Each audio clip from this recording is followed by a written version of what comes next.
Hi, are you interested in motion graphics? Have you played around with After Effects and are you ready to take it to the next level?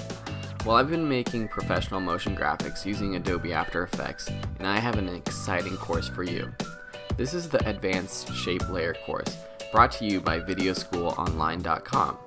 In this course, we'll cover some cool tricks that you can do with shape layers to create fun, professional, and eye-catching motion graphics. You're watching some of the lessons, and you can see the style and kinds of videos that you will be making after taking this course. So whether you want to make an explainer video, an animation, or simply want to spice up your videos with awesome titles and motion graphics, this is a great course.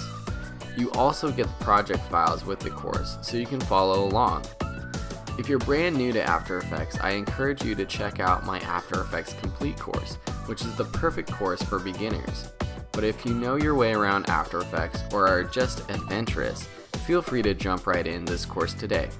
Join over 50,000 students taking Video School online courses and start making better videos today.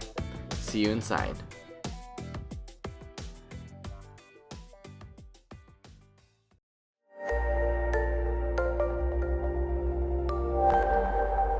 Hey there, welcome to this mini course on After Effects shapes, and we're going to be going over some intermediate skills.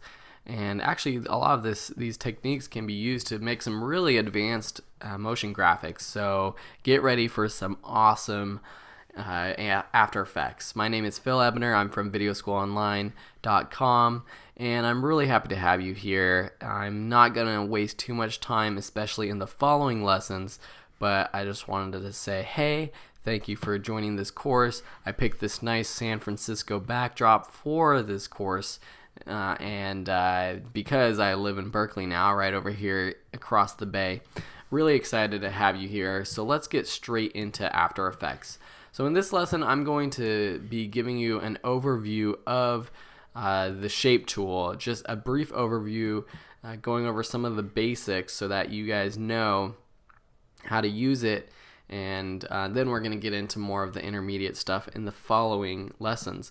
But if I am going too fast in this lesson, which I might be if you are a complete beginner to After Effects, check out my After Effects Complete course. You can check it out at videoschoolonline.com, or wherever you're watching this course, you'll be able to find it there. It's called Adobe After Effects Complete course, and it basically is a step-by-step crash course introducing you to After Effects. So, if you're confused about even getting started and how to use the tools and everything, that's the course that you want to take before taking this one. So please check it out. Of course, I'm happy to have you if you haven't taken that course, but if I'm going too fast, I am making this course for intermediate users of After Effects. So try to keep up. If not, please check out After Effects Complete course. Okay, so I just am going to start a new composition, and I'm just going to call this Shape Basics. And 1920 by 1080, 2997, 10 seconds, that's great. Okay, so up here in the tool panel, you see your shape tool, and if you click and hold the rectangle, you see the different options for rounded rectangle, ellipse, or circle, polygon, and star tool. And so you can just select any of those, or you can use the keyboard shortcut Q to toggle through them. Okay, so say we have the ellipse tool, and now if you mouse over to your composition, you will see your mouse becomes an plus sign, and you can click and drag and create a shape. But before we go any further, let's just look back up here, and these are the different options for fill and stroke. And so fill, you can choose your color up here. Stroke, you can choose your the color of your stroke. You can choose the width of your stroke. And then if you click fill or stroke, you can choose whether you want a no fill, if you want solid color, a linear gradient, or a radial gradient.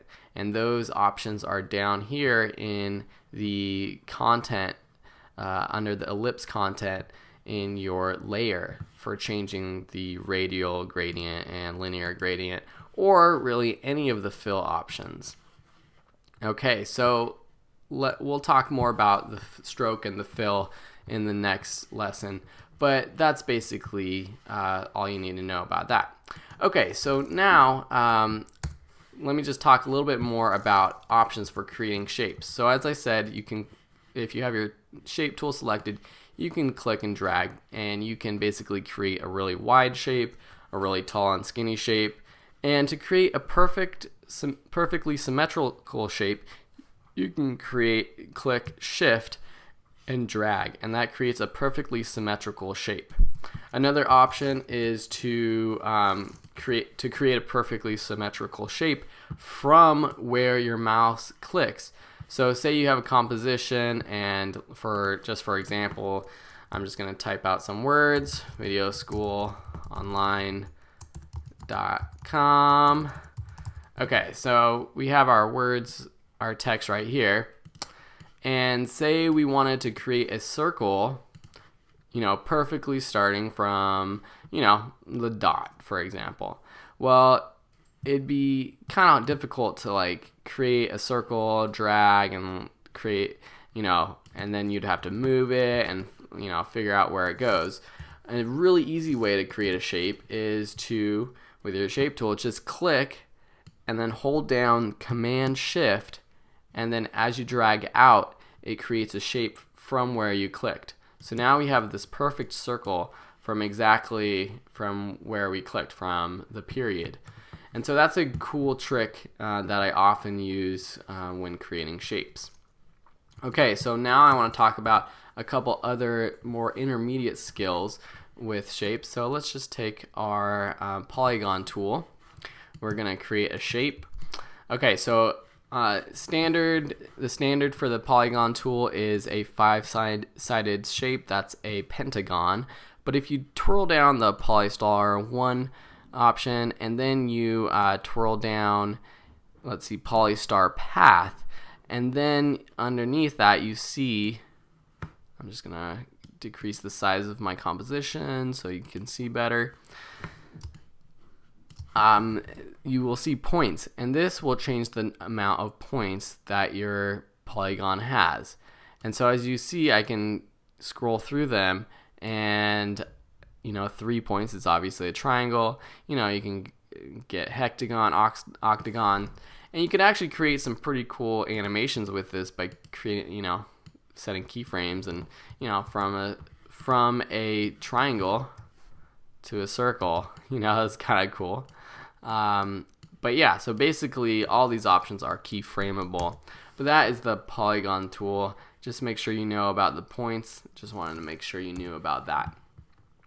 Okay, a couple things to check out with shapes, or just any layers, that will really come in handy when using this class. So I created this shape, and as you can see, when I pressed V, the anchor point goes to the center of this shape. So let's see, I'll do that again. So I create the shape and press V, and the anchor point goes to the middle of the shape, which is really helpful, especially when we're rotating. Okay, so let's talk about another thing, and that is anchor points. So when you create a shape, the anchor point is going to be set, I believe it's in the middle of the composition. So if I click this shape and then I want to rotate it, it's going to rotate around that anchor point. Or if I'm scaling it from the size of it, it's going to scale around the anchor point. So there's a couple cool ways to fix that, and one of them is by downloading this Move Anchor Point script. So if you go on Google and you just search Move Anchor Point, it's actually a free donation-based script that you can download. It's like the first option. And download it, install it in your After Effects script file under Application. If you need help, just shoot me a message. And then it shows up under Window as an option for a window. So now if I create a shape, say I create this square, and I want the anchor point to be in the bottom left corner, you can put it in the bottom left corner. And now when I rotate it, it rotates from that anchor point. Or, scale it up or down, it scales up or down from that anchor point. If I want it directly in the center, perfectly in the center, which I often do, then I can put it in the center. Yada, yada, yada. You get the point. Another cool thing is this align window, and that's again under Windows, align.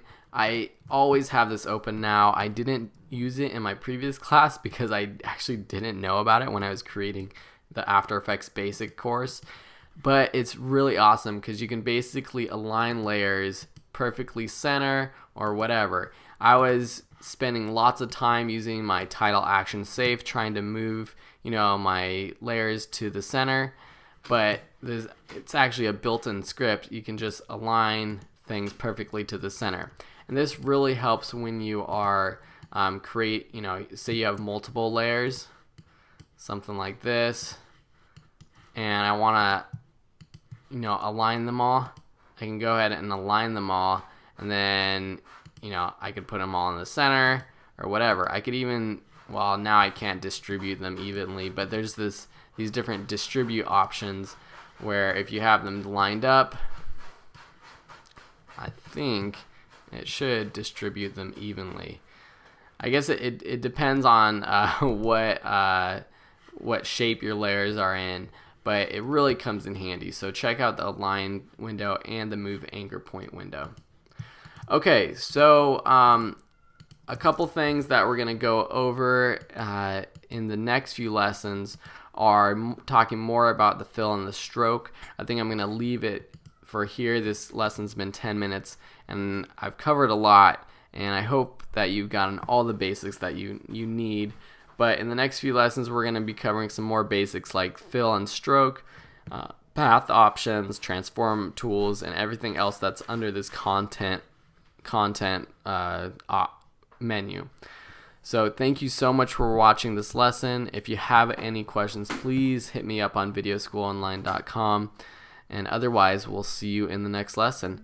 Bye.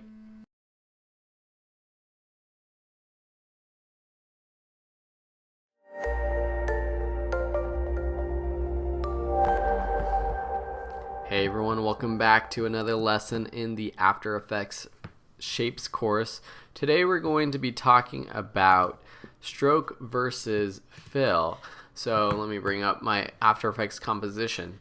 So as you know, if you create a new shape, I'm just going to create a new circle.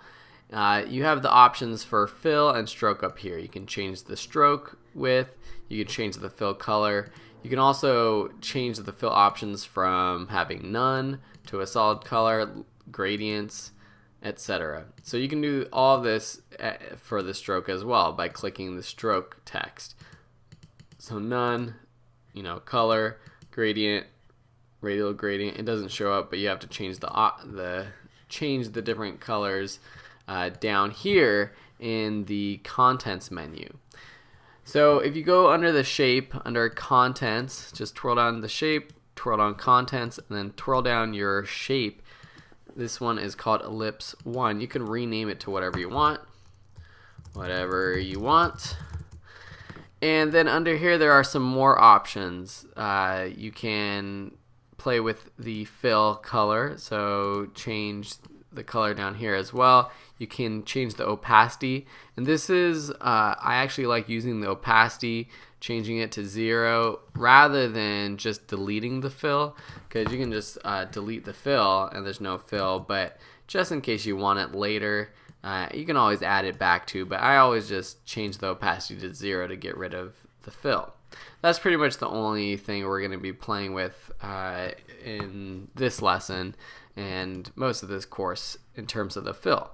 But for stroke, there are a few different options that we want to look at. Okay, so obviously you have color and opacity down here and line width, but the main thing we're looking at is the line cap and dashes. So line cap, it will be easier to see what line cap is if I draw just a line. So I'm just going to draw a line and make a really thick stroke. So if I go down under this to the shape and go under stroke and change the line cap from butt cap to round cap, it creates this round edge. And you know, this looks really nice. It might look more pleasant to the eye depending on what type of project you're working on. So just make sure you know how to change from a butt cap or just the sawed off, you know, straight edge line to the round cap. Okay, and then from here you can also add dashes. I'm going to go back to my circle shape layer. So under dashes, if you hit the plus sign, it adds a bunch of dashes at the standard size 10. You can increase the size to whatever you want, and you can also change the offset. So that's a pretty cool trick right there.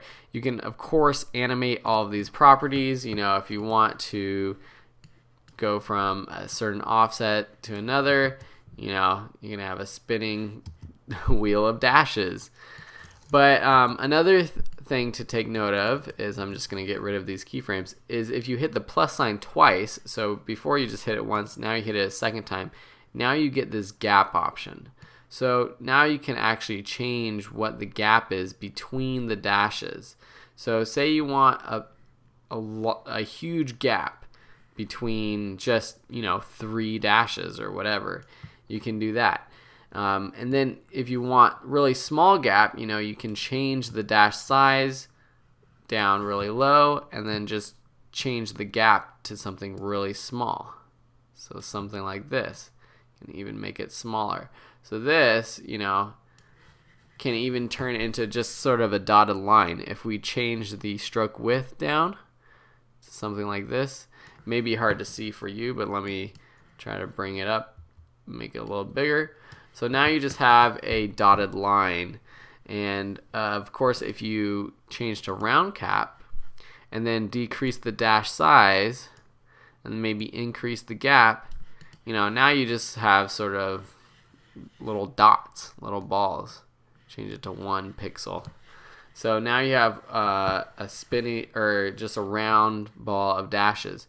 And then you can, you know, animate the offset. And this thing, you can have a spinning ball. And now this, you know, if you have this spinning ball, you know, you can animate it with the offset. A better way would actually probably be going under the transform, whatever you want to call it. That's the name of this. And do the rotation of this. So you can change the rotation.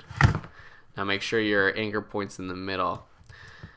So now we have this spinning circle, and it's just about adding these little, you know, details that make your motion graphics that much better. So instead of just having a circle on your screen with, you know, text in it or whatever you want, have a circle with some spinning dashes behind it. So that's what, you know, in this course I want to make things practical. So let me just add this background really quickly to show you how you can use these dashes, this dash circle, to look really good.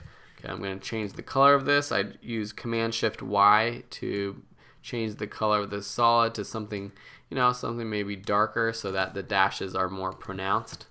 And then I'm going to add some text, and my text, where did it go? Okay, so just type in. Why isn't it typing? Maybe because the color of my text is white, so it should. Oh, because the size is really small. So I just changed the size of my text up. So let's say, hey there. Just have some simple text. You know, just make it spaced properly. Let's change the font to something cool. Green beans, that's a pretty cool font. Okay, so something like this. And then we can animate this. So we can animate the hey there to flop in or something. So if we make sure that the anchor point is in the middle using our move anchor point, and then if we toggle switches and modes so that we have this 3D option, change it to 3D. And then we just animate the Y rotation. So I'm going to set a keyframe, move this forward, 20 frames or so, and then move it back to 90 degrees, and then maybe add easy ease these keyframes just by hitting F9, or on your keyboard function F9 if you're using a Mac keyboard. So something like this is kind of a cool animation. And then of course we could add more shapes behind it or something. Maybe we add another shape. Wow, that is a huge stroke. I'm going to get rid of this stroke and then just change the fill to something that's more complementary to this red color. So I'm just going to select that red and then choose something pretty dark. And then under ellipse and ellipse path, I'm just going to increase the size of this a little bit. And then put it behind our hey there text. And have this circle, green circle, I'm going to rename it, have that animate in. Okay, so I can just add a simple, scale. So if I set a keyframe at 100%, and then go move that keyframe up, maybe like 15 frames or something like that, then go back and change it to 0. Now we have this circle kind of popping up. Alright, now I want to teach you another cool little advanced trick. So if you set easy ease and then you have these selected and use the graph editor, you can make this motion look really cool. So I'm going to select this option, which is fit all graphs to view, so it makes the graph editor more easily editable. And then under this, make sure you have edit value graph. Now if I take this first keyframe and use the little editor and I bring it all the way up so that it kind of curves up above 100%, what it's going to do is that the circle is going to pop up above 100%. So see that? It gets bigger, bigger, bigger, and then it goes smaller. So it's actually going above 100%. And that's a pretty cool effect. I'm going to make it smooth out. Just play around with these keyframes. So something like this. I would probably go in and play with the keyframes of the hey there text as well, using the graph editor, just to add a little bit more interesting motion to it. Maybe speed it up and slow it down so it kind of snaps into place. Something like that. Or even just have it slow down really quickly. It kind of appears really quickly, but then it slows down. So something like this, I'm going to get out of the graph editor mode. This is a pretty simple animation, but it's simple to do, but it looks very professional. And of course you could add more shapes and go from there. Alright, so this lesson is getting to be 11 minutes now. I'm going to cut it off there.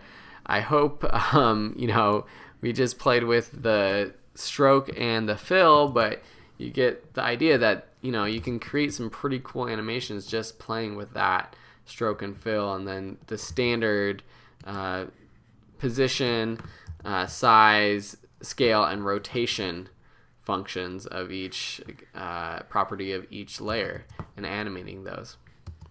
Okay, thank you for watching. I hope you had a good one, and we'll see you in the next lesson.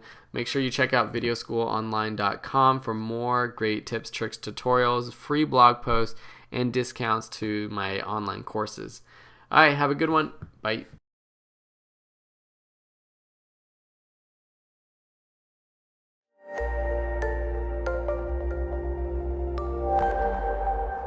Hey everyone, welcome back to lovely San Francisco, at least in the virtual sense. Today we're continuing the After Effects Shapes course. My name is Phil Ebner. So today we want to look at starting to animate our shapes in a cool, interesting way. So one of the main ways is using an option called trim paths. So just take a look at these different animations and see what you can do just with this one property called trim paths. So you can make lines basically appear really easily. There's different options within the effects and presets panel to do similar things, but it's so easy using the trim paths method. So I'm going to go through each and every one of these to show you how you create these animations. Okay, so let's start with this square. So first, I'm just going to turn the square off. We're going to create a square using our rectangle tool. Make sure that our stroke is on. Excuse me. Our stroke is on. We'll create with a white fill or white stroke, and then we're just going to turn off the fill for this one actually. Alright, so now let's just create a square. So I'm just going to turn off all of these. So if I hit this little shy guy option and then hit shy guy up here, then it makes all these layers disappear. So now we can just focus on this awesome square layer. Okay, so under rectangle, you will notice this little add arrow. If you click on that, there are a bunch of options. We're going to go through some of these in the rest of this course, but the one we want to look at today is trim paths. So go ahead and set trim paths. Now, if you drop down the trim paths arrow, you'll come up with a few more options. Start, end, offset. So if you drop down the 100% to 0, you will see that this stroke is being painted on basically. I'm going to increase the size of the stroke so it's easier to see for you. And then you can, offset it to wherever you want. For our square, we started it sort of in the middle of this composition, or of the square, and so it went from here and it wrapped all the way around, and then it disappeared. But it didn't disappear going reverse, like going from 100% to 0. It went this way using the start option, the start property, and kind of erasing off. And then it's just setting keyframes. So I'm going to set one with both at 0%, so set the end key frame to 0, go forward half a second, go up to 100%, leave it on for a few frames, set the start keyframe to 0, then go forward half a second and change to 100%. So now we have our square being drawn on. But I don't like the speed at which it's being drawn on. So just like in previous lessons, I'm going to play with these keyframes. So I'm going to select all and then just press F9 for easy ease. And then I'm just going to click the graph editor. So for this first motion, I want it to sort of slowly draw on. So something like this. And then maybe even slowly, it starts slowly and then it ends slowly. So something like that is good. And then I want it to slowly paint off, really slowly. So I'm just going to extend that first keyframe, and it can like really just ramp up at the end and speed off, something like that. Then maybe if I click this graph editor and I just move this second keyframe a little bit because I want it to be a little slower. So something like that is pretty good. And again, after this, we can come and change the stroke width. You can even go under the rectangle path and change the size, and our animation is still there. Okay, so that is the square that we just created. Okay, turn off Shy Guy. So now I'm just going to check out this line. So I'm just going to zoom out on my keyboard. So now we have this line kind of coming out. So this is kind of interesting. So this can be used for a certain number of things. So I'm going to create a new layer using our pen tool. So create a shape or just a line using the pen tool. So I'm just going to click and then holding shift down to make sure I create a straight line. I just click. Just going to drop down the size, something like this. Okay, I'm just going to turn off the rest of these layers, shy guy them. Okay, drop down the contents option, go to shapes, and again, add trim paths. Okay, so this time, instead of starting from one end to the other and starting from one end, drawing on the whole thing, we're going to start in the middle. The way we do that is by setting both the end and the start to 50%. Setting a keyframe, and then for the start going back to 0%, and then end going to 100%. So now you see that it grows on. Very simple, but very classy. This is a very nice animation to add to different things. You can add it under text like this. So this is kind of a practical method of doing it.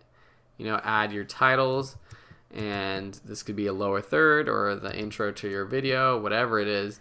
And it's something that I use all the time. But we're going to play with these keyframes. So I'm just going to select both of the first keyframes and bring it back so it kind of quickly starts. Then select the second two keyframes and drag it in, holding shift to make sure that it doesn't go above or below the 100%. So see how it really comes to a slow stop at the end? I really like that. I can even make this longer by dragging out these keyframes. So something like that is pretty cool. Okay, so that is our line. Okay, so let's look at one more, and that is the circle. So this is a pretty cool little animation, something you see a lot in the more modern motion graphics, these little circle lines coming on. And this is just a building block. So what you would really do is do this and then multiply. And I'm going to show you how it looks by doing that later. Okay, so let's look at how you create this though. It's actually very similar to our square that we did. So let's create a new circle using the ellipse tool. Just create a circle. Okay, now I'm going to shy guy all of these layers. And so now we have our ellipse. I'm going to drop down the ellipse one and add a trim path. Okay, so now if we change the end to 0, set a keyframe, then go forward and set it at 100. And then if we go backwards, when this is about, a little over halfway forward, we're going to set a keyframe for the start at 0.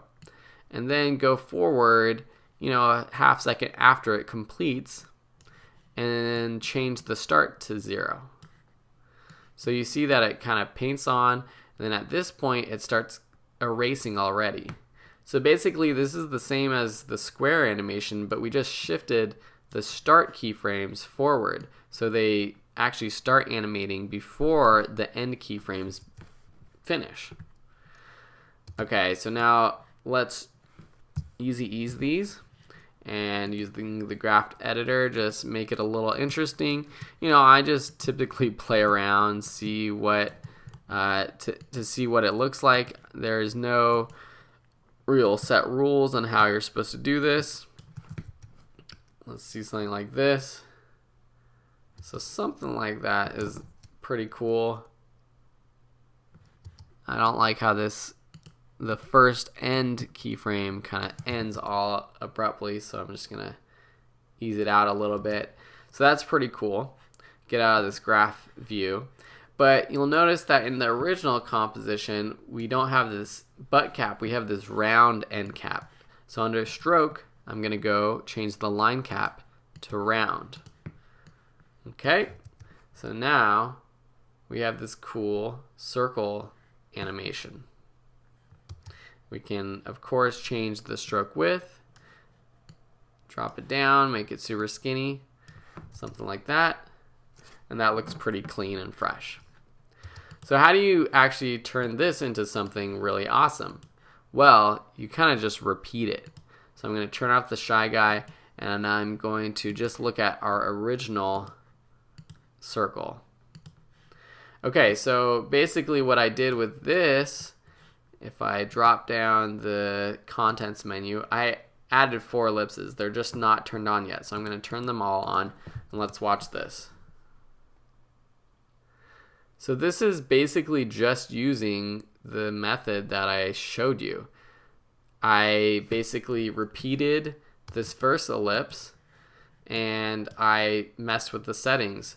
So this second ellipse, which is the green line, it's actually going backwards. So let me hide these other two.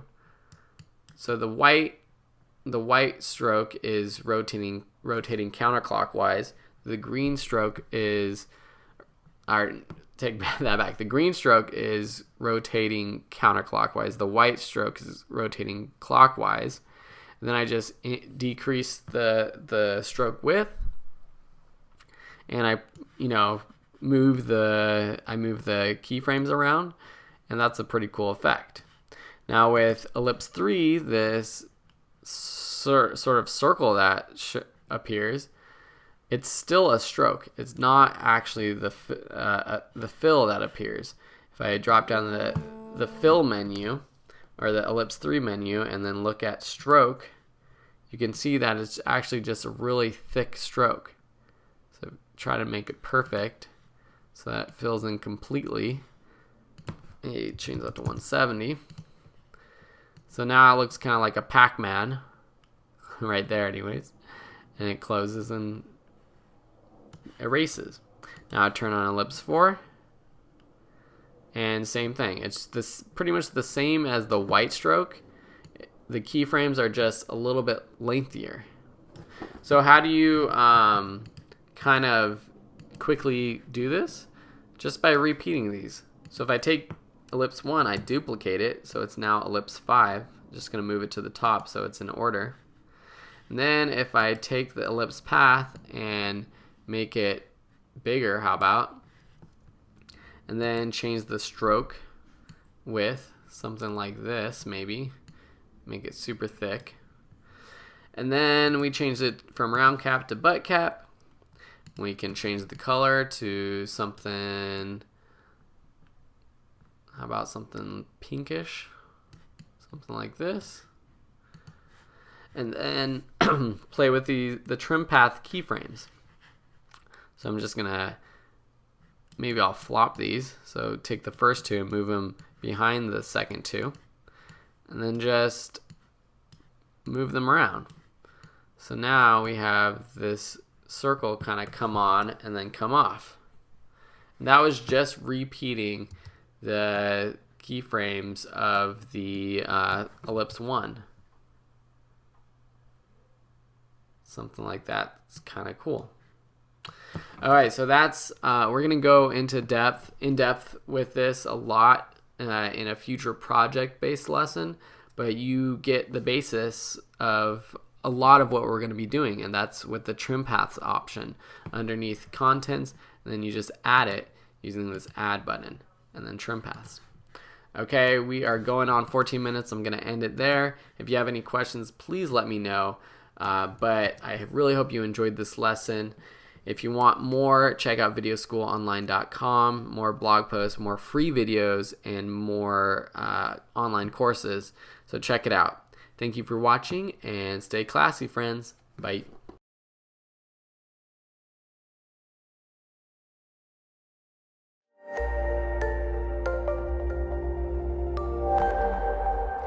Hey, what's up everyone? Phil here with videoschoolonline.com. Today we are continuing the After Effects Shapes course, talking about the repeater effect, which is an amazing trick that will definitely speed up your workflow and will help you create some amazing motion graphics. Let's see what you can do with the repeater right here.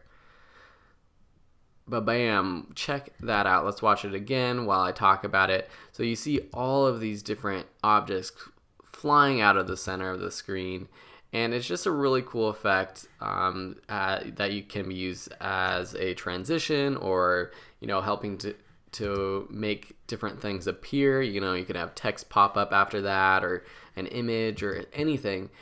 And I was able to create this in about 10 minutes, which is pretty amazing. And I think I could do it even faster.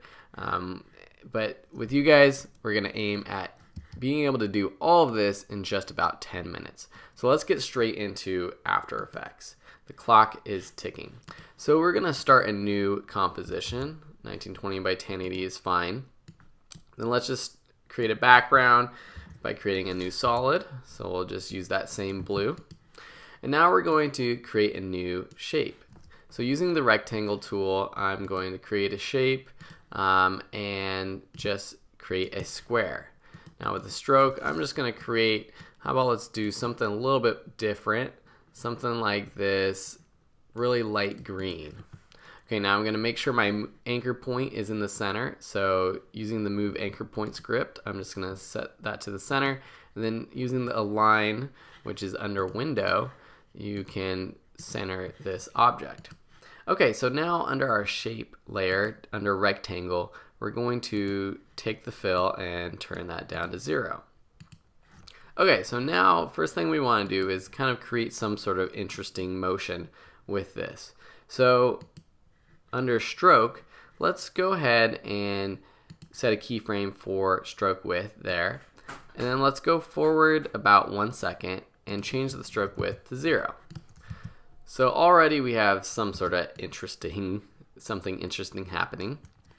Okay, so now with under rectangle path, let's go ahead and edit the size from, right now it's 123.4 to something like 0. Okay, so now let's go under, let's look under transform rectangle, and let's edit this position. So now we can edit the position from where it starts and just move it up. So I'm just holding shift and pressing up on my keyboard. Whoops, didn't have the keyframe set. Let's undo that. Okay, sorry about that. Okay, so set a keyframe there, and now go forward, and we can just move this right here by clicking this number, moving it up. Okay, so now what we're going to do is use this scale and go from 0 to 100. So that's something a little interesting. So this is a different transformation for size. So up here we edited the rectangle path size.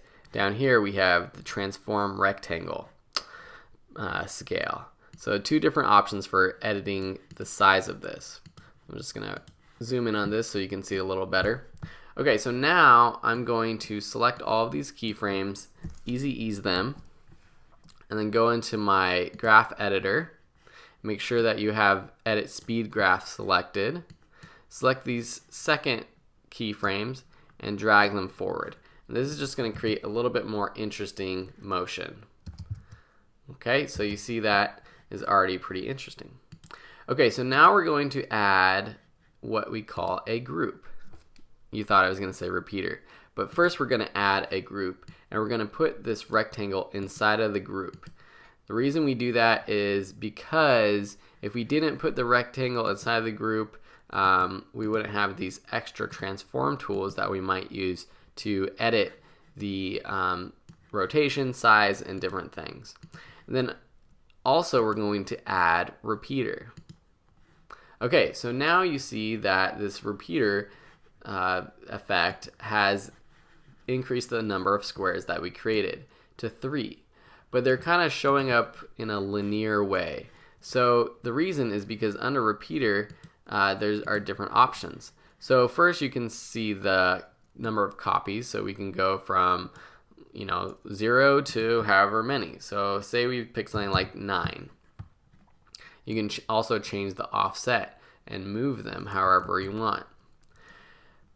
Down here under the transform repeater options, you have some more options to change things. So you can rotate, change the scale, etc. To make it that sort of circular thing that comes out of the center, we're going to change the position to 0. So now all 9 copies are at this position, and then increase the rotation. Okay? So now if the way that we calculate the rotation is by dividing 360 degrees divided by the amount of copies. So we have 40 degrees. That's right. Okay, so now let's just make sure that this is in the center, and our anchor point is in the center of this group now. So as you can see, we have a pretty cool animation already. We have, just by adding the repeater effect, we have this square kind of flying out into space, and it's pretty cool. Okay, so that took about, let's see, that took about 6 minutes. All right, so I got 4 minutes left to show you how to do the rest of it.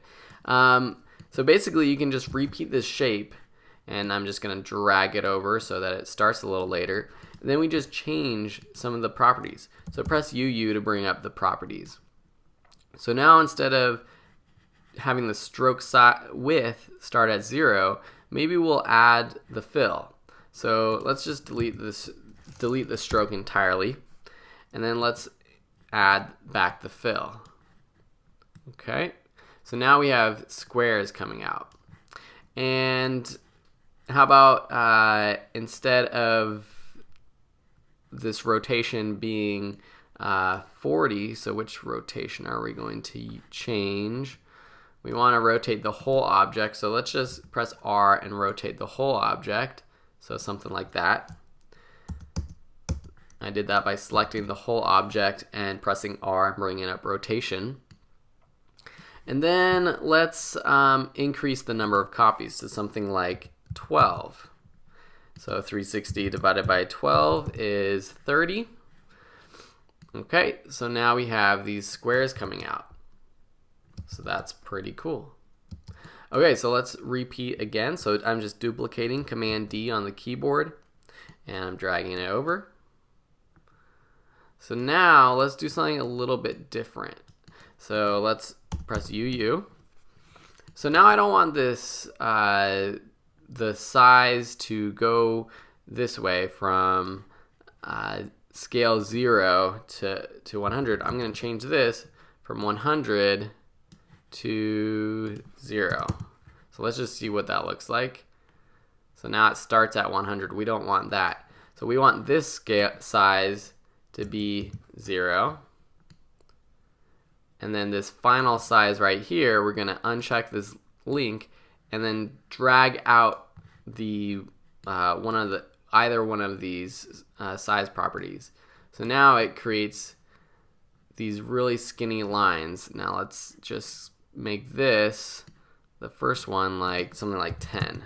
So now it should make some bars that come out. Okay, so let's just change the rotation of this. Not that rotation, but down here, one of these rotations should make it more straight from the center point. There are so many things under this group. Okay, I can't find it right now, but it's still a pretty cool effect. But instead of position going from here to basically there, where the edge of all of our other things are disappearing, we're going to increase the position by actually decreasing these numbers. So it goes out further. See how the lines now go out further? Boom. That's pretty darn cool. Okay, so I can just keep going, keep duplicating this, but basically what you do then, I'm just going to select all of these and just duplicate these individual ones. Something like this. Just duplicate them and drag them around. And then you can even select one of them and then speed it up or slow it down by dragging in or dragging out the keyframes. Wow, so that was pretty crazy. I don't think I like that necessarily, but just play around, drag it around, and you have a pretty awesome object. A pretty cool animation, that is. So that's basically the repeater. I got in just over 10 minutes, and play around with it. You know, under the repeater settings, you can play with, let's go to this object. You can play with the copies, the offset, and that might change up how your animation actually appears. And you just play around with it, duplicate, and have fun. So right now I want you to go and play around in After Effects, use the repeater effect to create something, you know, unique, something similar to this. Use circles instead of squares, use, you know, more lines. You can even create triangles using the mask tool. If you have any questions though, please let me know. I'm glad that you got through this lesson with me, and I can't wait to see what you create. So send it over to videoschoolonline@gmail.com. Okay, thank you so much, and we'll see you next time. Bye.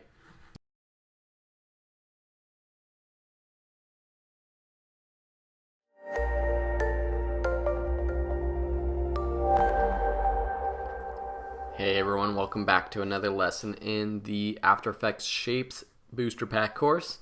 So today we're going to look at the wiggle effect that we can add to shapes to create this really cool sort of drawn on animation effect. So you might have seen something like this, well, lots of places. They use this effect in a lot of commercials. You can create some cool videos with chalkboards with, you know, lines like this, cool animations, and it's a relatively simple effect to add to our shapes. So let's get straight into After Effects and add some wiggles. Alright, so that sounded really weird, but let's just continue with that. So we're going to create a new composition. Let's just create a background like this orange. So first thing first, we're going to just create these wiggly lines at the top and the bottom. Okay, so with your mask pen tool selected, and without selecting the medium orange solid, just create a line. So just click and then shift click over on the other side. So now we're going to go down under contents and under shape, and under stroke we're going to drop the stroke width to something like 10 or 5 even, and then change the line cap to round cap. Okay, so then just under contents, with contents clicked, we can go down to add wiggle paths.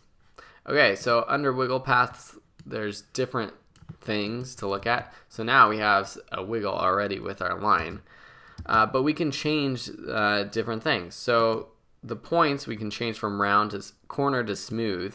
So smooth will give it a more smooth looking edge to the wiggles.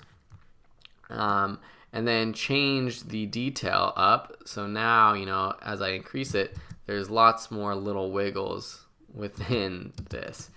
And that's just increasing the number of wiggles within the line at any point in time. But to increase the actual wiggling speed, we change this wiggles per second.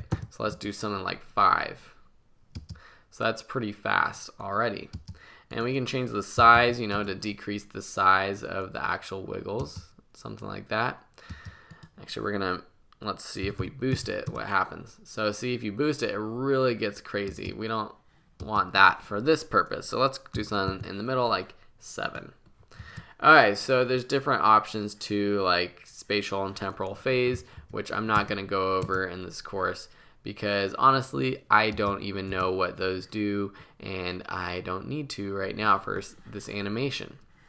Okay, so then just to duplicate this shape, instead of duplicating this line layer, which I'm going to rename to line, I don't have to duplicate this and move it down. One thing we can do is just duplicate this shape layer within it. So just select this shape, press Command D or Control D if you're using a PC, and then under transform we can change the position and drop it down, something like this. Now this might not always be the easiest way to create a duplicate object, but it's pretty darn easy for our purposes. Okay, so now we're going to add this sort of rotating circle. And you probably know what effect that is. It's the trim paths effect.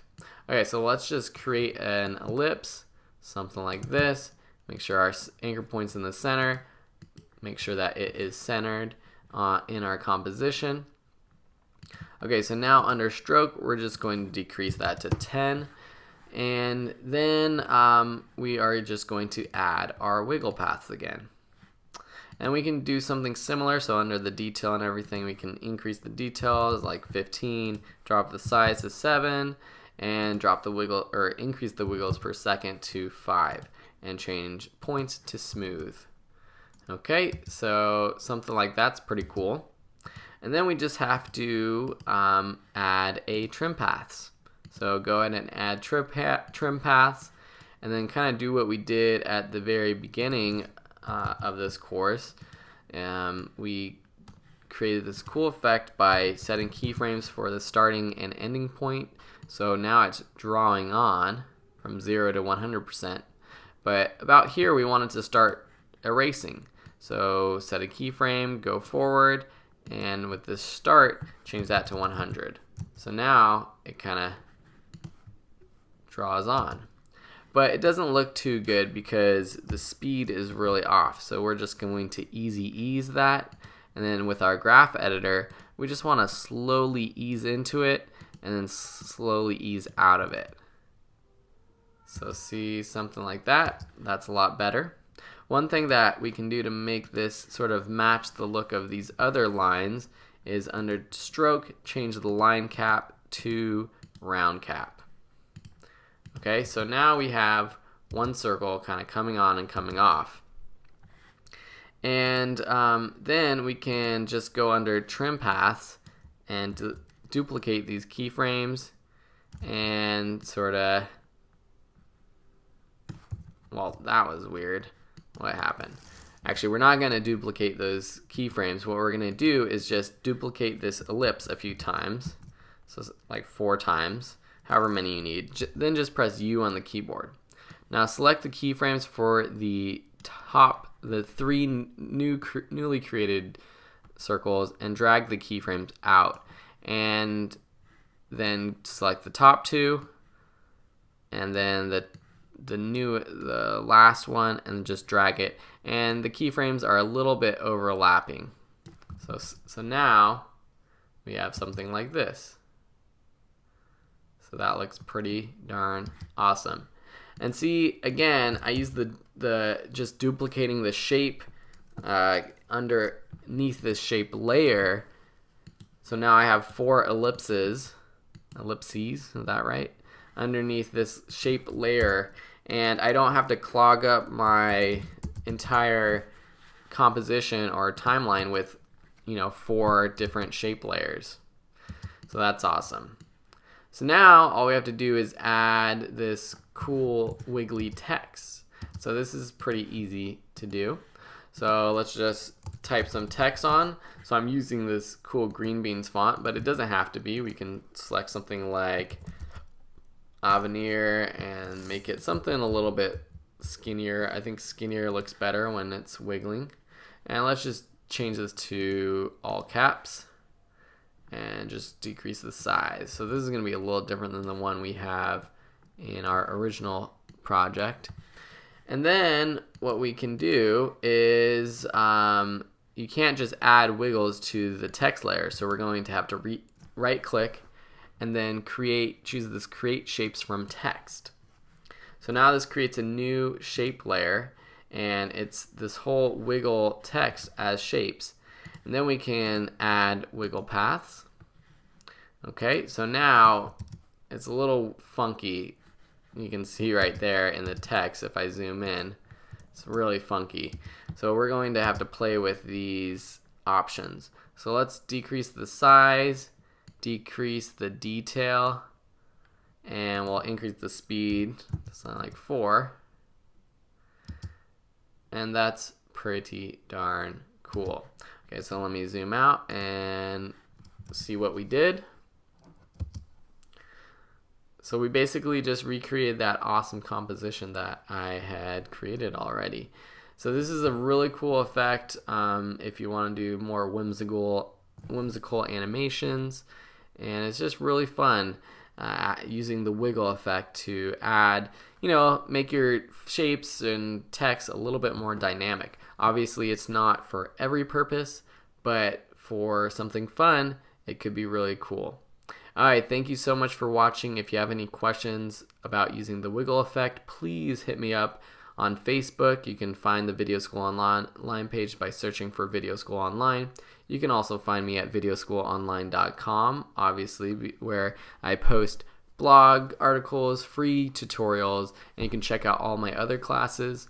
And then, if you need to contact me directly, just email me at videoschoolonline@gmail.com. I'm pretty fast at responding to student requests. I've been getting a lot more lately as my student numbers have grown, but I still try to get to them within a few days' time. Alright, thanks so much for watching and have a good one. Bye.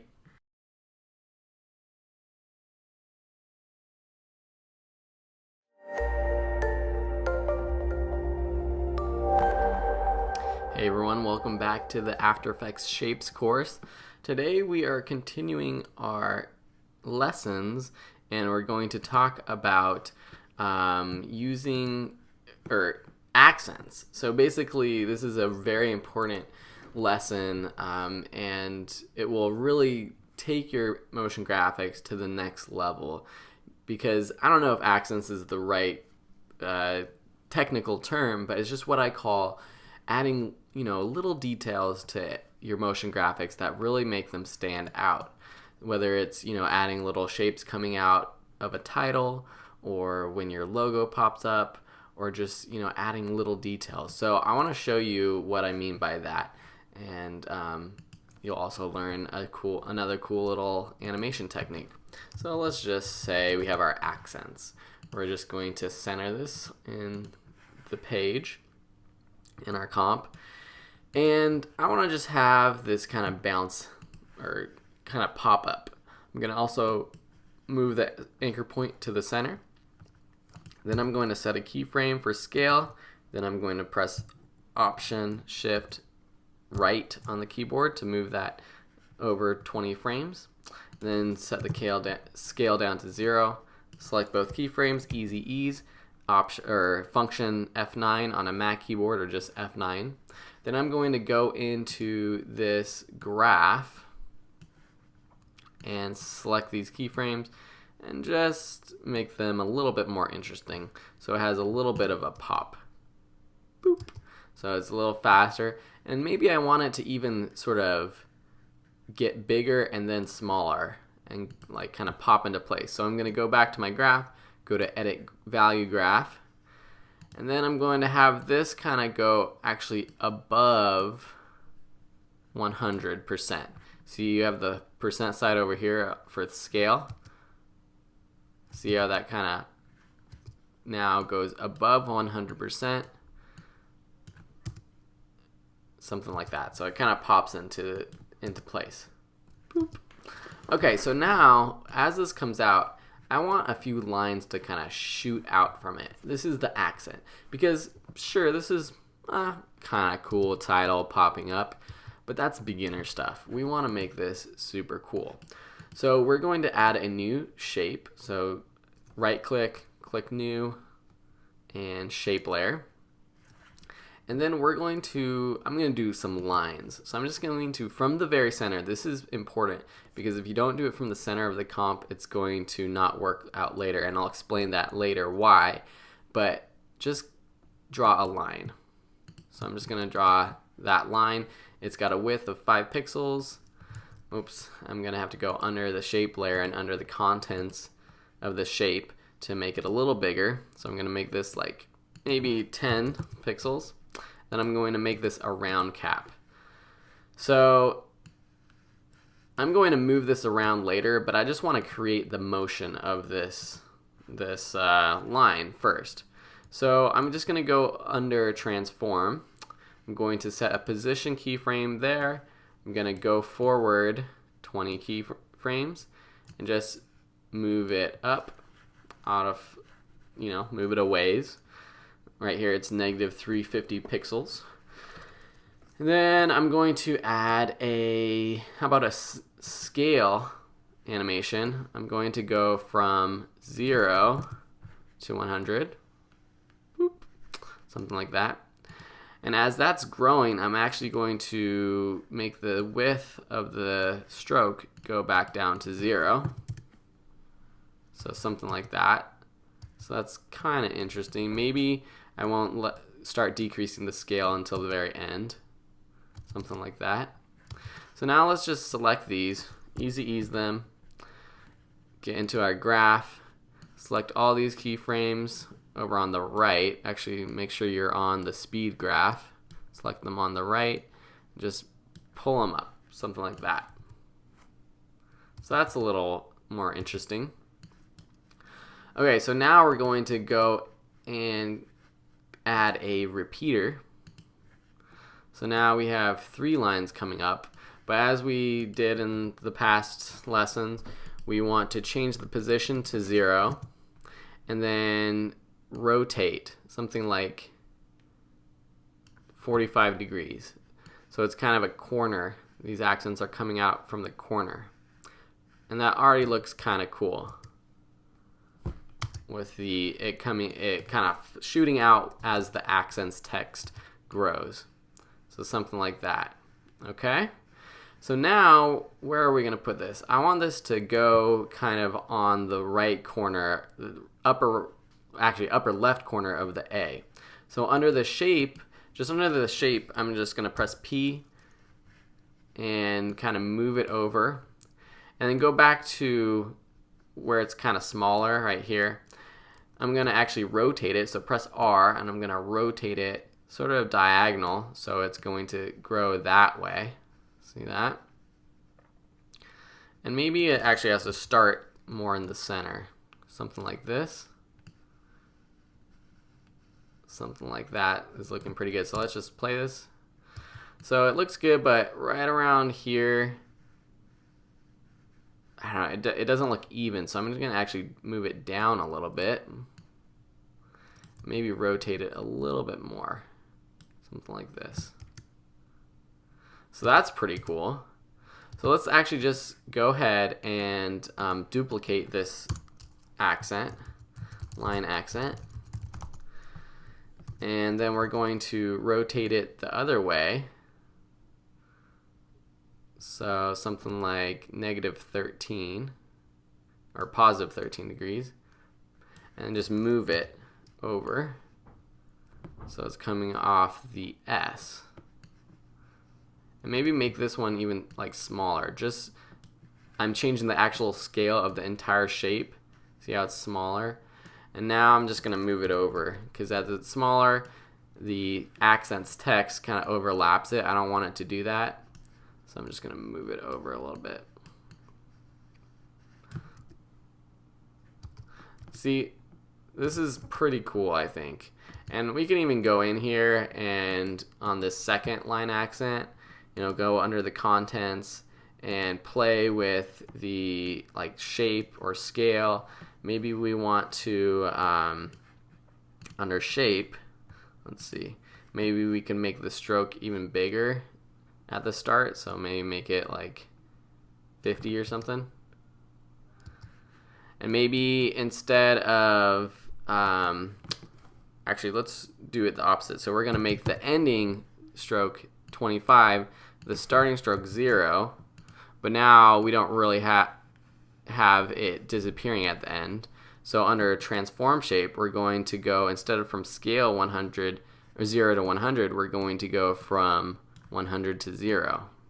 Let's see what this looks like. That's kind of interesting, kind of weird. Let's start this stroke width earlier. Now that looks better.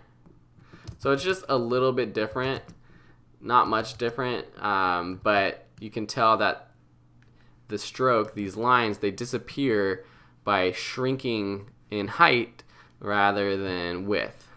So, okay, so see how this is just kind of a cool little accent to this text.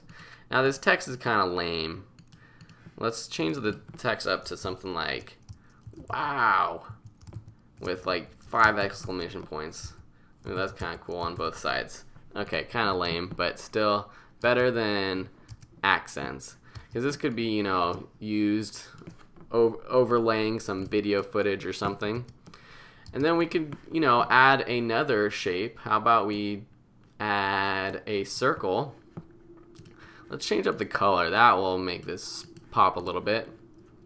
Okay, so now we're just going to double click the circle and change the, actually we're going to change the stroke color to that. And then we're going to get rid of the fill. We don't need that. Under ellipse path, just double click while holding option the link under the size. Now just decrease the size of this. Okay, and what I'm thinking is that we're going to use a trim path to make it kind of go on and off, but then I also want it to grow at the same time. So first let's just add a trim path. So we're going to add trim paths. So at the beginning it's going to start at 0, and then about halfway through 10 frames this will get to 100%, and then a little bit before the halfway mark this is going to start to disappear. Then at 20 frames this is going to completely disappear with the start at 100%. So we've done this before. Just easy ease these. Go into your graph really quickly. Slowly have them kind of grow on, then grow off. Something like that. And now let's go under ellipse and under transform. Get out of our graph editor mode. We're going to go from scale of 100. Actually, I'm going to move this keyframe at the end and then start at 0. So something like that. But maybe we want this to, you know, kind of start before the wow comes up. So I'm just going to move the rest of these layers a little bit later so the circle can start. And maybe we can even start this a little bit later. This is our circle accent. Or not later, I'm putting it underneath. And I'm going to go into the scale. I'm also going to easy ease this and go into the graph editor. You know, maybe make it ramp up so it I don't like that at all. Let's see what happens when we start it faster. I don't know if I like that either. So I'm just going to add a little bit on each side. A little bit of speed on each side to make this a little interesting. Okay, and now get out of the graph view. I'm just going to press U to bring up all the keyframes for this. I'm just going to extend them a little bit. And what we can even do is increase the stroke to make it thicker at the end. So under stroke, we'll start at 26 and then increase to something like 200 at the end. I'm just going to do a simple easy ease. Okay, so I don't know if you think that looks cool or not, but I think it's, you know, it's really just adding these little accents. Add a new background layer. I just press Command Y to add a new shape layer, or actually new solid color. So let's just add something, a little bit of color in the background. Something like this. Put in the back. That's pretty cool. Maybe we can even make this text a different color. Make it like gray. Something like that. So see this, you know, it's just keeping and adding to these things that will add to your animations, make them better. And that's just using the techniques that we've learned in the past few lessons. So that is pretty darn cool if you don't ask me. Or if you ask me, and I hope you think it's cool too. So I hope you enjoyed this lesson.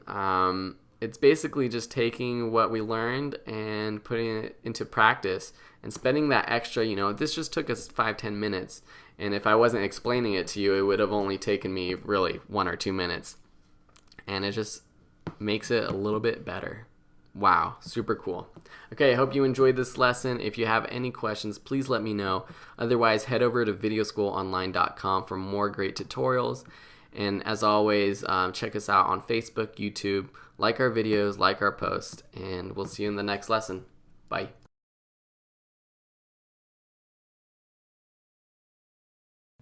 Hey, what's up? This is Phil Ebner with videoschoolonline.com bringing you another great After Effects tutorial. Today we're using the graph editor to make a ball bounce.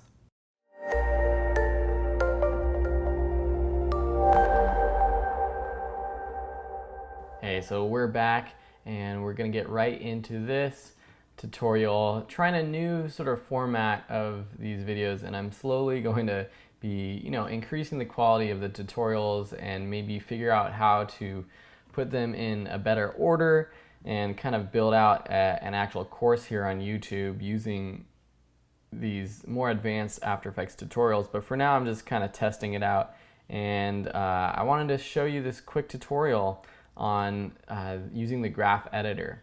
So it's a really great thing that is somewhat daunting, and I semi-recently started using it. I would typically just use easy ease and these other functions to make my motion a little bit more natural, but using the graph editor, you can make motion of objects look really interesting, natural, unnatural, whatever you want. So let's just look at the project we're going to be doing. It's basically a bouncing ball. You see that it kind of comes to a rest at the end, but it bounces up. And the motion, it's more natural than, well, just if you set a few keyframes and the ball went back and forth. So let's get straight to this. So I'm going to start a new composition. So just click the create new comp, 1920 by 1080, 10 seconds. This could actually just be 5 seconds. That's fine. Black background. That's great. So we have our new composition. And then we're going to create our ball. There's a couple ways to do it, but one way is to select this shape tool, double click to create this ellipse that fits your composition size. Drop down the ellipse menu, drop down ellipse path. While holding Option or Alt on your keyboard, double click the link icon next to the 1920 by 1080, and that turns it to 1920 by 1920. So this is a perfect circle with our anchor point in the center. So then I'm just going to click and drag the size of it to the left, holding Shift to do it at a faster rate, and just make it a ball about that size. So then we're just going to set our basic position keyframes so that it's going to start up above the composition, bounce down, and then bounce up a couple times. So press P while you have this shape layer selected to bring up position. And then just press the return or enter key, and I'm just going to call this ball. Okay, so then I'm going to go forward about, we'll say 12 frames or so, 10 frames, and set a keyframe at the bottom of this bounce. So then just click the stopwatch there, and at 10 frames, this is where the ball is going to be. Now we're going to go back to the start of the composition and move it off the frame up. Now I'm going to hold Shift so it locks it to this Y axis basically, so it goes straight up and down. So now we have the ball going down and then it stops right there. So then we're going to go forward another 10 frames and bring it up about 3/4 of the way up. So we're using, this is like a really bouncy ball, so we figure it bounces up about that high. Then we're going to go forward another 10 frames, and I'm just going to copy this second keyframe, the one where it's at the bottom, so just Command C or Control C, and Control V or Command V, and that pastes it. So now it goes down, up, down. Then we're going to go forward 10 frames. We're going to go up, but this time not 3/4 of the way, maybe about, 1/3 to a half the way up. And then 10 frames forward, and then we can just press Command V to paste that keyframe again. So now let's look at the motion of this. So I'm going to press 0 on my keyboard to do a RAM preview. Okay, so now that was a little fast. So what I'm going to do is select all of these, with my mouse, and then selecting the last one and pressing the Alt Option key, I can click and drag, and so now all of them sort of are lengthened. All the keyframes increase at the same rate. So there you have a better bounce. Maybe a little too slow, so I'm just going to decrease it. Okay, so let's just play something with this. Okay, but now this doesn't look like a bouncing ball. We want it to look like this. It kind of speeds up, slows down at different spots to make it look natural. So first thing we're going to do is Easy Ease. You can right click these, select Keyframe Assistant and Easy Ease, and that helps a little bit. Basically, Easy Ease, what it does is it slows the motion down as it gets to these keyframes. It eases into them and then it eases out of them. So right now, it slows into it, slows out of it, and then halfway between these two keyframes, that's when it's moving the fastest. But that's not actually how a bouncing ball would bounce, unless you're, on the moon somewhere with zero gravity. And I'm just going to bring in this preview timeline thing over here so that I can just preview this part of the composition, not the whole 5 seconds. So as I was saying, that's not how a ball would bounce. So what we can do is look at the graph editor. Dun, dun, dun. So select your keyframes and select the graph editor. Uh-oh, see all this stuff? See what I just brought up? All right, so then I'm just gonna click this Fit All Graph to View so that I get a nice view of this. So now you see kind of the speed and motion of this ball. See, it goes down. See, this is where it's the fastest right here. And it has the actual figures on the left side of this graph. And then it goes down. And here it has zero motion, so zero speed. 0 pixels per second. That's what this graph is saying. And then as time goes up, this is where it's fastest again, and then zero speed right there, and that's where it's at the top. So let's just play through it, and you can kind of watch it go through the graph. Okay, so but we want it to speed up as it bounces. So what we're going to do is click this handle down here. So if you click one of your keyframes, you can click the handle and drag it out. And as you can see, it's getting really fast right around here. It's closer to where it's going to bounce. We can even click this keyframe, and bring in this handle. So now it's moving about 8,500 pixels per second right before it hits the bottom. So let's look what this looks like. So it looks better. See, it kind of speeds into that bounce. It might be a little too fast, so I'm just going to bring it back. But we also want it to, it hits the bottom and it speeds out of that. So it's going to be super fast out of that bounce. So I'm going to just bring this keyframe back, and then for this third keyframe, move it to the left as well. So now we have this sort of graph that looks like this, with this, the fastest speeds right near the bounce at the bottom. And then see, that looks pretty good, because then it, at this top keyframe where it's bouncing up, this is where it should be the slowest, because if you bounce a ball and you took a video of it, it would slow down at the top of the bounce. And see how this slope of this graph slows into that. Now we want it to slow out of that, so we're going to take this keyframe and drag it out, and then over here on this keyframe where it bounces again, we're going to drag in. And so it's going to be another sort of fast bounce on this keyframe. Same here, just drag these keyframes in. You're not even dragging the keyframe in, you're just dragging the speed of it in. So now let's look at this. Bounce, bounce. So that's looking pretty good. Now this last one, sort of the same idea. We just want to drag this, when it's up at the top of this bounce, we want to drag it out so it's a little bit slower, and then it, kind of speeds into that last bounce. Now a bouncing ball would really bounce a few more times, and we get smaller and smaller and smaller, but for our case I'm just going to use 3 bounces, or 3 up and downs, as an example. So now it's looking more like a natural bouncy ball. So this is looking really good, and this is basically what we did with the graph editor. It's a great way to change the speed of your motion of whatever objects you want to make speed up or slow down. One thing we can do to make this look even more natural is add some motion blur to it. So just make sure you select this enable motion blur. Then underneath on this layer, on the ball layer, click the motion blur option. And that just makes it look even more natural. You know, what we could do is even create a little squish in this, and maybe I'll do that in a future lesson.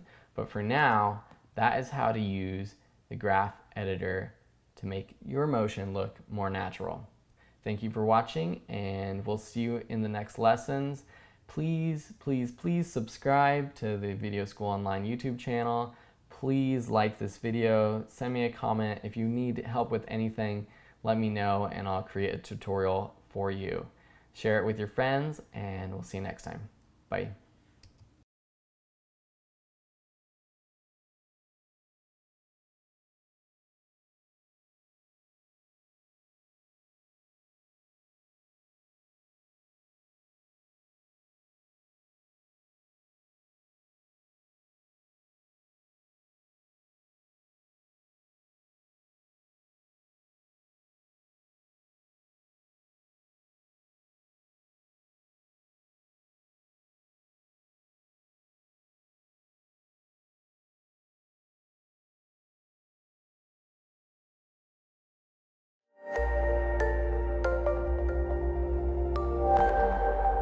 Hey everyone, welcome back to the videoschoolonline.com After Effects course, where we are focusing on shapes.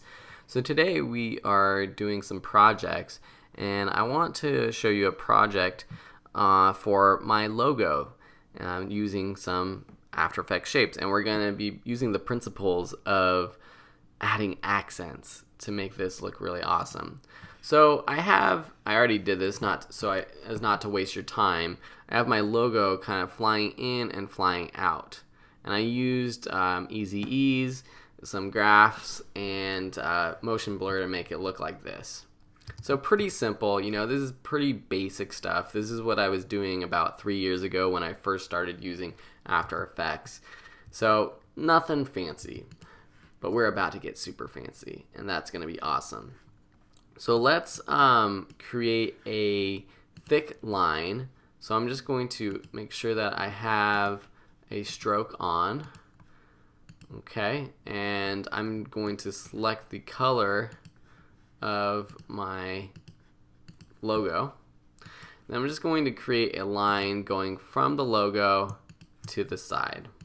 Okay, so now I'm just going to move this up so it's at the very bottom of my logo. That's a pretty good thickness, actually. That worked out perfectly, 26 pixels. Alright, so now I'm going to, underneath contents, I'm going to add a trim paths. So now I want to kind of animate it on and off. So I want it to start from the left. So start with this, start at 100%. Then kind of grow on, and I'm gonna play with all of these keyframes, and then maybe, well, we'll see what I want to do, but then basically from the end go from 100% to 0. And I want this all happening while this is flying on, so that's why I need to play with these keyframes. And then what I want to do is easy ease them, because this is going to affect where it is in time. And so I want to do that before I start playing with all the keyframes, moving them around, trying to match the motion of my logo behind. So let's just make sure that it looks kind of cool in the first place. Alright, that looks cool. So I want this to kind of follow our logo. So I'm going to bring up this keyframe, these keyframes, so it kind of comes on. And I might put it behind our logo too. So just going frame by frame, See, our logo comes on really quickly. Maybe just moving these one frame over will make it better. No, see that? Now it's starting too early, so I'm just gonna move that first keyframe. Boop, boop, boop. I think I liked how it was before. See, this is just playing. I'm just playing with you guys, okay? So something like this is pretty cool. Maybe move this last keyframe a little bit faster so it kind of disappears quicker. That's kind of cool. Maybe draw this out even longer, this last keyframe, just make it go really slow. This is kind of cool. I like that. If I want, I can have it disappearing already. That's kind of cool too. Alright, so now how do we easily duplicate this? Well, we add the repeater. But first, I want to group these. So I'll add a group, put the shape and the trim paths in there. So now we still have this cool motion. Then I'm going to duplicate this group. And then under group transform, I'm going to move up. Okay? And then I want to duplicate again. And I can just now change the position of this group that I'm still on, put it at the very top. Okay? So now I'm just going to rearrange these so we have them in order. So now, even though the number's in order, we can rename these bottom, middle, top. And now, this middle I just want to move up a little bit so it's kind of more in the center of our logo. So this is pretty cool too, except it's too uniform. I want to change these other ones up. So under the middle one, I'm going to change the shape, stroke, width to something smaller. And then under the top one, maybe I'll actually change the width to something fatter, something like this, and that means I'm going to have to move it down. I'm going to do that with this transform underneath the group settings. And then I'm going to just play with how quickly they disappear.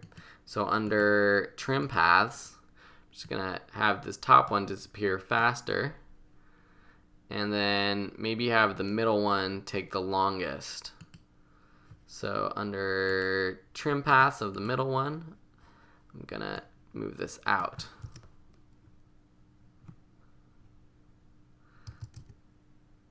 That's pretty cool. Pretty cool if you ask me. Okay, and then maybe I can just duplicate this middle one even. And move it down a little bit. So if we go here and then move it down, and then what happens if we go in to the stroke and add dashes?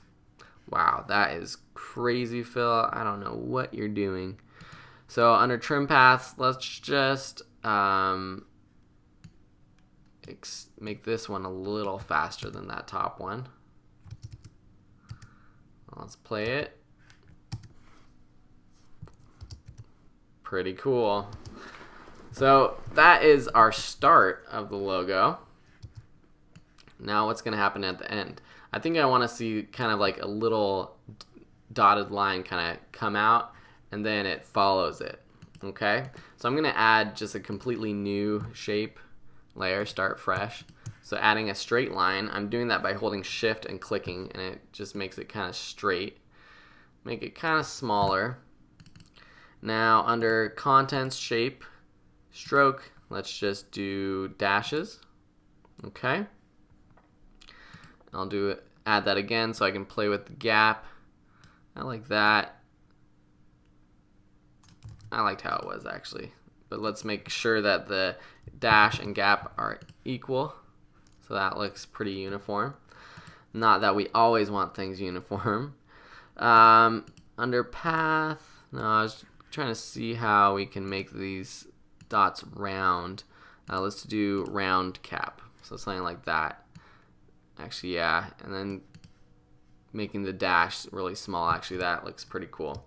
So now I want to kind of have this come out. So let's add a trim path, our favorite tool.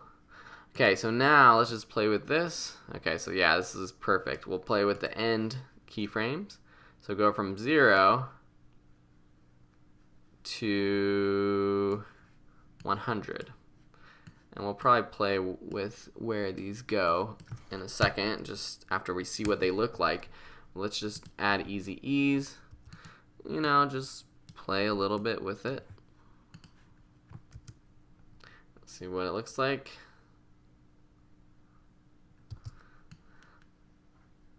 So I want it to kind of end just as it's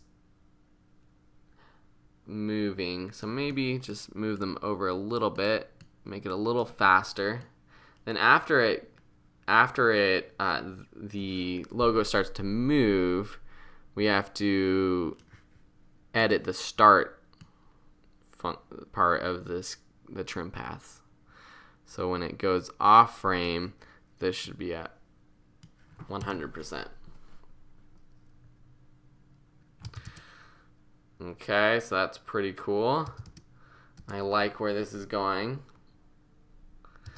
And yeah, I mean, I think that's pretty cool. I think one other, we can add other sort of things to it. Let's just see what happens if we do the same as we did last time with the other shape. So let's just group these two things together, duplicate, move the transform up somewhere like in the middle, and then under shape, let's just take away the dashes and make it really thick. And let's just do a butt cap. So it looks pretty good, but there's something going on, and there's a gap starting right about there. So I think, well, one thing we can do is put this underneath. That'll help a little bit, but also playing with the trim paths will help. We don't want this leaving too far yet. So I'm just going to extend the end. While it's easy ease, that's probably the problem. Okay.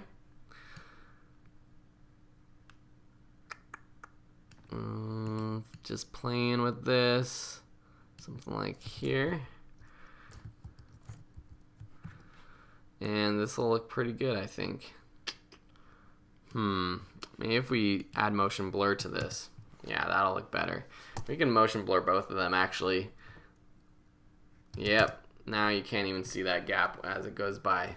It's so fast, and with the motion blur. Okay, so this is kind of cool. You see the lines coming out, it kind of grabs it, and I think, this is something that I could use at the start of some of my video school online lessons, especially for the shapes course. Okay, cool. Well, I hope you enjoyed this lesson. As you can tell, I'm kind of just making stuff as I go along. And I apologize if that you don't like that style. And in the future lessons, I'm going to try to, really know what I'm doing before. Because honestly, before this lesson, I had no clue what I was going to do with this logo. I just thought up it as I go along, and that's kind of what I do. That's my method when I'm making projects. I kind of just play around until I get something that looks pretty cool. Something like this, basically. So as we roll out of here, make sure you check out videoschoolonline.com. Please subscribe. You'll get 50% off my courses, or 5 of my courses, that is. And yeah, anyways, we'll see you on the site, and we'll see you in the next lesson. Bye.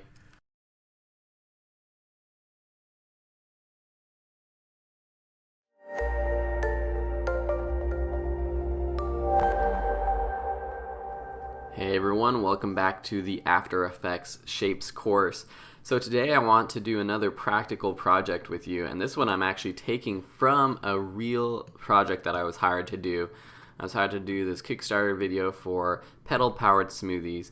Let's just take a look at the first little bit, and you will see that, kind of similar style of what I've been teaching you.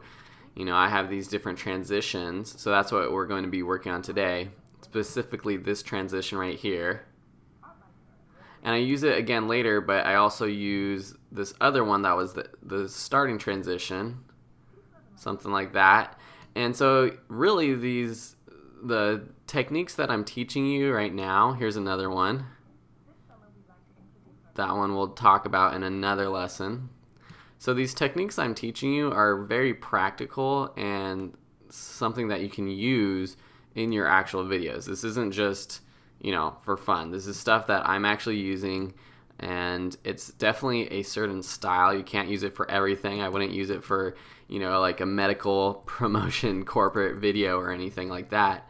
But for something fun like a Kickstarter video or some sort of explainer video, it's great.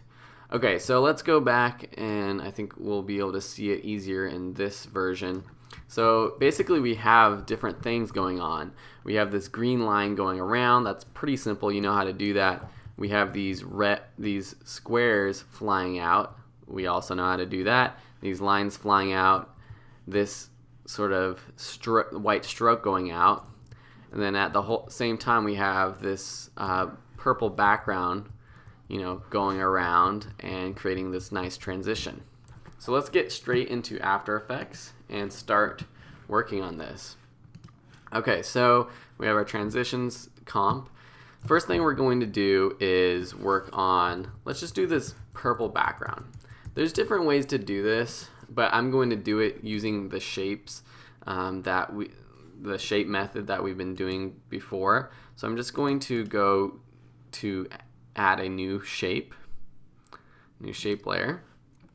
Okay, then I'm going to add a circle. So just go down to ellipse, double click, and then I'm going to drop down under ellipse, go to ellipse path, double click this link to make it a perfect circle, and then just drop it down for now. Then under fill, I'm going to change the color. We'll pick something purplish, kind of like it was in the video. Okay. And actually, we're going to be using the stroke for this as well. And actually, yeah, I take that back. We can get rid of this fill or just make it at 0% opacity. Then we're just going to make this super thick. So we're going to make it as thick as the entire screen, and also in the center we want it to cover that hole, so taking up the entire screen. So something like this, and then just make it bigger, the size. We don't want it to actually go much past the point of no return where this dark spot in the middle is. We don't want to go past it. I'll show you what happens when we add trim paths if we go past it. So then we're just going to add a trim paths like normal, and then this just is gonna, you know, go around. It's basically the same thing as a radial wipe. If you added a solid, let me just show you how to do that really quickly. So let's just add a new solid, Command Y. We'll just, yeah, we'll do white just so it contrasts with that background. And if we just add a radial wipe under transition, and then you do the transition completion, boop. So this is one way to do that. And it's actually a little bit faster than what I'm showing you right now. But I'm doing this method because I want to keep all my shapes under this one layer. You know how I talked about before how using the multiple shapes underneath a layer keeps your project really clean. Okay, so now let's just animate this trim paths. So going from 100% to 0%. But as you can see, okay, so I'm just going to do that, make sure it goes to 0%. But if you, as I was saying, if you change the stroke width too much, see how it kind of comes out the other side? That's not what we want, but you know, that's kind of cool too. But for this project, we want it to just go to the very edge like that. So it's just kind of like a standard radial wipe. Zoop. We're going to function F9 that and make it a little bit more interesting. The speed of it. Just give it a bit more pop. Okay, so that's pretty cool. Okay, so now we have that background. So let's go back and see what we need to do. So, and it looks like our background is actually going the opposite way of our video, but that's okay. So now we have this green circle going around, and it's going the same direction as the purple background. So let's just duplicate this ellipse. Actually, I'm going to group these together first. Group, put these in here. And then I'm going to just rename this purple. Duplicate it, call it green. Then I'm just going to play with some of these settings. So under ellipse, under stroke, I'm going to change this to something like green. Something that similar to what we had. Changing the stroke width to something a lot smaller. Something like this. And then under ellipse path, just make that smaller too. Something like this. Just playing with the stroke width. So it kind of comes on and it completes the circle and then it comes off. Okay.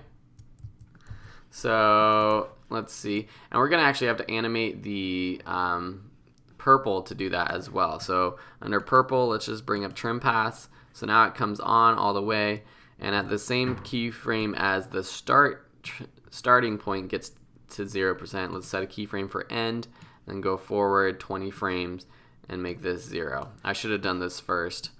And let's just easy ease these, and then go under the graph editor. Should have done this first because now when I duplicated it, it would have already been set for the green layer.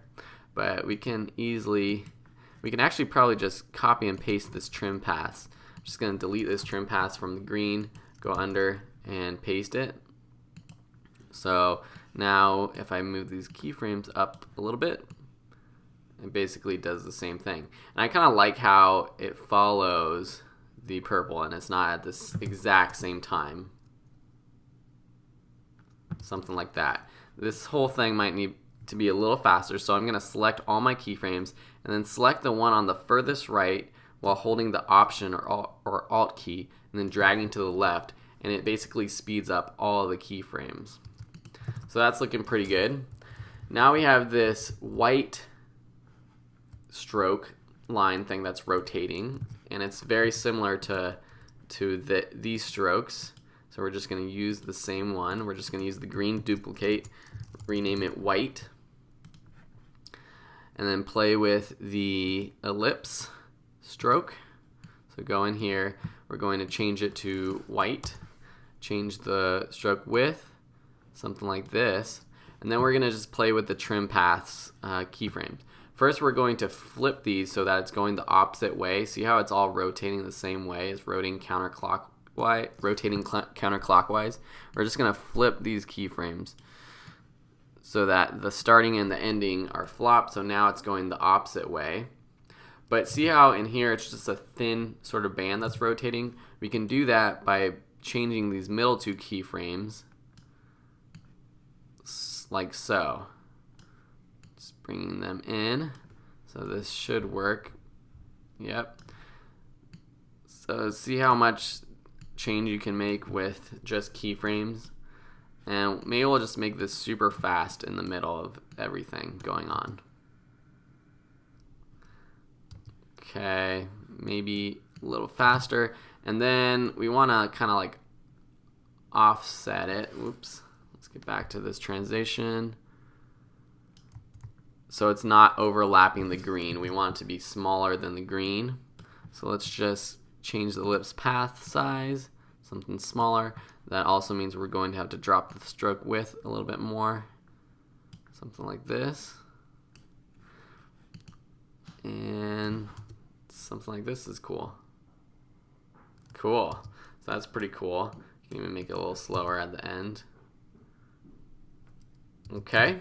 So now let's do these squares that are flying out.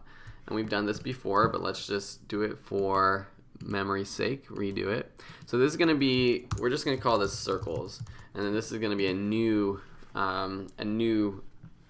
object, new layer for these squares. So we're just going to go new shape layer, and then right in the middle we're going to use our rectangle tool, change our fill color to white and our stroke to white. Actually, we might not even use the fill color right now. And then just from the middle, just drag out, and I'm holding down Command and Shift on my Mac keyboard to make a perfect square from the center. Okay? So now, underneath our rectangle contents, we're just going to make our fill 0. So now it's just a stroke. And then under rectangle path, I'm just going to set a size for position and size right there. And then go forward, how about like a second plus 10 frames, and just move it up, something like this. And then under transform, I'm going to also change the, actually under stroke, I'm going to go from the stroke width of 7 all the way down to 0. So it disappears at the end. Maybe start doing that a little bit later. And then I want it to kind of grow on, so I'm going to go from 0 to 100%. Okay? So it kind of grows out. And we're going to play with the keyframes of this so that it really takes a little while longer to disappear. And maybe start the stroke width at something like 15, so it's a little fatter. So now as we go through this, it grows and flies out. Okay? So now we're just going to easy ease all of these. This size, actually, what happens if we, well, we won't play with this size yet right now. So I'm just going to delete that size keyframe. Easy ease them. Select all the starting ones, drag it out, see what this looks like. And we'll take the last ones and drag them in a little bit. Okay, so this is a little different than what I had done before, but I like it. I like it a lot. So now we're just going to add a repeater. Okay, so now, like always, when we add a repeater, we're going to change the transform properties of that repeater, change the position to 0, and then rotation. Well, what we're going to do is decide how many copies we have. So let's say we have 10 copies, and then under rotation we're just going to do 360 divided by 10, so it's equally spread out. So that's pretty cool. And I want this to happen a little bit before all these circles start happening, so I'm just going to drag this circle layer forward a little bit more so that the squares start popping a little bit earlier. Pretty cool. Okay, so now I'm just going to group these two together. So add a group so that I can duplicate them. So I'm just going to call that square. I'm going to call this line. Okay, so now I can just change the transform properties of this. First, I'm going to look under the transform properties and the rectangle path and the stroke. Just drag all these keyframes out so it happens a little bit after these first squares pop out. So instead of having just 2 bursts of squares, let's just change the size of these a little bit. So I'm just going to unlock that link for the size and make it super skinny. It should be doing it. Okay, so there we see I don't want to make it skinny that way. I want to make it skinny this way. So those shoot out like that.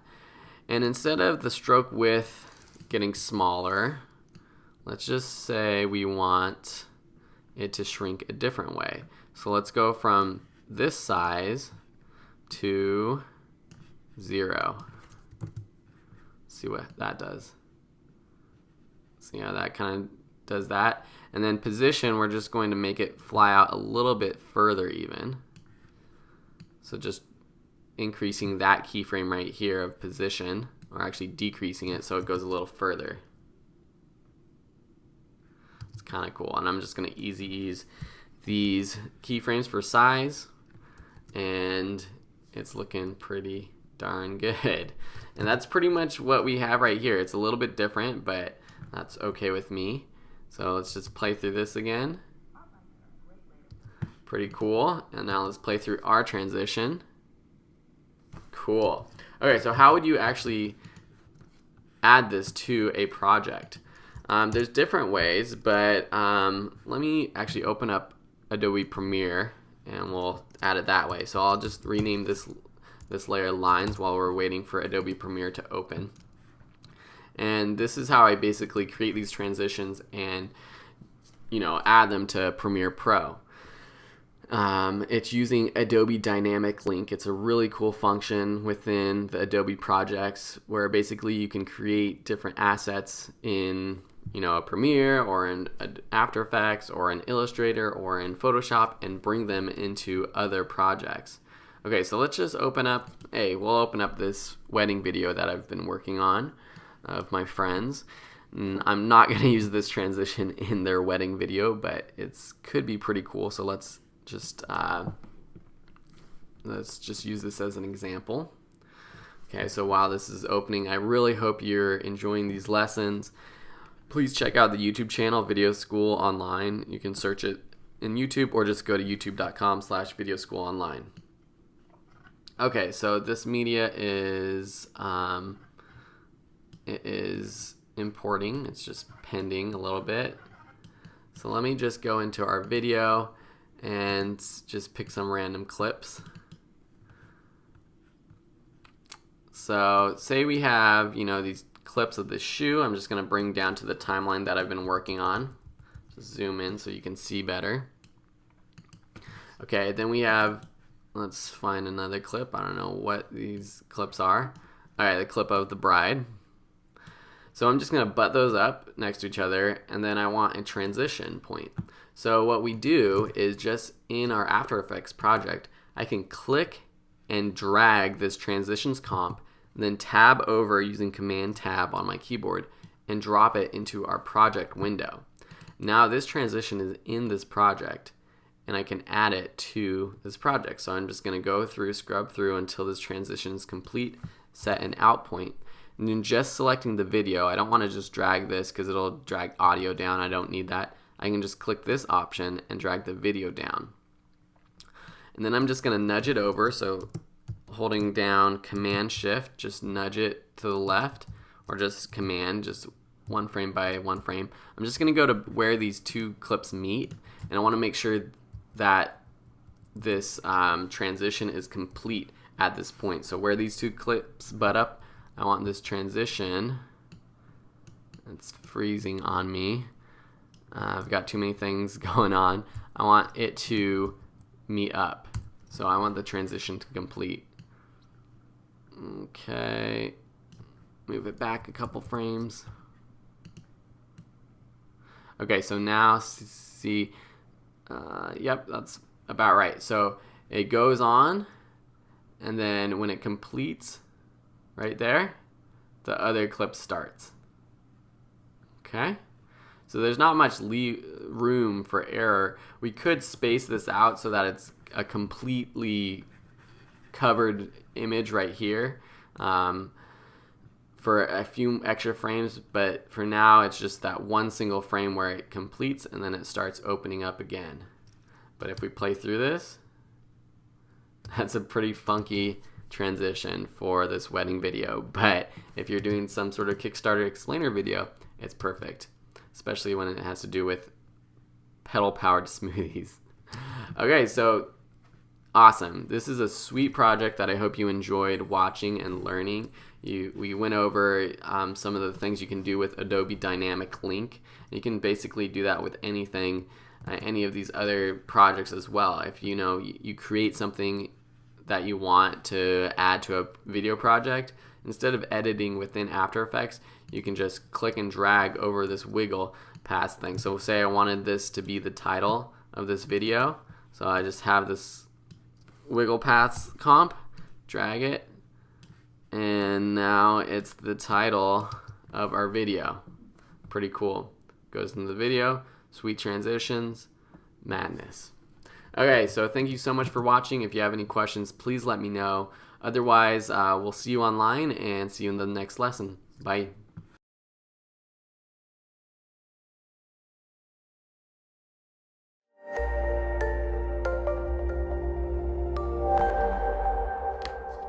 Hey everyone, welcome back to another lesson in the After Effects Shapes course.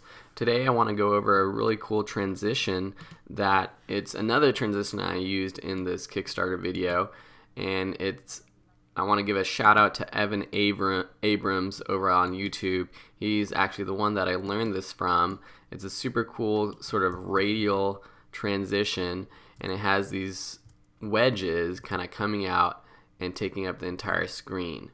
And it's something that we can do using the repeater and changing some of the effects and properties of the repeater effect.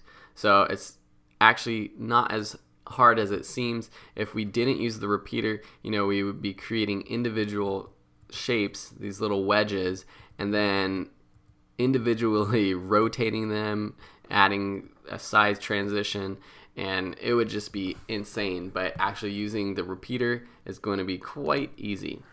Okay, so let's get into After Effects. So I have a new comp I'm just going to call repeater transition. As you can see here, I'm kind of organizing these lessons now over in the left so you can kind of know what is happening. And so first we want to do is add a circle. So we have to create that little wedge that we had in the video. So first we're going to add a new shape layer and then just add a circle. And then we want to make this a perfect circle. You know the drill by now. Just go to size, using Option or Alt, double click this, and then just decrease the size to something like this. Okay, now with this shape layer selected, well, first we want to turn on show grid, so under view, and then snap to grid, and then zoom in a little bit so that we can see the middle of this circle and a little bit above. And then using our mask or our pen tool while the shape is selected, just create a wedge starting from the very center and then going up and make it kind of very skinny. So that's why using this grid feature will help, because then we can kind of make it perfect and it snaps our points to the grid. Okay, so now we have these two shapes, and what we really need is just this path of this shape. So it's just the path of this mask that I just created. And we can actually just drop this under the ellipse and it becomes a part of this shape. But I'm going to put it underneath the ellipse path actually. It still looks the same, so we're going to change that. And we can just go ahead and get rid of this shape. And so now under ellipse, we're going to add something called merge paths. And so that kind of merges the paths that we created with the first initial ellipse, the circle, and this wedge or this triangle shape. And then if we go under the merge paths options and change from add to intersect, voila, it creates this sort of pizza wedge. Looks like a pizza slice. I'm going to go ahead and turn the show grid off, change to fit to 100% so I can see my entire comp. Okay, so now we have this wedge. So what are we going to do with it? Well, we go under contents, just click contents and then add repeater, and now it adds a repetition of this wedge, this slice. As always, we're going to change the position to 0 and then start our rotation and just add copies till it fills in basically. But then we don't want any space in between, so let's drop down that rotation until it disappears. So maybe something like 14, maybe 13. Okay, 13. And then just increase the amount of copies till you have exactly the right amount to have it covered. It doesn't have to be perfect. Okay, so but now we have 28 copies, so 28 wedges that make up this circle. It's not a complete circle in the original sense of creating a circle, because it's made up of these wedges created by the repeater. So now we just have to change some keyframes, and the keyframe that we're going to change is this scale one. As you can see, as I'm playing with the scale, you can see where this animation is going to go. So something like this, and it grows. Okay, but first we're going to change it back to 100, go to 20 frames or however long you want this transition to be and set a keyframe. Then go back to 0 and set a keyframe at 0. Okay, so you can see that it's going super fast at the end. So we can easy ease the end of this, and that helps a little bit. It's a little bit of a slower animation, but really to get in there, let's go into our graph view and drag out this keyframe so it really slows into this last keyframe. So see how that now that kind of really slows into that. Okay, so now, but it starts with this one wedge being on the screen. So what we're going to do is change the size of this one from, well, 800 is what it ends up being. We're going to start at 0. Okay, so now the whole shape is actually growing through this transition. And it's actually going to end, we want it to cover the entire screen. So we want it to end at something like, that's not going to work. We're going to have to change both of these options. So increase this, but also increase this. So just increase these two options, something like this. And what we can actually do is, instead of changing this size, let's go backwards a little bit, leave this at 800, and then we're just going to go under the transform ellipse rather than the ellipse path. That's what we want to do, because actually that was affecting this circle and not the entire object. Sorry about that. So go under transform ellipse 1, and that goes from 0 to 100, and now we can just change this 100 to be whatever we want to fill the screen. Then we don't get those weird lines that were showing up. So now it kind of grows on and takes up the entire screen. We can see this little circle in the very middle of this, and that's because our original ellipse path is off a little bit. So let's just move this point a little bit over and it fixes itself. So zoom back out. So now it kind of grows onto the screen and covers the screen.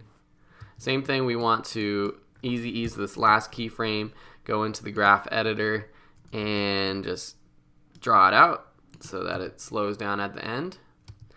And we can make this whole animation a little bit longer by just moving these second two keyframes. And then the last thing we want to do is change the rotation. We're just going to rotate the entire layer. So starting from 0, or actually we're going to end at 0, we're going to, I'm just going to go forward to like halfway through just to see how I want to rotate it. Is it negative? No, I think it's positive, however many we want. So let's just do positive 180, something like that. And then just move this keyframe to the start. Oh, nope, that's not right. Maybe negative 180. So that's kind of cool. A little bit too much, so let's just go up like 45. That looks pretty cool. What does positive 45 look like? I think I like that a lot better, actually. Looks a little less wacky. Alright, so I'm just going to easy ease that, go into our graph, drag that out so that all these keyframes have about the same speed settings. And there you go. You have a cool sort of transition. So say this is for a motion graphic or an explainer video that you're just doing animations. You know, this would be cool to just bring about a new background color. And of course you can combine this with some of our other tricks with, you know, the lines coming out the center, you know, something like with this transition, you know, with these lines or squares coming out, or even just add some of these other circles with trim path animations to make it really unique. Another thing we can do is, if we pre-comp this, so say we have two videos that we want to use this as a transition for and not just adding a new background, but we want this to, you know, transition from one image, one video to another video. Say we want to create sort of a circle that opens from the center to the second video. What we can do is pre-comp this, and we're going to call this radial transition.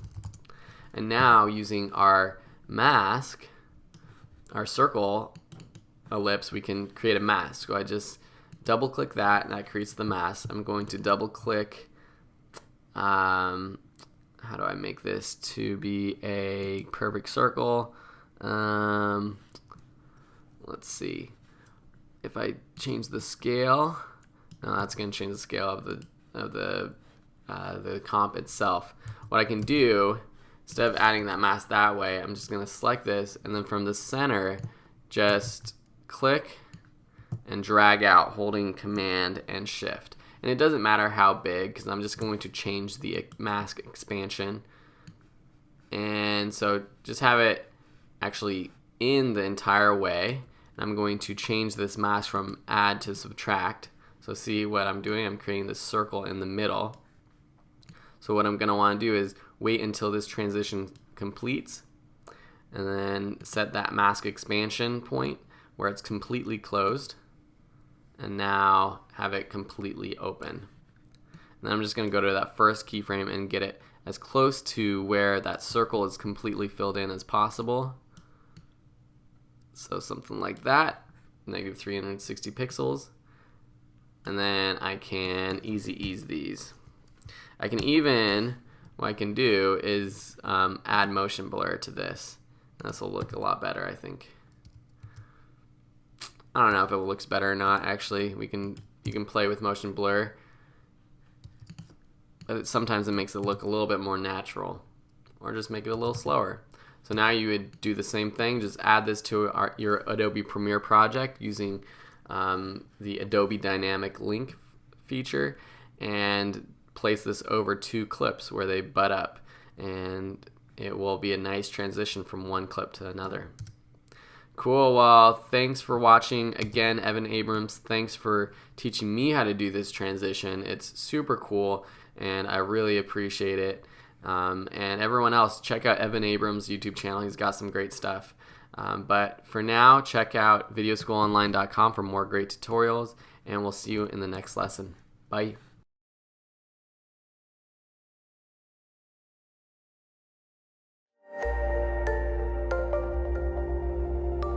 Hey everyone, welcome back to another lesson in the After Effects Shapes course. So today I have a pretty cool project for us that we're going to do. It has to do with maps, and it just kind of goes to show what you can do with shapes. So let me just play this. I just created this relatively quickly. It just took me 10 minutes to make this, but I think it's pretty cool, and it's using a lot of the stuff that we've already done, but just put into practical use. So say, if you're a motion graphics artist, you'll probably at some point come upon a project that has to do with maps. And I've seen different ways of using shapes to add markers or paths along maps, and using the shape tool you can do a lot of that. So we're going to recreate this cool animation of these markers, and then the path kind of jumping around. So let's get straight to it. Okay, so I have my map PNG that I just took a screenshot from openstreetmap.org, I think. I'm just going to drag that into a new comp. So now I have the entire map. I'm going to focus in on San Dimas because that's where I grew up. So the most excellent San Dimas, that's where I'm from. First thing first, I'm going to add a saturation filter. So over in your effects panel, just go to add hue saturation. I'm going to colorize this and change the hue to sort of like a bluish. It kind of makes it, I don't know, a little sci-fi-y, I guess. And then just drop the lightness, and maybe drop the saturation a little bit. Something like that will good. And this just gives a little bit more contrast to the background. If it's not like that, or to my shapes, if it's not like that, you see these shapes here, and if I don't have it colorized or have this effect on it, it kind of gets lost in the background. So that's one thing you have to pay attention to when creating motion graphics, just the color balance. Okay, so the first thing we're going to do is create this line that bounces from Covina to San Dimas. Actually, it hits Glendora too, so it goes from Covina to Glendora to San Dimas. Okay, so let's just use our pen tool, and without anything selected, we should be able to just create a shape. I'm going to turn up the stroke and turn off the fill up here. Okay, so let's just click in Cavina, click in Glendora, and click in San Dimas. Then we're going to go ahead and mess around with these little, with the path itself. Whoops. Let me zoom in a little bit and get something that we like. So it looks like it's bouncing. So I'm just playing with these points. Something like that looks pretty good. Then I'm going to go and rename this to be line. And then I'm going to go under contents, shape, and stroke, and change this to round cap so it has a round end. And I like that thickness. We're going to add a trim paths to this. So let's add trim paths to this shape. And then we're going to just animate this. So this is, let's just go from the start. So we're going to go from 0. So changing the end, we're going to, the end properties, we're going to go up all the way to Glendora. So that's like what, 52%? And I'm going to set a keyframe there. Then I'm going to go the same amount forward and complete it. Okay. Okay, that's weird. What just happened? No, I don't want to go to 0. I messed up. I want to go up to 100. Okay, so something like that. And then when it hits the middle in Glendora, I want the start function to start disappearing. And then hit a keyframe right there at 53 when it hits San Dimas. And then go forward 10 frames and complete it.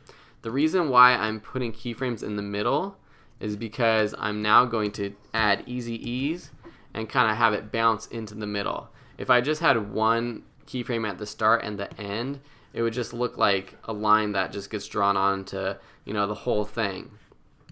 And I can actually show you that. So say, even right now without going into the graph mode, you can see how it kind of bounces. Say I just deleted these 2 keyframes in the middle. See how the speed is a little different? There still definitely is a little bounce in there, but with these keyframes, we can go into the graph view now, and I'm going to go ahead and fit all graphs to view, and really have it kind of slowly bounce into that second keyframe, the middle one, over in Glendora, that is. Okay.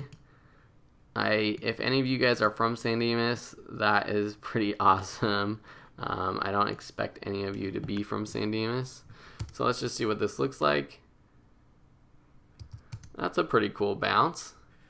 Maybe I want it to bounce out of this, out of Glendora a little faster. That's kind of cool. And let's get the second one and bounce out of Glendora a little faster.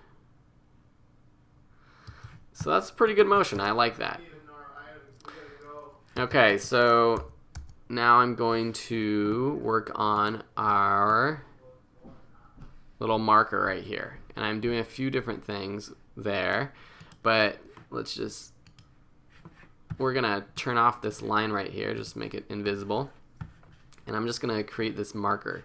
So the first thing we're going to do is, let's add this sort of spinning shape, the spinning sphere. And that's actually going to be its own object. So I'm just going to take our ellipse tool, add back a fill, and make it white. That's good. Take off the stroke, and just around San Dimas, I'm just going to draw a little sphere. I'm going to make sure the anchor point's in the center. I'm going to turn on 3D. Then I'm going to press R to bring up my rotation, add a little bit of X rotation, and then set keyframes for Y rotation starting from 0, and then going for like 2 seconds or so, and rotating. Like, we can do one whole rotation, 360. It's pretty cool, huh? Okay, so now we need to do those other little lines coming out of it. So we have this red stroke that kind of pops out of it, and then this dotted blue line or dotted black line that kind of rotates around the marker. Okay, so let's, with our ellipse tool back and with this red stroke, let's go up to like maybe like 4 pixels. And then under fill, let's get rid of the fill, and then just draw a red line. Oops, zoom in, sorry about that. Okay, so now under this ellipse, so I'm just going to rename this blip, and then we'll rename this marker, the white marker. Under blip, let's go under ellipse path, let's make it a little bit bigger, and we're going to actually animate it. So I'm going to move this keyframe up 10 frames and then go from 0 to 10. Okay, and this is going to go under our marker actually. And then with the stroke, I'm going to go from this 4 pixels at the very beginning and at the end and at 0. Now I'm going to add a easy ease to both of these and just play around with the speed. I want it to kind of slow into this, I think. Maybe slow out of it. Maybe make the whole thing a little bit longer, so I'm just going to move these keyframes up to 20 frames. And just playing around a little bit with the speed until I have something I like. Something like this. Yeah, that looks good. Okay, so now that we have our little blip, let's see what it looks like. And I want, oh, you know, one thing I forgot, I want this white marker to kind of pop up. So I'm going to have this kind of start a little bit after the blip, go from size scale 0 to 100. So just set those keyframes, easy ease them. Something like that. Maybe move these up a little bit. And then right after the white kind of pops up, we want to have those black dots, the black dotted circle, kind of rotate around it. What we can do is just duplicate this ellipse underneath this blip, call this dots, whatever you want to call it, and then take out these keyframes for the ellipse path and these strokes. So I'm going to take out this last keyframe in the stroke and the first one in the size.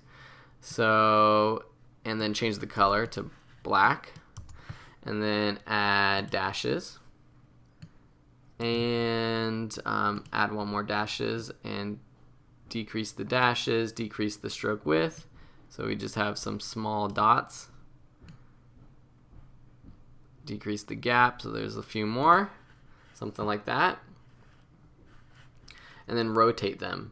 So under transform properties, just set a keyframe for rotation from 0 to whatever we want. We can do one full rotation, which is 360 degrees. Just move that up to 2 seconds or so. Wow, that's really fast. I don't think we need it that much. Let's just do it to like maybe like 45 degrees. Yeah, that's pretty good.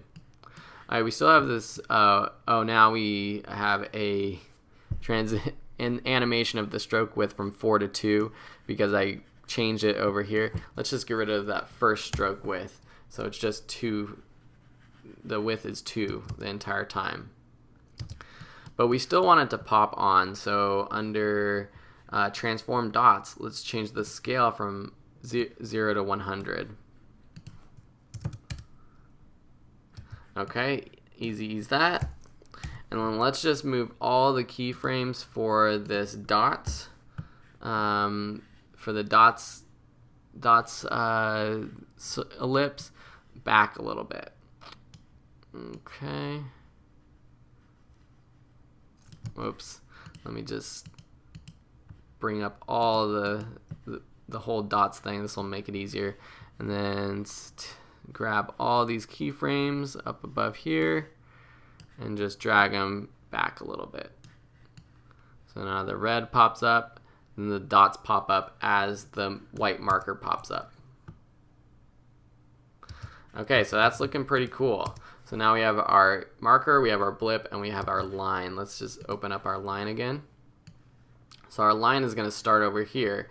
So what we want, we want our line to start animating maybe around 15 frames or 20 frames. So I'm just going to move this up like so.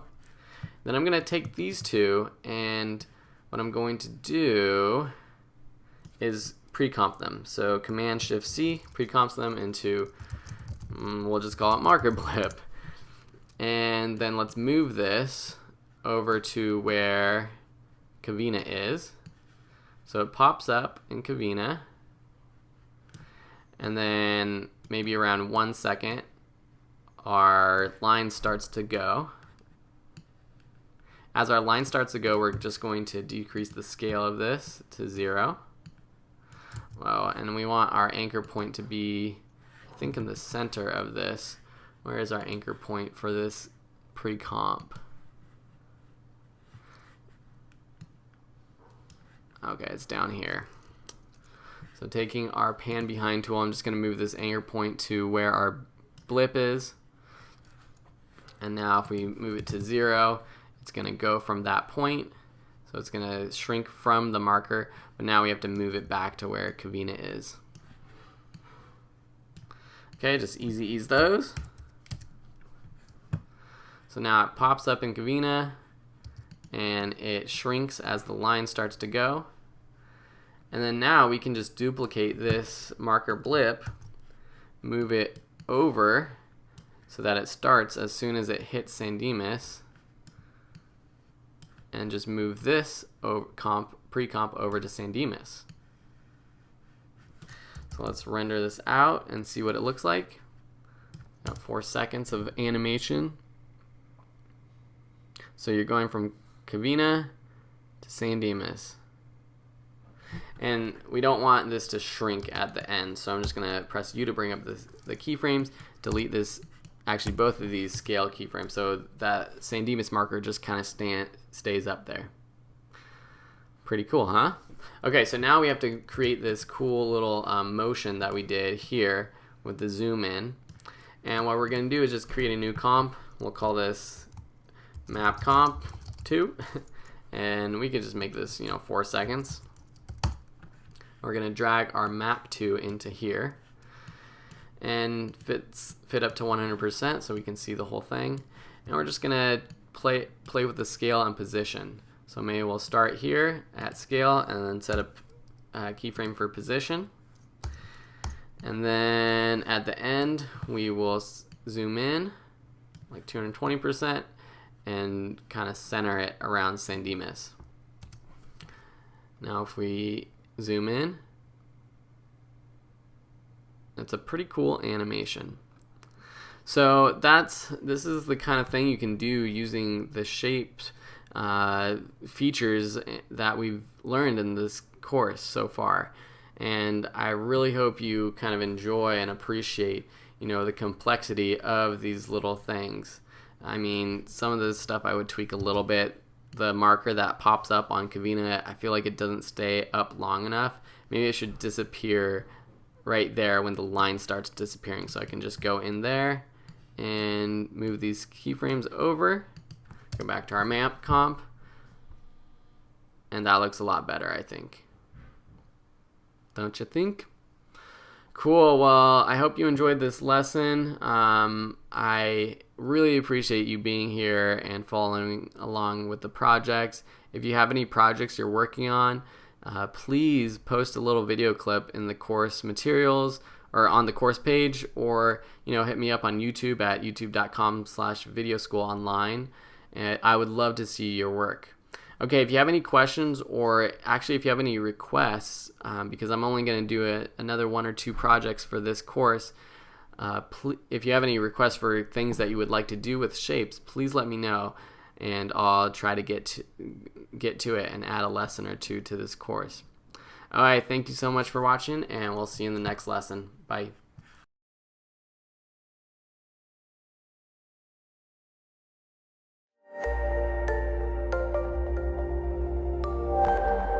Hey everyone, welcome back to another cool lesson in the After Effects Shapes course. Today we're going to be working with text and actually turning it into a shape layer to create some really cool text transitions. So check out this animation that I created for introducing some cool text, and you can basically do this with any text that you have. And it's not as easy as going to your animation presets and selecting text animation or whatever, but it's customizable and you create it yourself, and it's cool to know the background of how something like this gets made. And you can even you can do way more cooler things with it, and it's using some of the same techniques we learned before. Okay, so I'm just going to actually turn all these two layers off and hide them. So clicking the shy guy and then click the shy guy up here so they're not there. Actually, I want to turn them off first. Okay, so now we're just going to create some text. So let's go ahead and create some text. And I'm just going to write hello. I like this. We can even add an exclamation point. So I'm just going to center this in our composition. Maybe even make it a little bigger and recenter it. And I chose Lee Gothic font because it's nice and blocky. If I chose something a little too skinny, it wouldn't look as good because we're creating this sort of outline look. Okay, so I added this cool green background. Nice hip color. Okay, so first thing you're going to do is right click the text and go down to create shapes from text.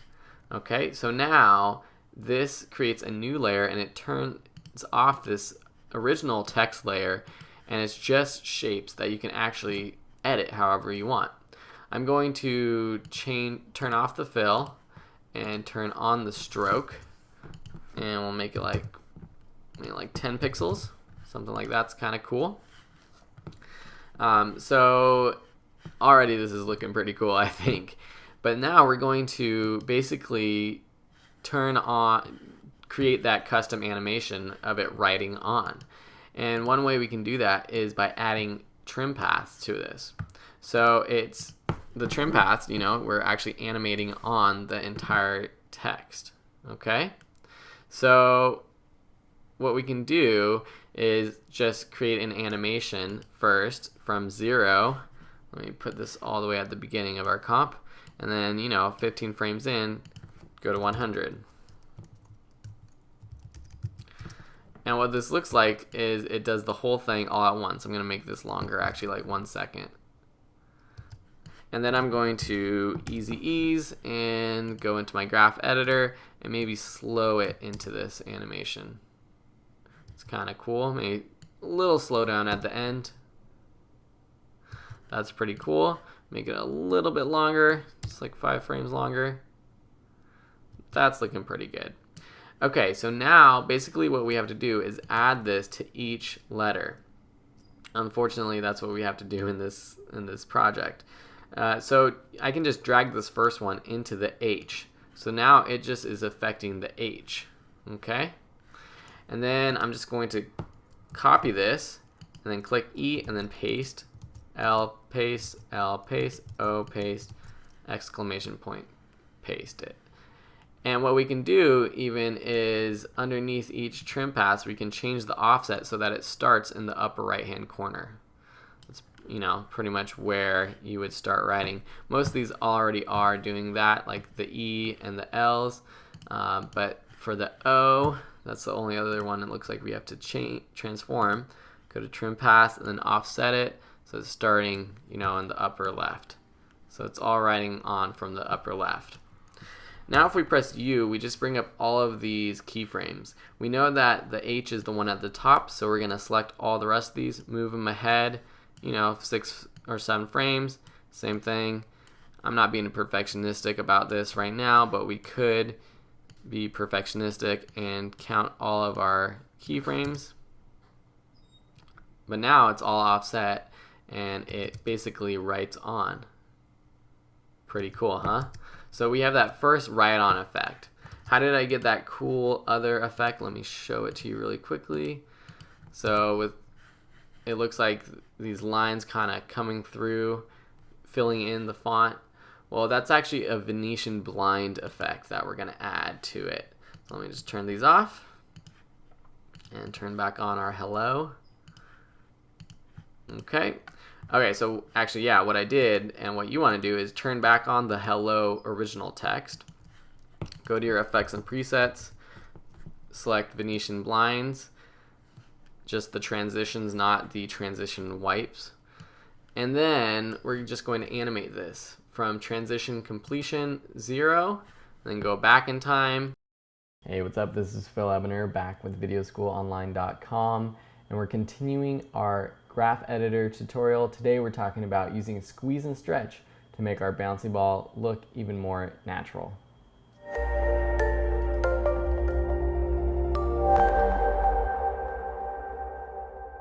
Okay, so today we're going to use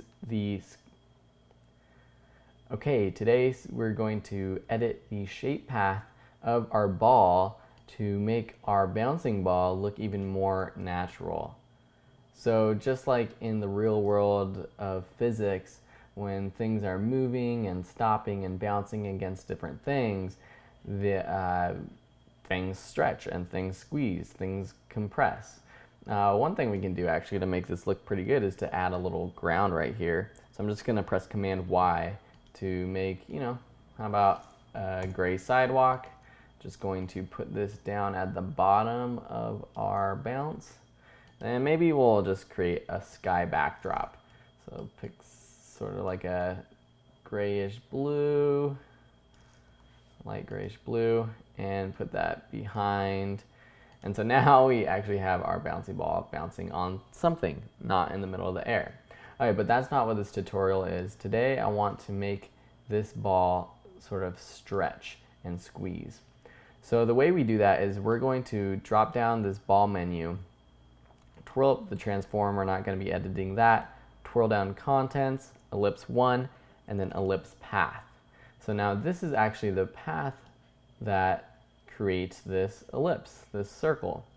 And so at this point, when the ball hits the ground, we're going to want it to actually really be compressed.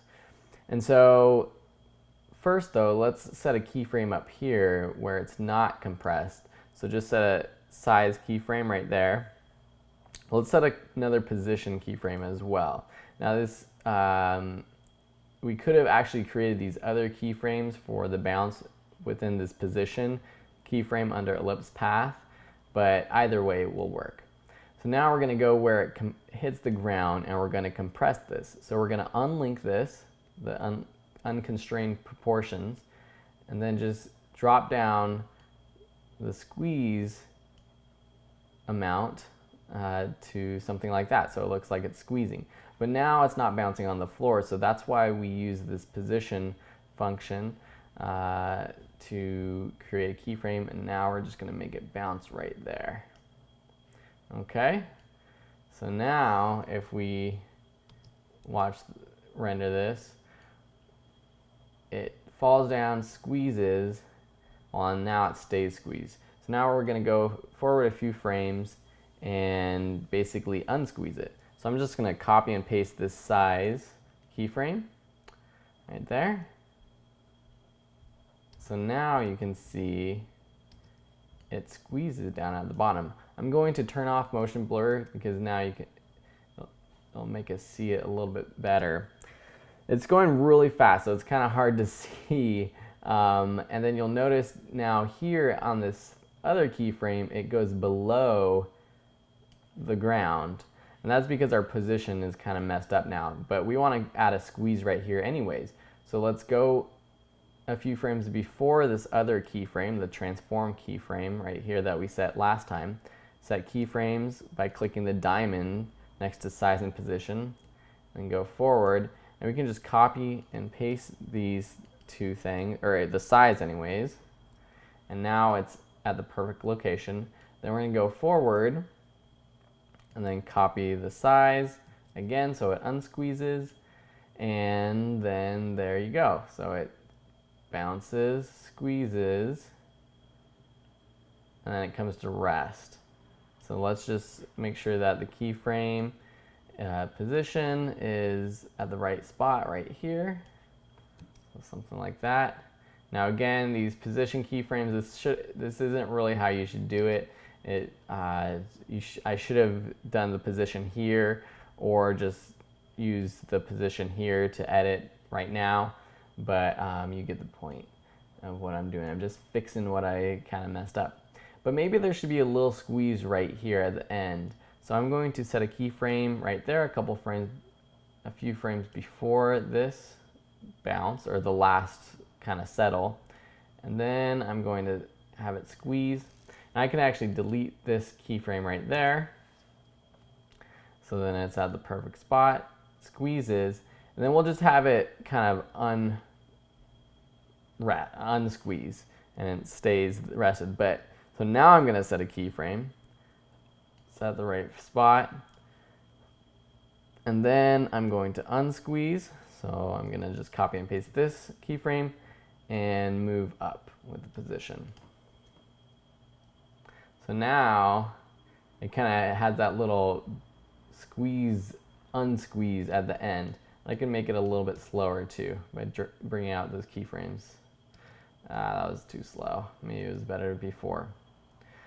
So now I'm going to go through all of these and press F9 on my keyboard, or function F9 to do easy ease, or you can right click keyframe assist and do easy ease. So now the bounce will kind of slow into these keyframes. And with these, I could go in here and with this, select the size and go into my graph editor, select these keyframes, and I can even zoom in on these ones right here and make it, change it up a little bit if I want. Now I can make it squeeze faster right when it's about to hit the ground, and just kind of change the speed so it's a little bit more natural. It's a little tough getting the right keyframe, but something like that looks pretty good. So it kind of slows into the squeeze. Okay, and then just one more. Okay. So now this sort of speed using the graph editor matches the speed that we were doing with the position in the last lesson. So there you have it. Now we have our bouncy ball that really actually looks pretty good. So I'm going to turn on motion blur, and it looks like a cartoonish bouncy ball. Okay, so that's using squeeze in terms of shape paths to create a realistic bouncy ball effect.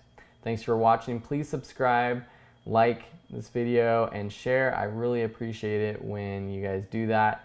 It keeps me going, keeps me doing these tutorials, and I'm really looking forward to the future because I got some awesome stuff lined up for you. Anyways, have a great day, and we'll see you in the next lesson. Bye.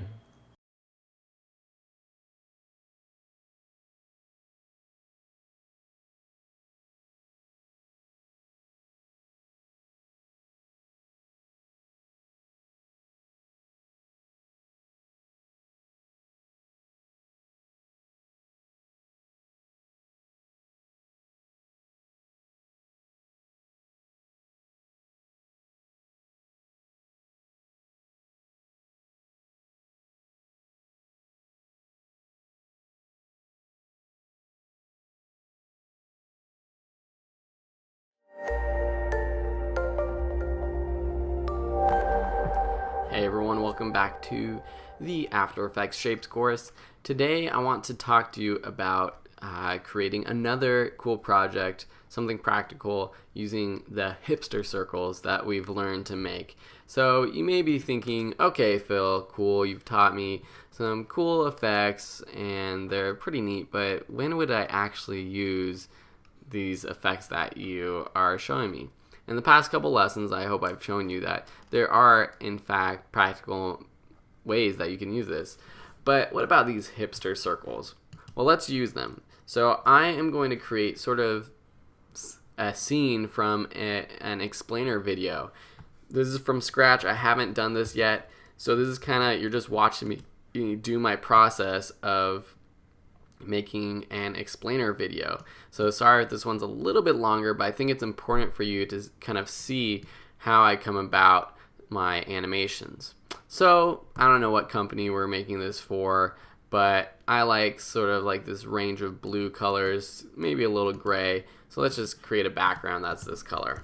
Just gonna rename that BG for background. And then I have these 3 icons that I found online from, I believe, Icon Finder.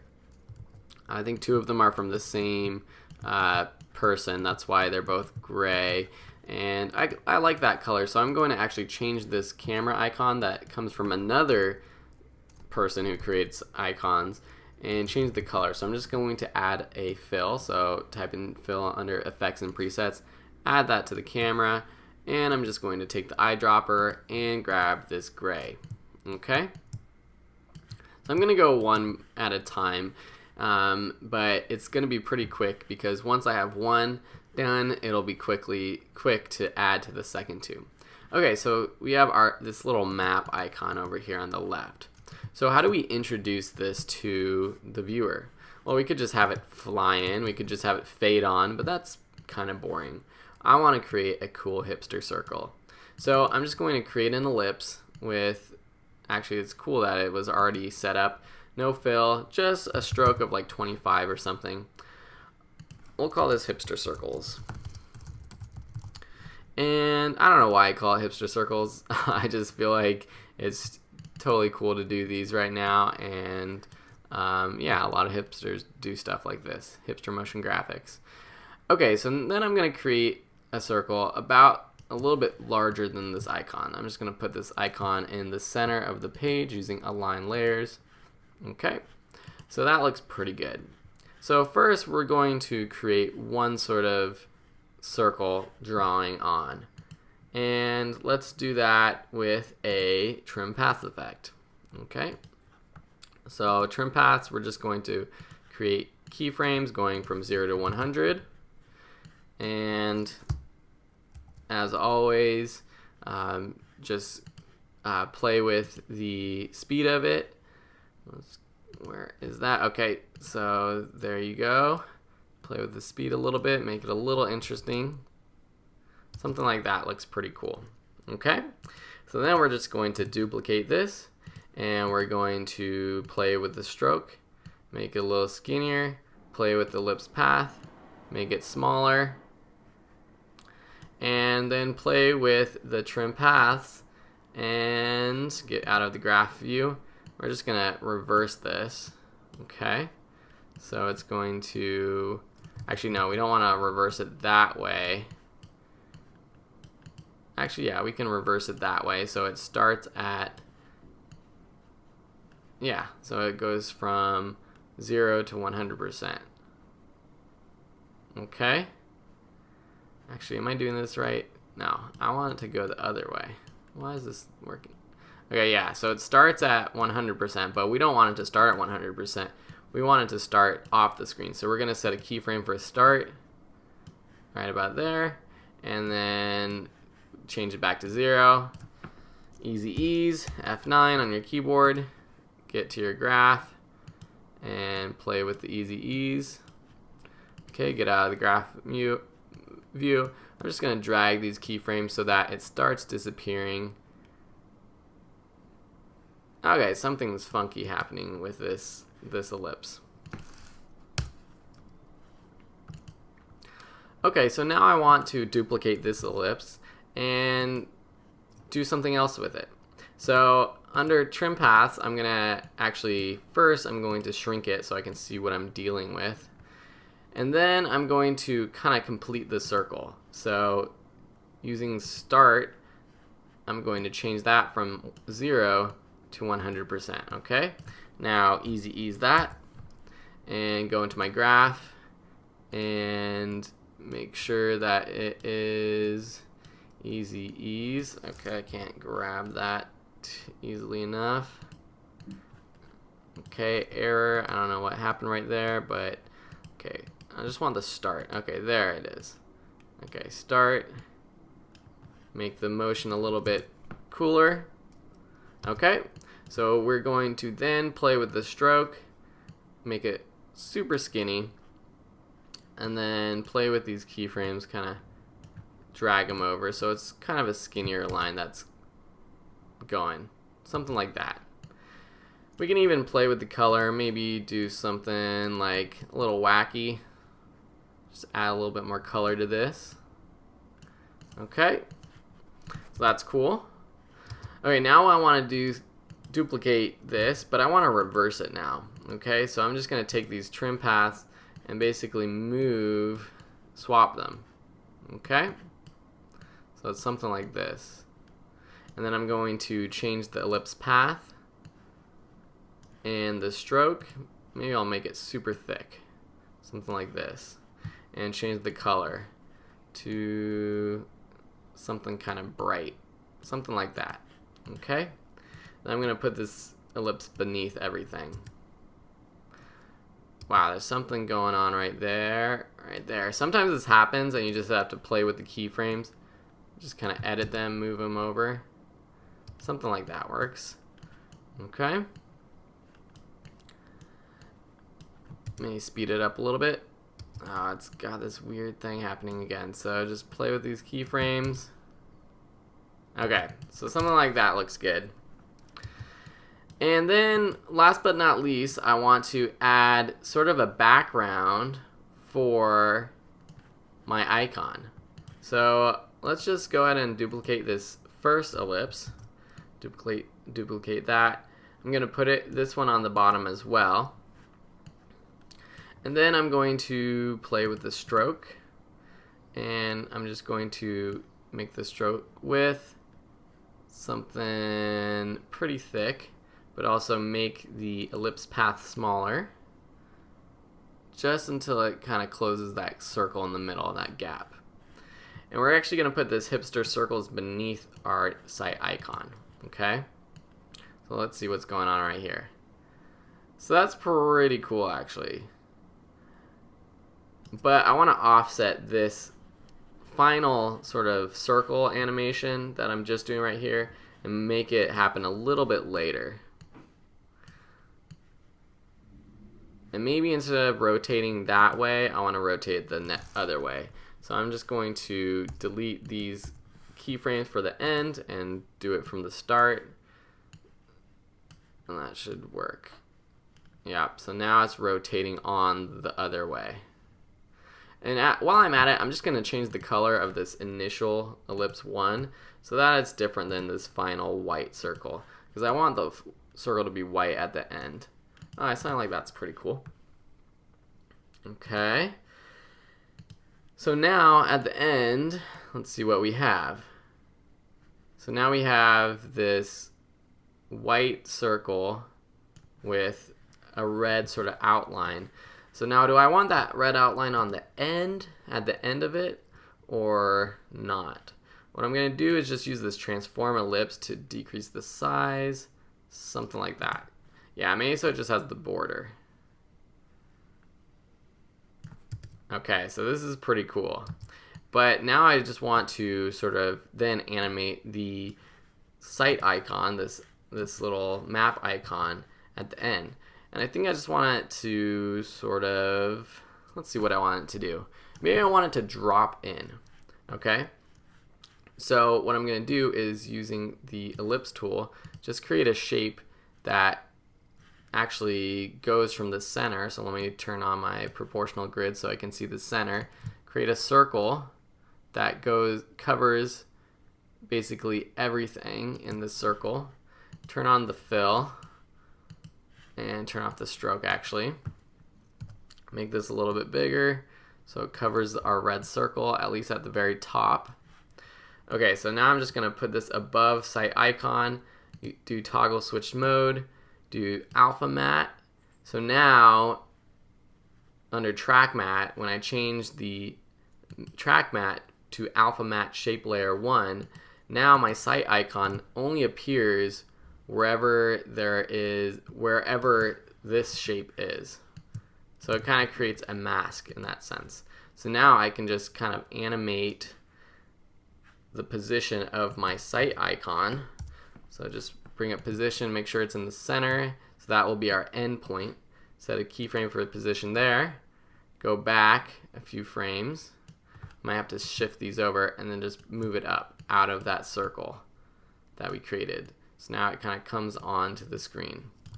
And I'm going to create a little snap effect for the motion. So I'm just going to keyframe those, easy ease them, get to our graph editor, and really just move these and make it super slow at the start and super slow at the end. So that's pretty cool, and maybe I'll add motion blur to this one. So turn on the motion blur for that layer and move these keyframes up a little bit so it starts coming on right when that finishes its animation. Okay, so that's looking pretty darn cool if I say so myself. So I'm just going to call this Hipster Circles 1. And then I'm going to actually parent these two layers. So I'm going to rename this map icon so it makes more sense. And then I'm going to call this map icon map, I guess.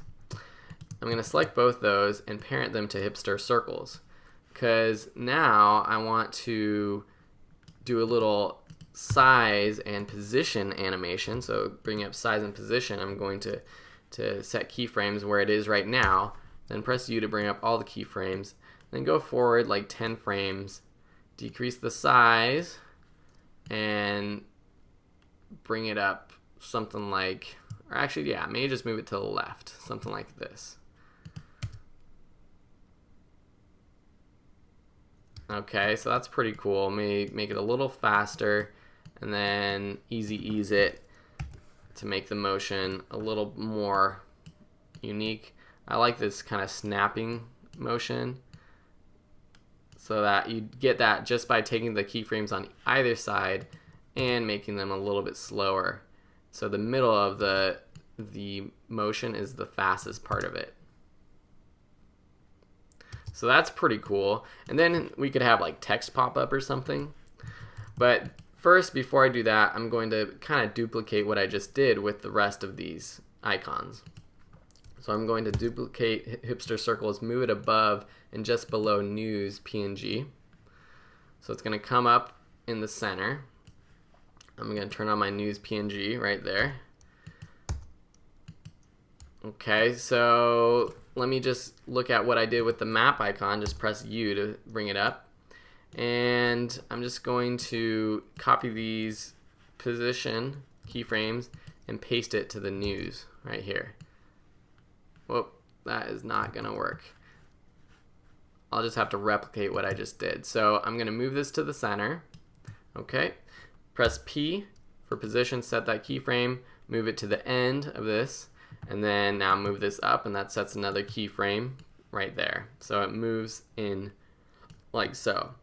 And then we have to create this other icon mat. I think I can just duplicate this, move it above news, turn it on, see where it's at, so it looks good, and then toggle switches modes and change the news track mat to alpha mat map icon mat 2, but I'm going to rename this to news mat. Okay, so now the news kind of flies on like so, but I want to change the motion, make it sort of snap into place like we did with the other one. So just take these points, bring it in like so, something like this. Looks good. Okay, and then I'm going to go to these keyframes where I change the or actually just parent these two layers, the news mat and the news PNG, to Hipster Circles, and now it moves to that spot as well. Except I don't want to move it to that spot. I want to move it over to this right side. So I'm just going to take this right there and move it to the right. So, and then drag these three layers, so the news mat, the news PNG, and the Hipster Circles 2, just drag them to the right. So I want this to start animating as soon as the first initial map starts to move. So maybe something like right there. Okay.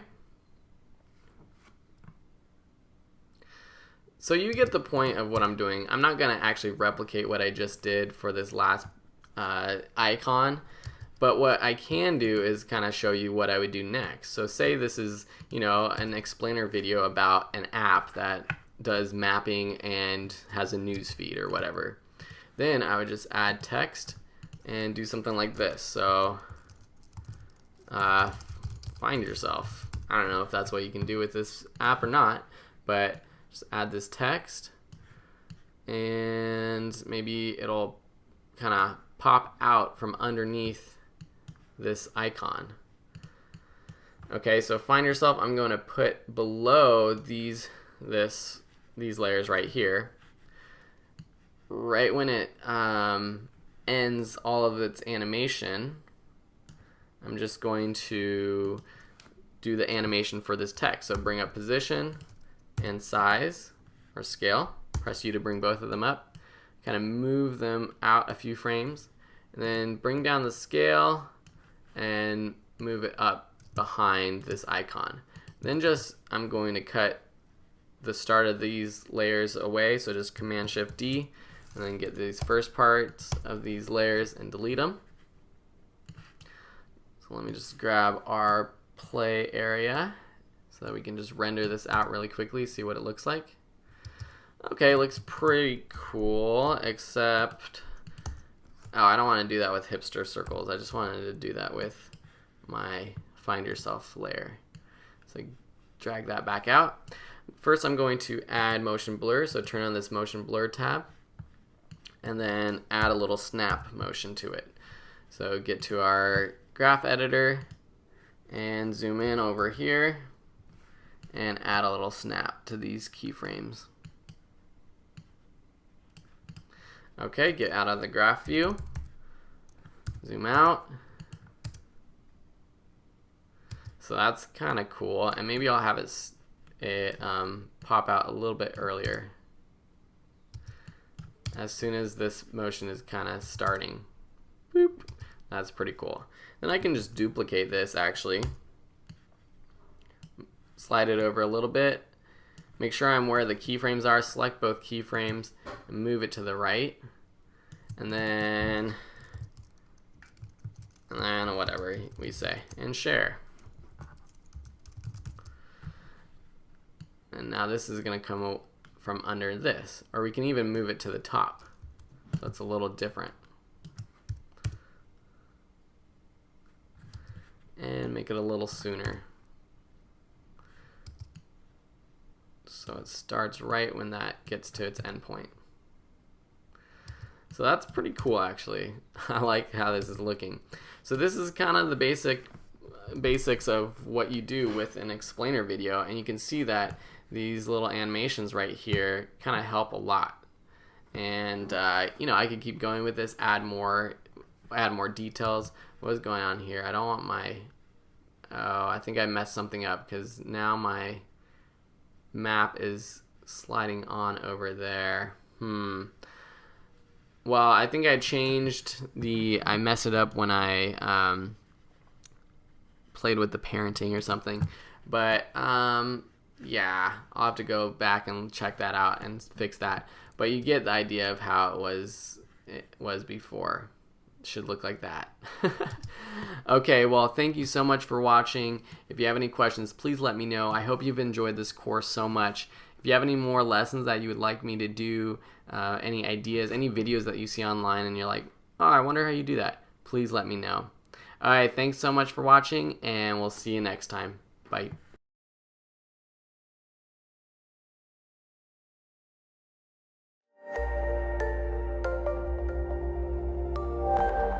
Hey, what's up? This is Phil Ebner with VideoSchoolOnline.com, bringing you another cool tutorial in After Effects. We're going to be doing a cool clean lower thirds, another one that was found on in Envato on VideoHive.net.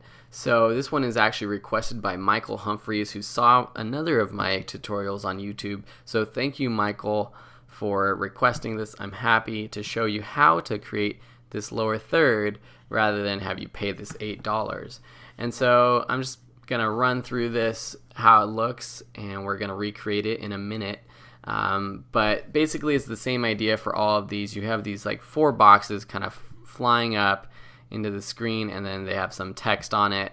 And what we're going to be doing is this first one, and then the rest of them you can kind of figure out yourself, I think, with the technique that we do with this one. And this is a great follow-up project for those of you who are taking my advanced After Effects layer course. So if I just launched this in June of 2014, if you're just recently watching this, this is a great course for those of you who know a little bit about After Effects but want to take it to the next level. So check out videoschoolonline.com to enroll and really bring your skills, After Effects skills, and take it to the next level. So let's just watch this one more time, see it pop up, and then this box with Motion Designer at Envato pops down, and then above it, it pops up from behind.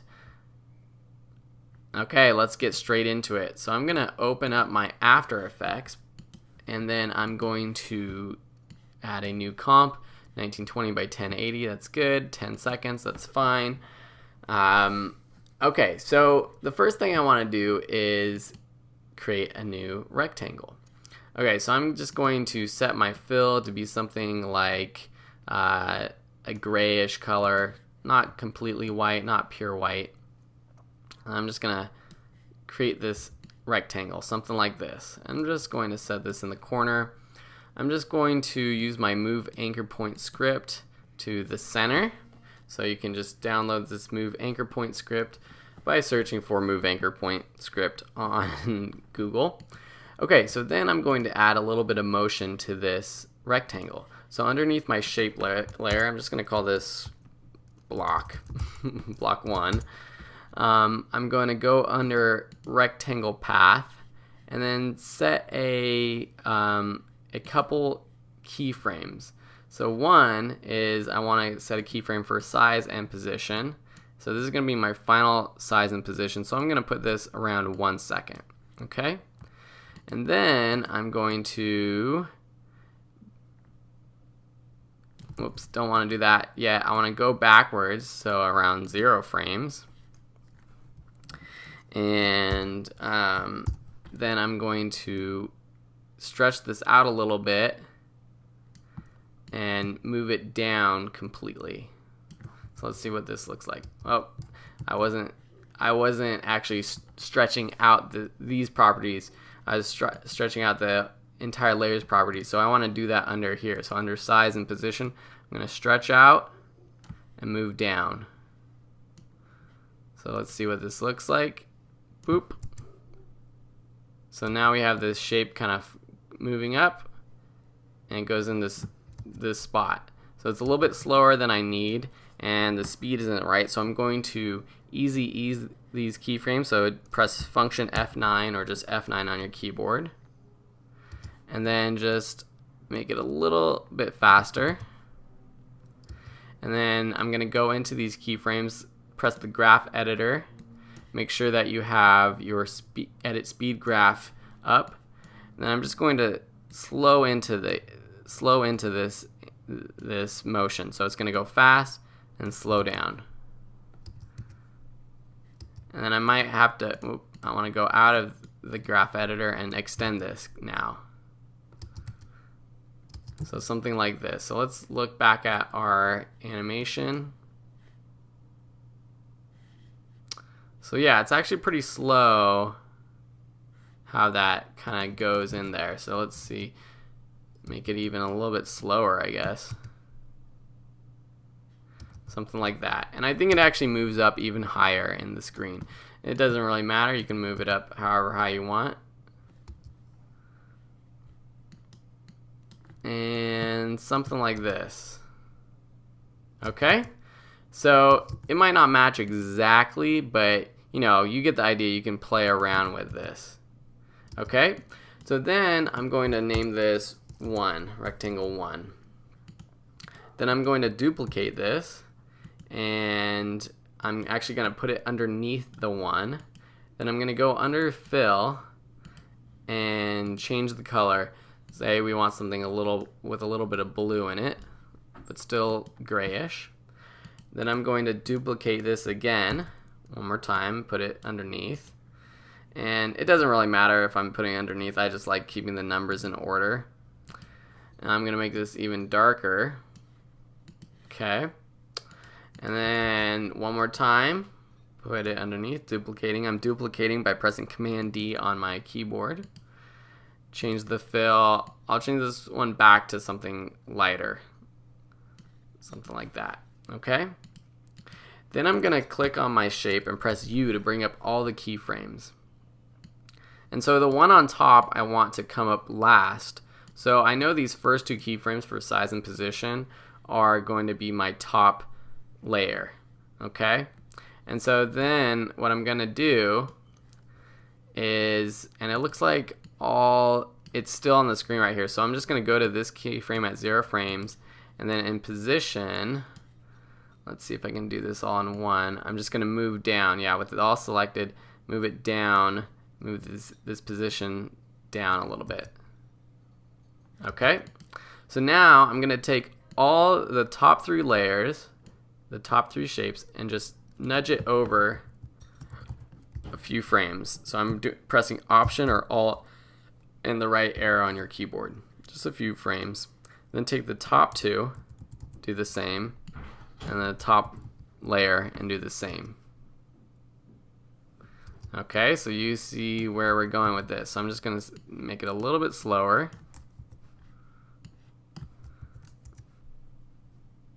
Okay, see, now that looks a lot better. That looks a lot more like this.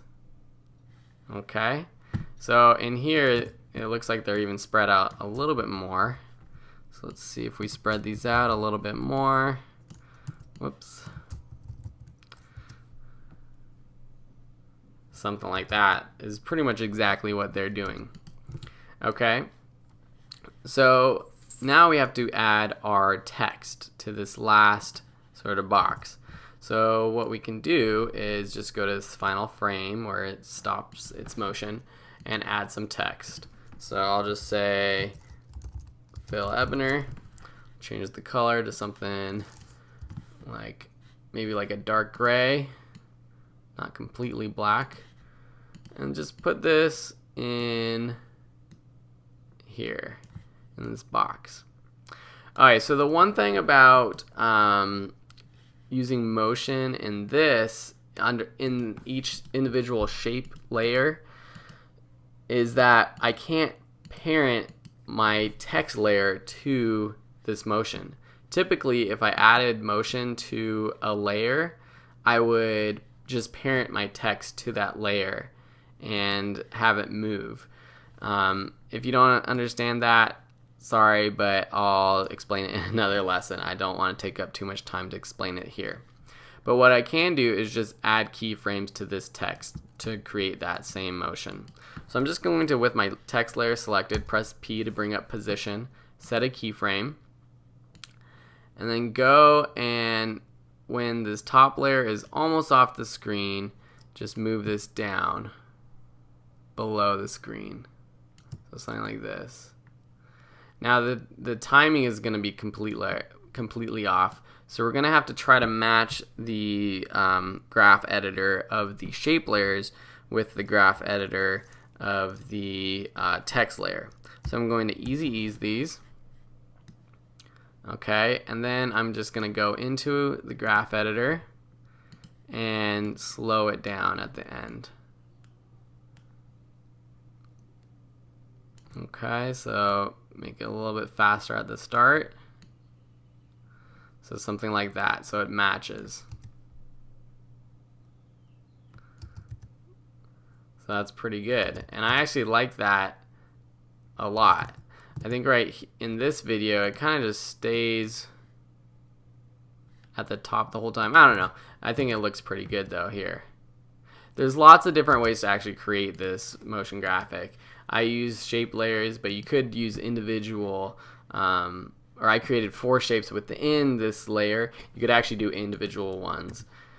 But okay, so now we have that text. And then let's see what happens. The design by text kind of pops up at the top. So let's just add that. So I'm just going to, add my website in a light text. Okay, something like that. Now this is going to go over my text right here, right? And this is going to go behind this block layer. And so right about at the end, it's going to end up right there. So I'm going to press P to bring it position, set a keyframe, and then go back, and about here, move it underneath. And then just with this layer selected, I'm just going to press Option, left bracket, and that cuts off the rest of this layer because we don't want it on the screen. See, if it was on the screen before these shapes moved up, you would see it. We don't want that. So I just cut that to that point.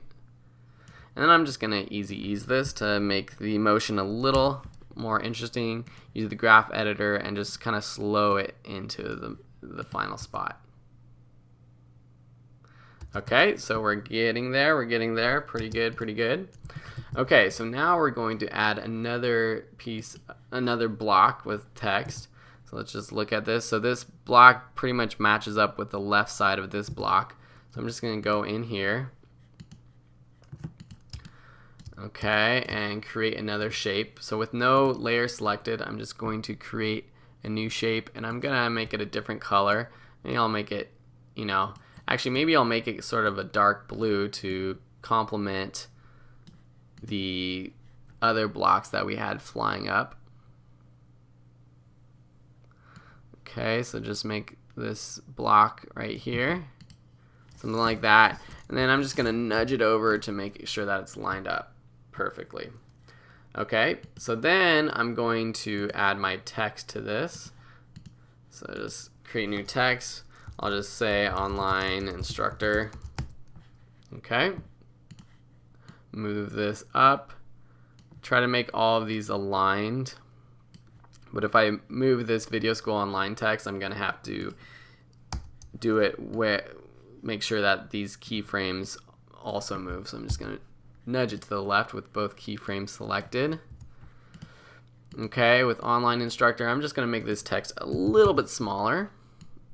Align it to the left. Okay, so now this is what I was talking about before, parenting these different layers. So now I can actually rename this to block 2, and I can parent online instructor to block 2. So using this little twirly thing right here, just drag it and drop it on block 2. So now, whenever I move block 2, as you can see, the text sticks with it. Okay? So now I'm going to put both of these also underneath, and then I'm going to add a little bit of motion to this block. So this is my final position, so I'm just going to press P, set a keyframe, go back about half a second, and move it up. Okay? Actually, I might do this after the final motion of this text comes to rest. Okay, so you can see barely that this blue is showing, so I'm just going to move it up a little bit. So it's out of view, and then it comes into view. And it comes into view, and it goes down a little bit further. Something like that. Easy ease these keyframes, go into the graph editor, slow down the animation at the end. And okay, yeah, see, now you see it before. I'm just gonna cut both of these layers to right about here where you don't see it anymore. So I can just select them both, Option, left bracket, and maybe make that animation a little bit earlier. Something like that. It's looking pretty good. So let me just zoom out. And of course you can, before, what I would probably do is make sure that all of these blocks are the right size according to your text. So I probably should have laid everything out beforehand with the text and the blocks, just so that they're the right sizes. But you get the idea. See, now you can just, you know, if you want to duplicate this, you can just duplicate this comp and then go into the comp and change the text to whatever you want, etc., etc. Okay, so let's just watch it one more time. Okay, you see that? And let's go in here and see what they did. Okay, I think it's a pretty darn good match. Thank you so much for watching. If you have any questions, please let me know. Otherwise, send me a message, shoot me up on Video School Online, hit me up on videoschoolonline.com. Don't shoot me up there. And if you have any more requests, if you see any lower thirds on videohive.net or wherever that you want me to go through, please let me know, and I will try to accomplish that for you so that you don't have to waste any money purchasing stock lower thirds when you could make them yourself like this. Okay, thanks for watching, and we'll see you next time. Bye.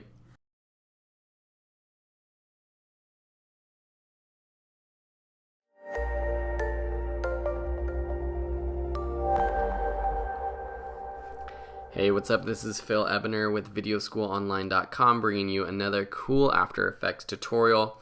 Today we are recreating a project requested by Motashim. I'm sorry if I'm pronouncing your name wrong, but Motashim, he requested this cool After Effects project called Storytime. Let me play a little bit of it for you. So basically it's this folded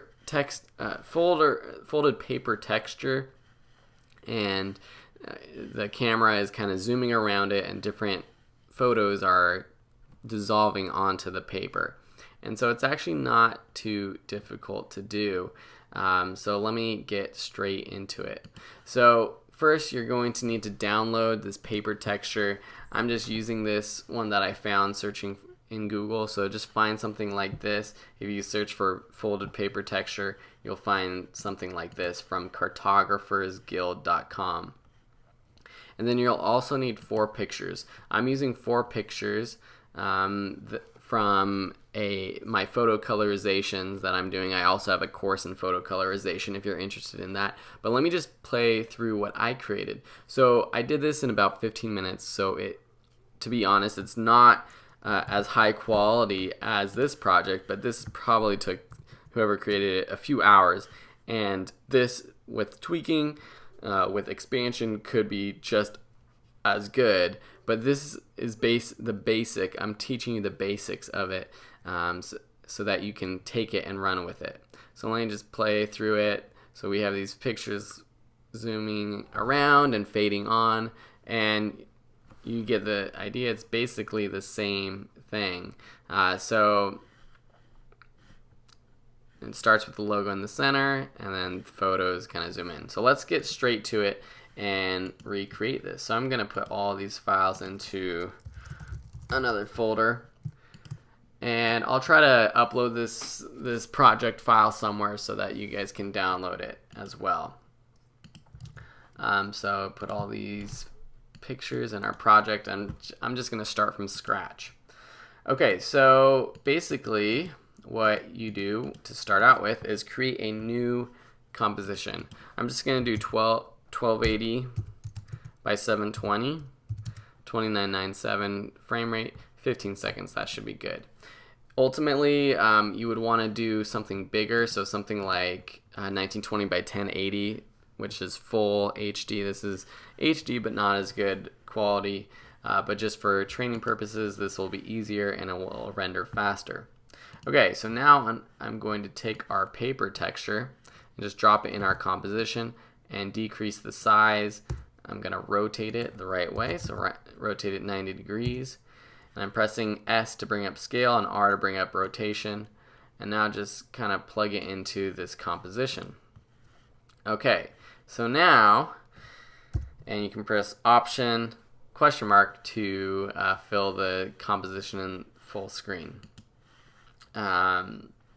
Okay, so now what we want to do is start building our different elements. Actually, first we can create sort of that little intro logo at the start in the center. I'm just going to do something simple, just create a shape, center it using the align feature. If you don't see that, go to window and align and center. Then I'm just going to change the opacity blend mode of this shape layer to something like overlay. I can toggle through them by pressing shift up, maybe something like vivid light, and then bring down the opacity or something to like 40. That's semi-interesting. I'm gonna make this size a little bit smaller. Okay, and then I'm going to, and I can make this 100% so it looks a little better. Then I'm just gonna add some text, story time. I use this font that I've downloaded from dafont, dafont.com, and that is KR Graft font. Looks kind of cool. And I'm just going to pre-comp these, so Command-Shift-C to pre-comp. I'm just going to call this logo. You can see that it changes the style once I do that, so I'm just going to toggle through these blend modes until I find one I like. Okay, color burn, that's pretty cool. Okay, so now I want to create a new composition, which will be where we put our photos. So this one, I want it to be, I'm dividing this paper into quarters, so 1, 2, 3, 4. So the width has to be how big? Half the distance of 1280. So an easy way to do that is just do 1280 divided by 2 and click off to the side, and it does it automatically, so you don't have to do the math if you're not good at math. So that's pretty cool. So I do that for both width and height, and I click OK. Then I take my photo, drop it in. See, these photos are really big, so for these small compositions like 640 by 360, you're going to have to decrease the size. So you really don't need to use huge photos for this. Okay, so then what I'm going to do, and I'm going to call this comp photo, just so I can, or photo 1, so I can differentiate them. And then we're going to create that sort of fade on that is happening here in this Storytime project. So let's see, kind of it fades on from the center, and these photos are very feathered around the edges. So we want to create a custom kind of feathering. So let's zoom in a little bit. I guess we'll stick it there. So to create this custom feathering, we're going to take our pen tool, and with our photo selected, we're just going to click and drag and create a custom sort of shape, a custom mask around our photo. So connect the dots, and then press MM a couple times to bring up the mask properties. First, I'm going to change mask feather to 300. Then I'm going to decrease the mask expansion to something like -110 or so. Okay, so this is going to be the final look of this photo. So I'm going to go to like something like 3 seconds and set a keyframe for mask expansion. And then I'm going to go to 0 seconds and decrease the mask expansion to something like this. We don't want it all the way expanded or unexpanded. And then we're going to create an opacity fade to make sure that this fades on properly. So I set a keyframe there at 100. I'm just going to drag it to about 1 second and then drag the opacity down to 0. So now we have it fading on and expanding at the same time. I can select these and ease them and basically do that, and it kind of fades on. Okay, so then what you do back in your main comp, you're going to take this photo and drag it into one of the quadrants. Okay, so now if you see, it fades on. Got it? Okay, so basically what you're going to do then is duplicate this photo template or comp, rename it to photo 2 or whatever it is, and then you're going to redo all the steps I just did. And you can't just copy and paste this mask unless all of your photos are the same size. But what you're going to have to do is drag your photo on, resize it, frame it properly, go through all the steps, set the mask, and then do it at the same timing. But I'm not going to do that in this this tutorial because I don't want to waste your time. So what I'm going to basically do is pretend that I have already done that, and I'm just going to use this photo too. Actually, I guess I can use the ones that I already did, so I'm not pretending, and just show you how to do it. So now I'm just pasting or putting my different photos in different quadrants. Got it? So something like that. And I can put it all beneath the logo. How about? Okay, so now we just have to create this sort of camera movement. Well, actually, first what we have to do is make sure that they fade on at different times. So around 2 seconds, the first one's going to start fading on. When that one's done fading on, the second photo fades on. So I'm just dragging these layers out. And so just make sure that they are staggered. So something like this. Okay, so as you see that, just like that. Okay, so I'm going to make my composition quarter quality just so it renders faster. So sorry it's blurry, but it'll just help it render faster for now. So then what I'm going to do is make all of these layers 3D. So under this cube, select that option. And then I'm going to add my camera. So go up to Layer, New, Camera. Just press Enter for these camera settings, so that's fine. And then you want to go up again to Layer, New, Null Object. Make this null object 3D, and then parent the camera to the null object. I'm sorry I'm going really fast, but I just want to get through this. It's already been 10 minutes, so I don't want to bore you. So if you're having trouble staying with me, well, please just let me know in the comments below if I am going too fast. Otherwise, I'm teaching this tutorial as if you know a little bit about After Effects already. So if you don't know anything I'm doing right now, please check out my After Effects complete course, which goes through all the beginner things, getting started with After Effects, and you can check that out at videoschoolonline.com. So sorry for that pitch, everyone, but let's get straight back to it. So now that you have your null and camera layers, you can play around with the null and see what it does. So if you play around with the position or rotation, you can see that it changes the comp, and you can create these sort of interesting camera moves. So we're gonna first just play with position and rotation.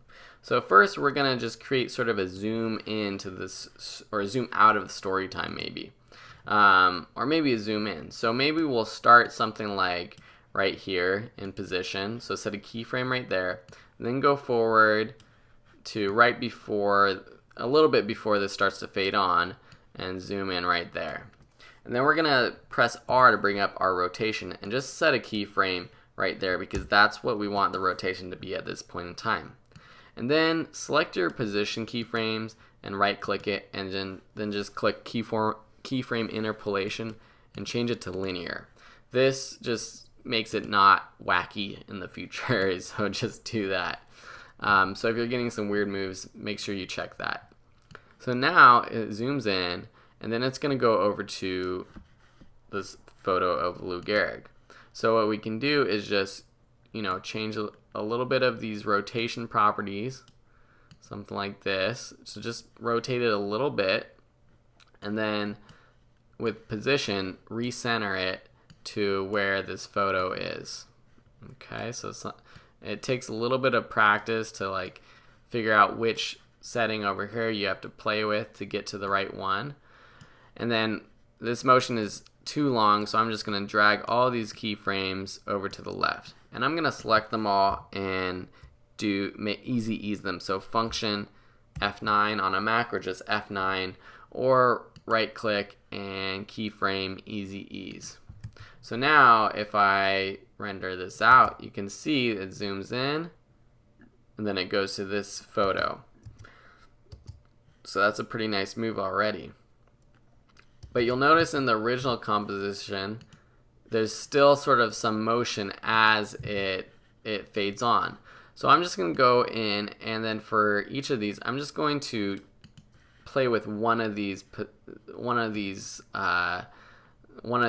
properties. So for this one, I'll just do Z rotation. So now you'll see that if I render it out and play it, it does the first move and then it continues to move. And that kind of might be a little too much of a move.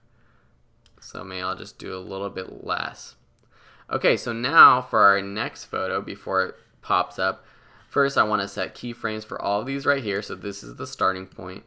Then go ahead and let's see, we're going to, I guess this is our second photo that is going, the one that's in the top right.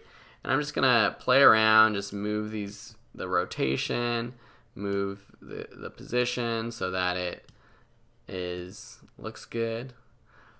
And so something like this. So now it flies over to this photo as it fades on. Okay, so if I render out, play it, first Lou Gehrig, and then it goes over there, right?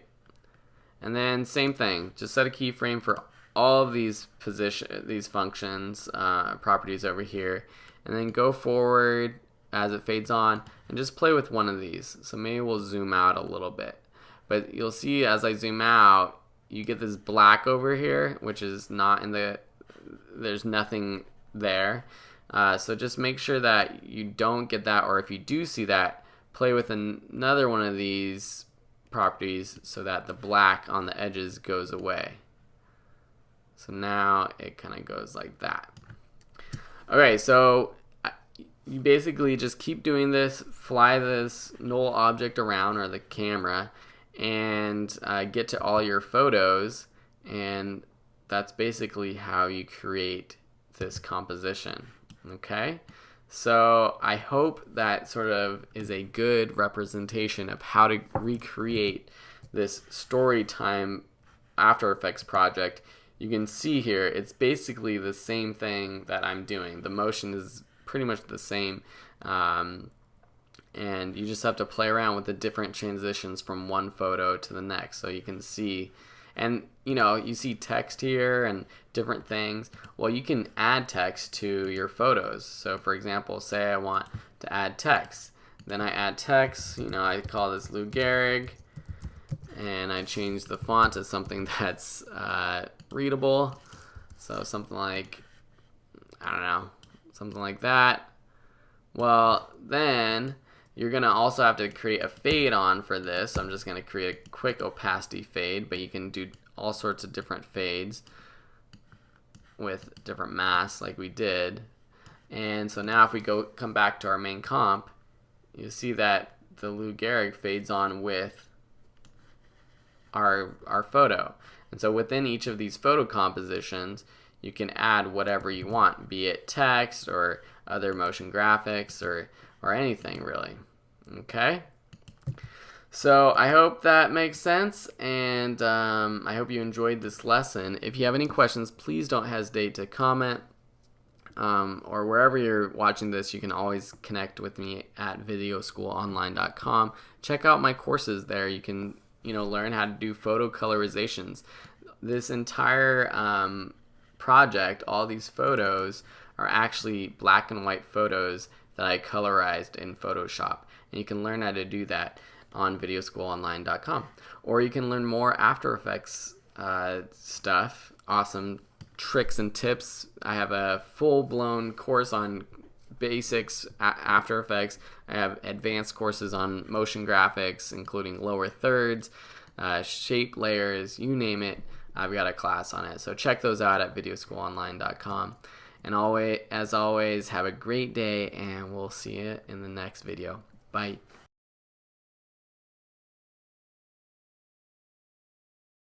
In this module, I'll be teaching you how to design and animate a clean, modern lower third graphic. This is something that you could put in all of your videos to reinforce your name and your brand. Hey everyone, Phil here, and I want to show you how to create a simple, effective, modern, and clean lower third like this one. It's using a couple different techniques that we'll be using throughout this course using track mats. And once you understand this idea, You can make all kinds of animations with it. Please go ahead and download the project file if you haven't done so already so you can follow along. As you can see, super simple. We don't even have any files that we are using, just a couple text layers and just this one composition. So to start out, if you're starting from scratch, go ahead and click the Create a New Composition button right there on the left. You can title this whatever you want. When I create titles and lower thirds, typically I just call it LT and then the name, because sometimes I duplicate this and create lower third titles for all kinds of people. With the settings, you want it to be 2997 is a good idea for YouTube videos or for online videos. 1920 by 1080 is a good idea, unless you are using some sort of other frame rate or size. If you're shooting in 4K, for example, you'd want to boost up the width and the height using the Film 4K preset. I set the duration to 5 seconds. I think that's pretty good. If you want it to be longer, you can do that as well. And then click OK. The first thing we're going to do, as we do with all After Effects projects that include animation, is we want to set it up with our titles. So I'm going to take my horizontal type tool up here. You could press Command T if you want, or Control T if you are on a PC. I'm using a Mac, so whenever I talk about keyboard shortcuts, I typically start with the Mac version. Now I'm just going to click anywhere in the middle and start typing. So I'm going to type my name, but you should type your name. On the right, you should have your character panel opened up. And if you don't see that, go up to Window Character. And if it's not here, you can move all of these panels around. Your layout might look a little different than mine. You might have more or less windows. If you want, you can click on any panel, drag it around, make the box bigger or smaller so that you have the right windows open. We're going to be using the character panel a lot in this course and with a lot of our graphics, so I would consider just having that open all the time. I'm using Helvetica Bold. I have a reddish, grayish red color, and I also have it set to all capitals. So this little button right here, all caps, it makes sure everything's all caps without having to use the all caps button or shift and typing. The rest of these should be set normally. This little number right there, that could be at 0, totally fine. And that's pretty good. The quickest way for me to duplicate and create another text layer is just by selecting this text layer in the timeline and pressing Command D. That's on a Mac, Control D if you're on a PC. And then what I'll do is just drag this down. While I'm doing that, I'm holding Shift so it locks it in place in that sort of vertical spot, and just put it right around there. Then I'm going to double click and call myself Online Instructor. Now I'm going to press Command A to select all, Control A if you're on a PC, and change some of these settings. So I'm going to click the color picker over here, drag this over to white. I'm going to change it from bold to regular, or maybe for this example, I'll just do light even. And then I'm just going to drag down the size to 40, something that looks good. I like differentiating text size, text boldness. I notice that this P is floating up over here. That's because of this little setting right there, still at 10 pixels. I like to make sure that there's a little bit of difference. And one thing I see a lot of amateurs doing is creating titles that have the same font color, the same size, the same style, whether it's light, bold, italics, regular, etc. Just changing it up a little bit can make your titles look even better. I'm going to zoom in to 100 right here. Then pressing the spacebar, I can click and drag and move around my actual composition window, just so I can see these two titles a little bit better. Now I'm selecting one and then shift clicking the other so that I can select both and move them together. These are already vertically aligned, but if, say, this was off just a little bit and I wanted to align both of these vertically, I could select both, so shift clicking each one, and then under the Align panel, click this horizontal center alignment. That just matches it up horizontally. If you don't see that Align panel, window, Align. Now we're going to prep for our animation. And the way we do that is with a track mat. So to create a track mat, we're going to use our rectangle tool. The color doesn't matter, but I'm just using white. We don't necessarily need a stroke, so I just turn off the stroke or turn it to 0. Now first I'm going to create a shape above my name. And then I'm going to put it right in the middle of the two. So you see here the bottom of the shape, it's kind of right in the middle. It's not right at the bottom of the red text or right at the top of the white text. It's just right in the middle. And I'm going to put this shape above Phil Ebner. Now I'm going to duplicate this shape, Command D, Control D if you're on a PC, move it down, holding Shift to lock it in that horizontal place. And then I'm just using my arrow key to move it up until it meets perfectly. So you see there, it's a perfect meeting. If I click down once, it's not, so I'm going to put it right there. Now I'm going to move Shape Layer 2 above Online Instructor. These are called track mats, and I'm going to rename them that. So for this one, select this layer, press Return on my keyboard, TM2, and Shape Layer 1, TM1. Now we're going to turn on the track mat option. If you don't see that option, just click the Toggle Switches Modes button. Select your Phil Ebner text or your own name text and change the track mat to Alpha Mat TM1. What this is saying is it's telling After Effects to show the text wherever the track mat is. The track mat, you'll notice, turns off. This little eyeball icon right here, it turns on and off the visibility. See, if I move this around, it's only showing the text where that shape is. So I'm going to undo that. And this is how we make these titles appear kind of out of thin air. Same thing for Online Instructor text or your text 2. Change the track mat to Alpha Mat TM2. Now let's animate. So if you've never animated before, I'm going to walk through the instructions kind of slowly. If you have, just bear with me. So I'm going to select both my text layers. So I'm pressing one and then command clicking the other.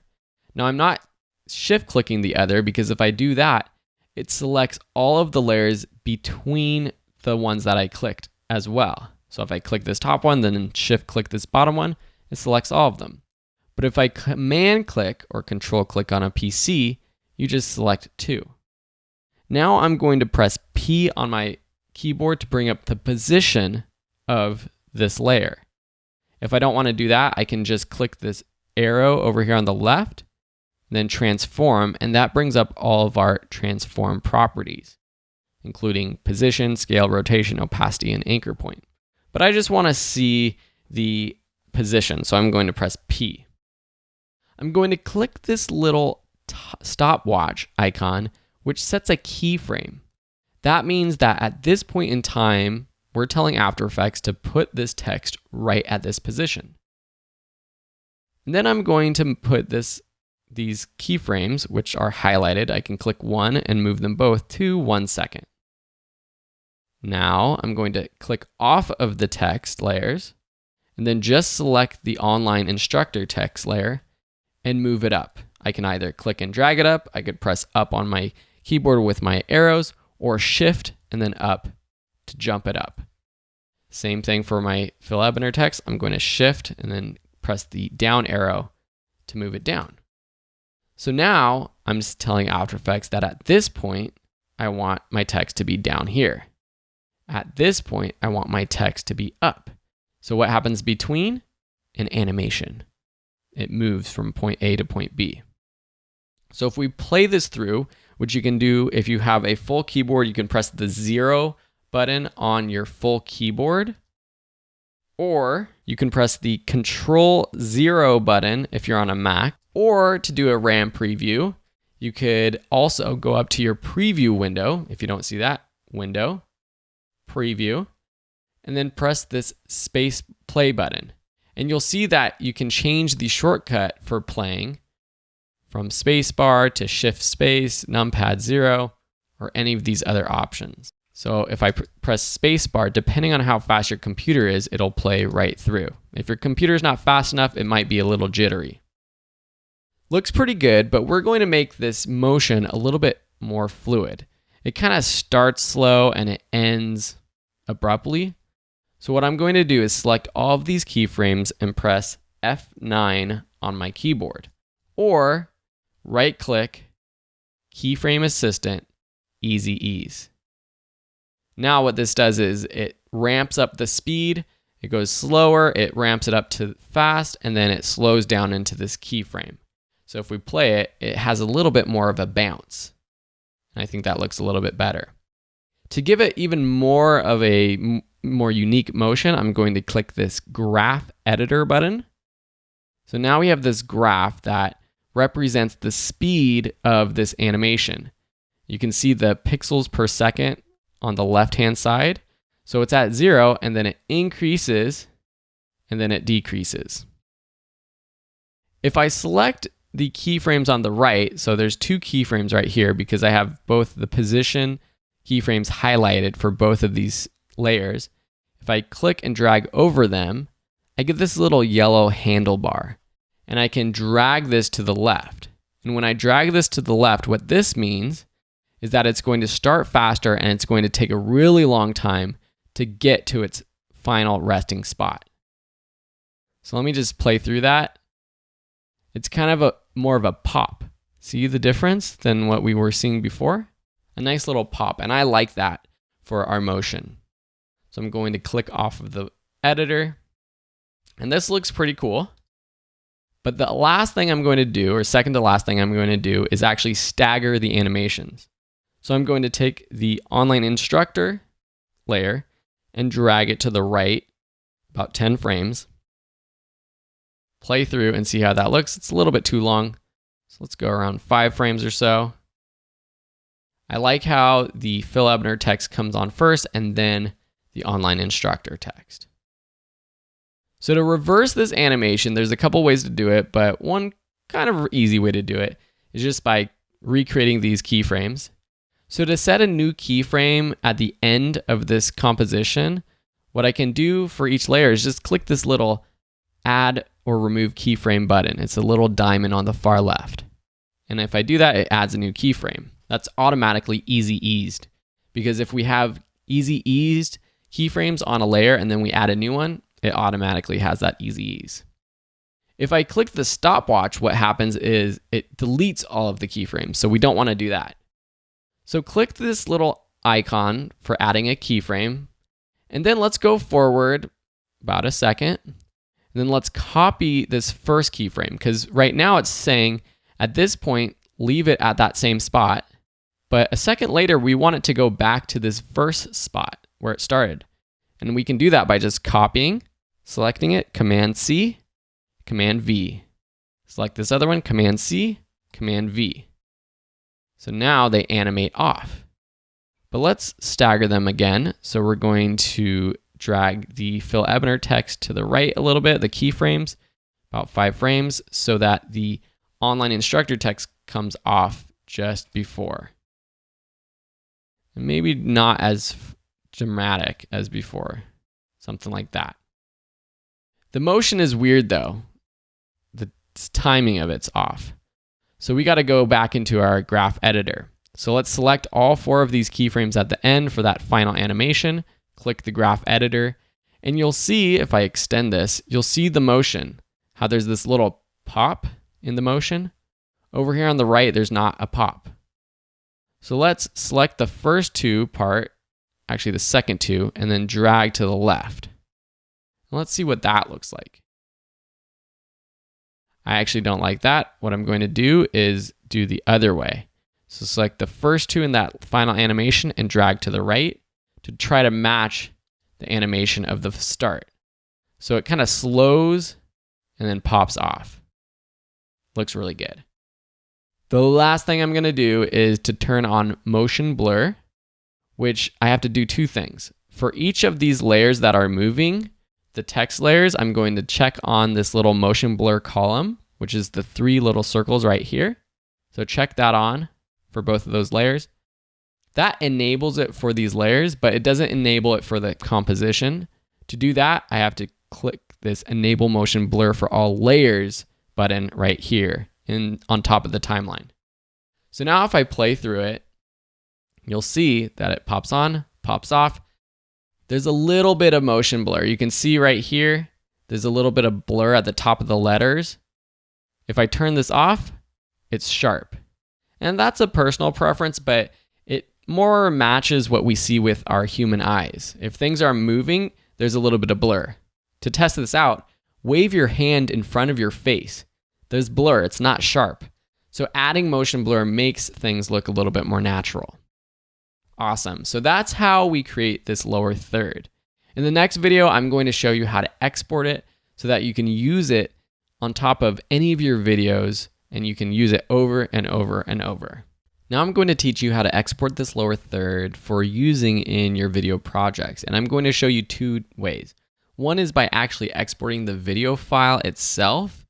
And then the other one is by using Adobe Dynamic Link, where I can actually take this lower third and bring it into an Adobe Premiere Pro video project. And it's actually a live graphic, meaning I can come back to After Effects and make changes if I need to. So let's start out with that way. You'll need to have saved your project first. So let's save this project. Then you'll also have to open up Adobe Premiere Pro. Now I have a video that I created for our video production bootcamp that I'm going to test this lower third on. Now go back to After Effects and I'm tabbing over. On a Mac, it's Command Tab. I believe on a PC, it's just Control Tab. Now what I'm going to do is actually select this composition from my project. I'm clicking it. I'm holding on to it. I haven't unclicked yet. And I'm going to tab over to Adobe Premiere Pro. And I'm going to drop it into the project folder for Adobe Premiere Pro. Now I have this graphic. And I can take this and add it on top of my video. So now if I am going to turn off the audio, if I play through this, oh, there's Sam, so we don't want it there. But if we move this to the beginning, now for this clip, I already have a title on it, so that wouldn't really work that good right here. But here we can see that it looks pretty good. And within Adobe Premiere Pro, we can make some adjustments to the size and position using the Effects Controls window. So I can just move it up if I want. I can even put it on the right side. Maybe I want it not a traditional lower third, but maybe I want it up here, sort of right next to me. I can even make it smaller. I don't want to make it bigger because if I make it bigger, it's going to actually reduce the quality and the resolution of it. But that looks pretty good. The thing I don't like about this is that it has this red text that's a little bit hard to see on this background. And this is why it's good to use Adobe Dynamic Link, because I can actually just go back into After Effects. I can easily change the color of my text, maybe something a little bit brighter, like so, and then go back to Adobe Premiere Pro, and now you have the title, and it looks a little bit better. We can add a drop shadow if we want. We can move it around to somewhere that's a little bit darker on the screen, and that looks pretty darn good. So that's how you import a lower third graphic in Adobe Premiere Pro using Dynamic Link. The other way is to actually export this. And to export anything in After Effects, an easy way is to go up to Composition, Add to Render Queue. Now, here we have to change our settings. Right now, it has the default settings for the export as H.264. I'm going to change this by clicking H.264. And the first thing I'm going to do is go into Format Options and change the video codec from H.264 to animation. You can also do this with Apple ProRes. Animation is going to be a full quality, high resolution file. Then click OK. And back here, we're going to change our channels from RGB to RGB plus alpha. For output, I'm just going to turn off the audio output. Click OK. Then I'm going to click this output to, not yet specified, and choose where I want to save it. I'll just save it in the same spot that I created my project, and then click render. Depending on how fast your computer is and how intensive your graphics are, it will render out. Once it's rendered out, we can find it in our files, import it into Adobe Premiere Pro, just deleted the lower third from before, and now I can take this exported clip and put it on top of our video. And it has the animation. We can still move it around if we want. We can change the size, make it smaller. And now we have this video clip in our Finder that we can put into any other project. And this is nice to have a lower third exported and ready to go for any YouTube videos, any Facebook videos, any videos where you want your lower third, rather than having to open up Adobe After Effects and use the Adobe Dynamic Link over and over, because to do that, you'll have to open up After Effects first, open up your Premiere Pro project, add it to your Premiere Pro project. Now you have this file that you could add, or you could even send this to an editor if someone else is editing your videos. So that's how you export a lower third graphic with a transparent background. It's the same way we're going to be exporting any graphic with a transparent background. So remember that when we move forward with our other projects. Thanks so much for watching, and we'll see you in another lesson. What happens when you make a mistake in the middle of recording and you need to cut between takes? Well, you have to add a transition. So in this module, I'll be teaching you how to design and animate a colorful transition. And once you understand how to do this transition, you can literally create an infinite amount of transitions with your own colors, with your own branding, and with any shape you can imagine. In this lesson, we're going to learn how to create a cool modern transition like this. And if you understand how to create a transition like this, you can create an infinite amount of transitions, custom transitions with your own types of shapes. So let's dive into After Effects, and you can go ahead and download the project file if you want to see how I created this. Everything in this project we create from scratch within After Effects, so you actually don't have to download it. You can build it from your own project, but if you want to follow along, go ahead and do that. Once you do that, we're going to create a new composition. Click the new composition button. Call it whatever you want. I'll call this circle transition. I'm going to set the duration to 3 seconds. 1920 by 1080 is perfect. The first thing we have to do is create our circle. So take our circle tool, or the ellipse tool, and if you don't see the ellipse tool, just click and hold the rectangle tool down until you get to ellipse. And you can change the color to really whatever you want. Let's just go with something a little bit different, maybe a darker blue here. Now we're going to create a perfect circle. So I'm holding the shift button down while I'm clicking and dragging. Okay. So now I have a perfect circle. And if I press V on my keyboard, I can now click and move this circle around. I'm going to align it to the center of my composition by clicking the Align button, horizontal center, and vertical center. If you don't see the Align tool, go up to Window, Align.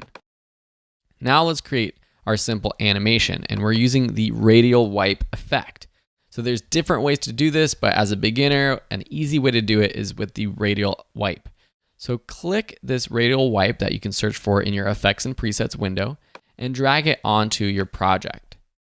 Now you see in our Effects window, our Effects Control window, this effect and the transition completion. So see how we have this transition completion? Pretty cool, huh?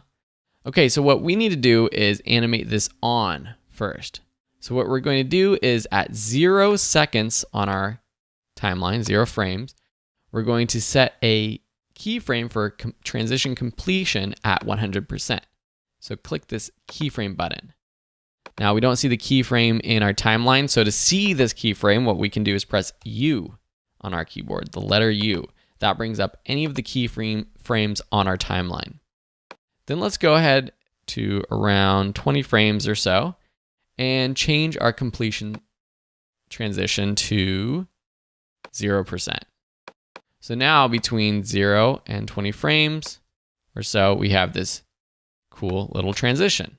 Pretty neat, huh? This is the building block that we're going to be working off of. Let's play around with the speed of this. And what we're going to do is easy ease. So right click, select both, press F9 or right click, go to Keyframe Assistant, easy ease. Go into our graph editor, select both keyframes, And now let's drag both of them in a little bit just to create more of a pop. Something like that. Let's turn on our motion blur for both our layer and our composition. Neat. Now let's increase the size of this circle so that it fills the entire frame. So press S on your keyboard, and then we want to make sure that our anchor point is centered so that it scales up from the right spot. So let's double click the pan behind tool while we are holding down the Control key on a Windows or Command key on a Mac. See how that jumps to the center? Now let's go and change our scale and increase it until the circle goes off all of the edges and the corners. So now we have this full circle kind of coming on. So let's press U again to see our keyframes. And what we can do is just duplicate this circle. So select the layer, duplicate. Then let's just stagger it a few frames. And let's change the color by going up to the fill and changing it. Now if I press U, I can see the keyframes. So we have the first one come on, the second one follows. Let's do that one more time. So let's duplicate the second one, press U to bring up the keyframes, stagger them just a little bit, change the fill to something different. How about like that? Some funky colors there. Now let's play through it. Looking pretty darn cool. Next, we have to create the animation off. And there's different ways to do this, as always in After Effects, but here is one way. First, we want to delete the bottom layers after the shape layer 3 has completed its animation.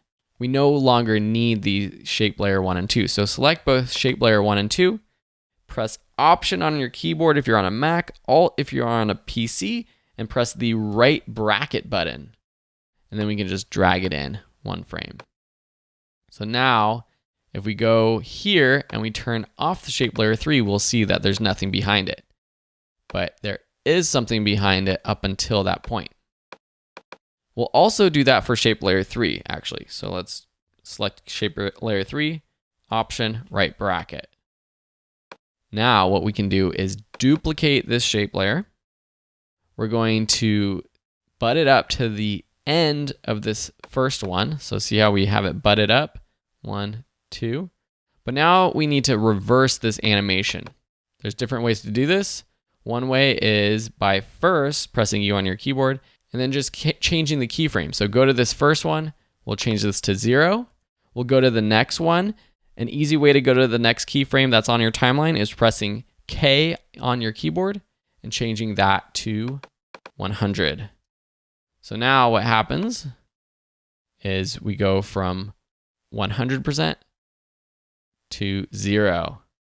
So now it animates on and then animates off. The problem is that it rotates the wrong way. So let's select this clip, change wipe from clockwise to counterclockwise. So now it has more of a flow. It animates on and it kind of continues that animation in the same counterclockwise fashion off. Pretty cool, huh? So it's very quick. We could extend these things if we want. If we want to make it a little bit slower off, we can go here. We can select these keyframes, go into our graph editor, make sure it's what we want. Maybe we want it to slow down a little bit at the end. Something like that might look a little bit better. Maybe just a little bit less. It's all about tweaking and making it exactly what you want. So that's a pretty quick transition. Now, if we take this and we save our project and we drag it into a Premiere Pro project, you can see that I already did that one with the preview. I'm just going to delete it. And say you have two clips butted up next to each other and you don't want to just play it and cut it from one to the next. You want to add a little bit more spice. We can take our circle transition, add it to the second track, then go in here and make sure that where these two clips meet, the whole frame is covered. So something like this will work. So it comes on while Sam's talking and comes off when Will is talking. That's pretty darn awesome. So that's how you bring it into Adobe Premiere Pro if you are using Adobe Dynamic Link. Remember, if you want to export a transparent video or a video with transparent background, just go up to Composition, add to Render Queue, change the output module from H.264 to Animation, and to do that, go to Format Options, change H.264 to Animation under Video Codec, and back here, we're going to change our channels from RGB to RGB plus alpha. For output, I'm just going to turn off the audio output. Choose where you want to save it. Press render, and it's going to render it out. And now you'll have an actual QuickTime file that you can take into any other type of project and add it to all of your transitions, or to at least some of your transitions. And like I said earlier when we started, you can do this with any kind of shape. You can have a square or a rectangle grow and then disappear. You could have circles roll through the screen. You could have all kinds of things. The way that the transition works, though, is that it fills the screen first and then it animates off. And when it fills the whole screen, that's when you make your cut point with the video behind. And that's how it works. Thanks a lot, and we'll see you in another lesson. If you have a YouTube channel, you probably want more subscribers. And in this module, you will learn how to get more subscribers with an animated subscribe button and an animated mouse click. This is something you can put in all of your YouTube videos, so let's dive right in. In this lesson, you're going to learn how to create a subscribe pop-up button like this. When that pops into the screen, a mouse highlights it, clicks on it, and then it wipes away. So let's get into After Effects. If you haven't done so already, go ahead and download the project file and the assets. For this project, you will need them. It includes a YouTube button and a hand, the mouse hand icon. Import those two things into After Effects, and then click the new composition button. Start a new composition. You can call it whatever you want. YT click, YouTube click, and the duration, about 2 seconds. Maybe let's just do 3 seconds to be safe, and then click OK. In this lesson, we're going to be taking it kind of a step further and using some techniques that we haven't learned before in this course. So pay attention and get ready to impress your fellow YouTubers with a cool graphic. The first thing we need to do is bring in our YouTube graphic. So you can just drop it down onto your timeline and extend it, so make sure it's on the screen. I'm going to change the size down a little bit, so I'm going to press S, change the scale to 60. Now let's bring in our hand, so I'm going to drop that on top of our YouTube subscribe button.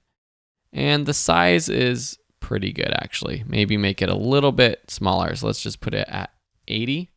That looks pretty good. So the first thing I want to do is animate the hand coming onto the screen. So put it at what you think is a good final resting spot. I'm going to put it right about there, not covering the subscribe text at all.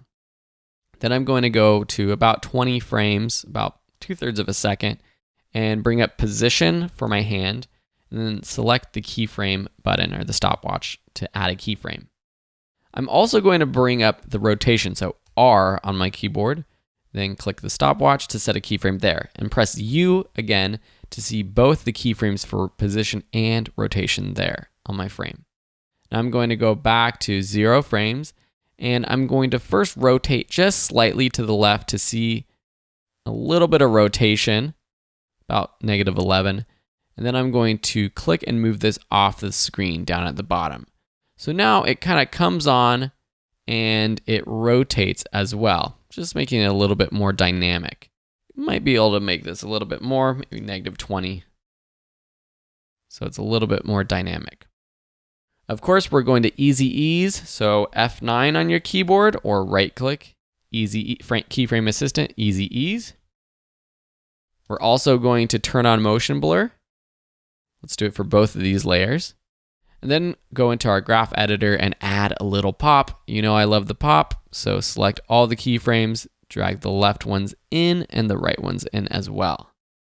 So now we have this mouse, or this hand, flying in. The next thing we're going to do is add the little button push. So we saw here, we got the little button push. So a little size or scale animation is going to be good for that. So right here, after it comes in, maybe a few frames after, let's select both the hand and the YouTube button and press S. Start a keyframe for the scale. Then I'm going to go over just about 5 frames. I'm going to press Command on my Mac, Control on a PC, and then press the right arrow button on your keyboard, about 5 frames. And then set a new keyframe here by just clicking the Add or Remove Keyframe diamond right there. And then right in the middle, we're going to change the scale. So with the hand, or let's start with the button, let's go down to 58, a little push. And the hand, let's go to 75. And let's actually move these last keyframes in just a hair, just like that. So let's just see how it looks. Looks pretty natural. I don't think we need to easy ease these ones actually. Might as well. I love easy easing. So let's F9 those, select them, and add easy ease. Cool, so that's pretty awesome. The other little sort of detail I added was that the subscribe button sort of darkened as the hand hovered over it. So let's add the brightness and contrast effect to the YouTube subscribe button. And you can find it by searching for bright in your effects and presets. Now, as soon as the hand hovers over right there, go right where it starts to go over the subscribe button, let's set a keyframe for brightness and contrast. Actually, just brightness is fine. Let's press U on our keyboard to bring that up. Then let's also go to the last keyframe after the subscribe button kind of pops up back to the normal size. And let's duplicate that keyframe just by copying and pasting it, or by clicking the diamond button right there to the left. Now, a few frames after this, let's darken it up. So let's just take the brightness down to -70 or so. -70. And then let's copy that keyframe, move on our timeline to right before the button push, actually right in the middle when it's down, and then paste it. So that looks pretty good. I'm going to just extend this transition just a little bit. It's actually going to start darkening just before, but I think that'll look a little bit more natural. Maybe just make it a little bit slower like so. Nice. Love it. Cool. So now we're going to add a little pop-up for the YouTube subscribe button itself. And this is done just with a couple keyframes. So for the YouTube subscribe button, let us bring up scale and set a keyframe right around, just a few frames into the animation. And then R to bring up rotation and set a keyframe. Then U to bring up both those keyframes. Let's go back. Let's rotate about -18 and then set the scale to 0. So now we have this popping up, maybe the rotation to -25 or so. That's pretty good. Let's add easy ease to the rotation. So you know how to do that, F9 on your keyboard, or right-click keyframe assistant easy ease. Let's make that rotation just a little bit more dramatic. So let's go to -45. That's pretty cool. The other thing that's very subtle though is that this subscribe button actually kind of like pops on and it's bigger and then it shrinks. So to do that, we could create another scale keyframe and make it bigger than 60% and then have it go down to 60%. But an easier way to do that little pop is with the graph editor. So select the scale keyframes, open up your graph editor. Let's zoom in here. And let's actually change the graph type. So click this Choose Graph Type and Options button and change it from Edit Speed Graph to Edit Value Graph. And now this is saying that at 0 frames, the value of the scale is 0. And then at the 6th frame, it's at 60. Let's take this little yellow marker and drag it up. So now what's happening is that it's actually going above 60%. So it's getting bigger and then it goes back down to 60 If we want to make it super dramatic, we can go like this. See that? If we want it to be really dramatic, but I like a little bit more subtlety in my animations. Something like that. So let's turn off our graph editor, zoom out just a little bit. Looking pretty good, looking pretty good. It's a little bit fast at the beginning, so let's just extend these keyframes just a bit. That's pretty cool. Let's just take all these keyframes, move them to the right a little bit so that the subscribe button just stays on the screen for a little bit longer before the animation. The next thing I'm going to do is wipe these off the screen like so, just wipe down. We could add a position keyframe animation to both of these layers, but an easy way to do it is with a null object. So let's go to Layer, New, Null Object. This is basically an imaginary or an invisible layer that helps us control other layers. The first thing we're going to do is to parent the hand and the YouTube subscribe button to the null object. So select both of them, and you'll see this parent column. If you don't see it, click the toggle switches modes, extend this little area so you see it. We could click this drop down for either of these selected layers and choose from none. We want to select null 2, or we could take this little pick whip tool. I call it the twirly gig, but it's actually called the pick whip, and drag it to null 2. See how that changed from none to null 2? Or we can just do it with the drop down menu. Now, whatever we do to the null object happens to the other two layers, or whatever layers are parented to it. So if I bring up scale, for example, and increase the scale, it happens to both. Pretty cool, right? So what do you think we're going to do to animate it off? We're going to add a position animation. So bring up position with P, right around 2 seconds, set a position keyframe. Let's go forward about half a second, and then drop it down. So now everything animates off. Let's easy ease these two guys. Function F9 or F9 on your keyboard, keyframe assistant easy ease. Go into your graph editor. Let's change it back to edit speed graph from edit value graph. And then select these keyframes and drag them in so there's a little bit more of a pop in this animation. Pop off. Let's go back into that graph animation and maybe a little bit faster coming off and a little slower when it's off. Cool. Pretty darn awesome. So now if we want to go ahead and take this into a Premiere Pro project, we can use Adobe Dynamic Link by just taking this composition, clicking on it, tabbing over to Premiere Pro by doing Command Tab on our keyboard, Control Tab if you're on a PC, dropping it into our project window, and then dragging and dropping this onto our project. I'm going to delete the sample that I had created before, put this on top of this video, and now we have this subscribe button pop up. Say this is too big, we can make it smaller. It's totally fine. Let's drag this down to, say, 50. The problem, though, is when the hand comes on the screen. See how the hand comes in the middle of the video right here? What we should do is, if we make it smaller, let's just drag this whole composition down to the very bottom edge. Maybe something like that. Or even down further if you just want it in the bottom corner. And we can still see it pop up. Just got to animate it. Just move it in the right position so we see the whole hand. Pretty darn cool. Or we can go back and edit the size and position of everything. And we can even animate where the hand comes in from. If we want it to come in from the left side of the screen or the top, we can do that.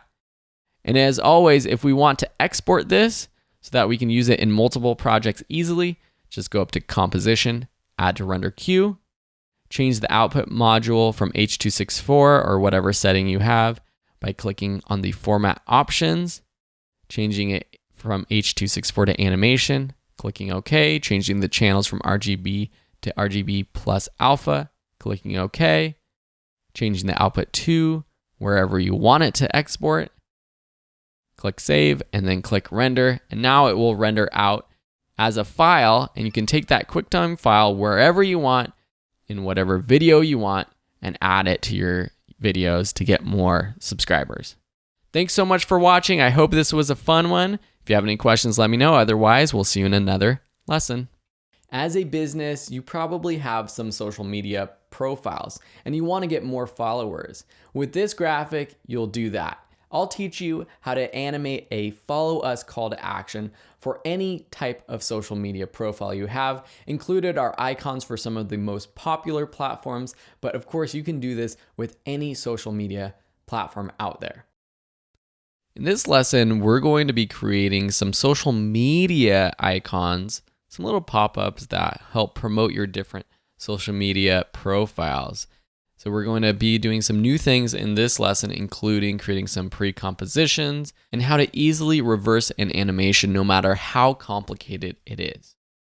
There are some project files for this project, including this project if you want to follow along. But more importantly, I have a number of icons that you can download, including Facebook, Google+, Instagram, etc. So you can use the same technique for any of these icons. So let's first import those and then create a new composition. 5 seconds is fine. I'll start with Instagram. I've already done Twitter, so I'll do Instagram. Click OK. Next, we're going to design our graphic. So let's bring in our Instagram PNG. And we're going to decrease the size quite a bit, probably around 30. We might even make it smaller. Next, let's take our rounded rectangle tool and create a rounded rectangle behind our Instagram graphic. So I'm just going to create it on our composition and then put this layer beneath our Instagram graphic.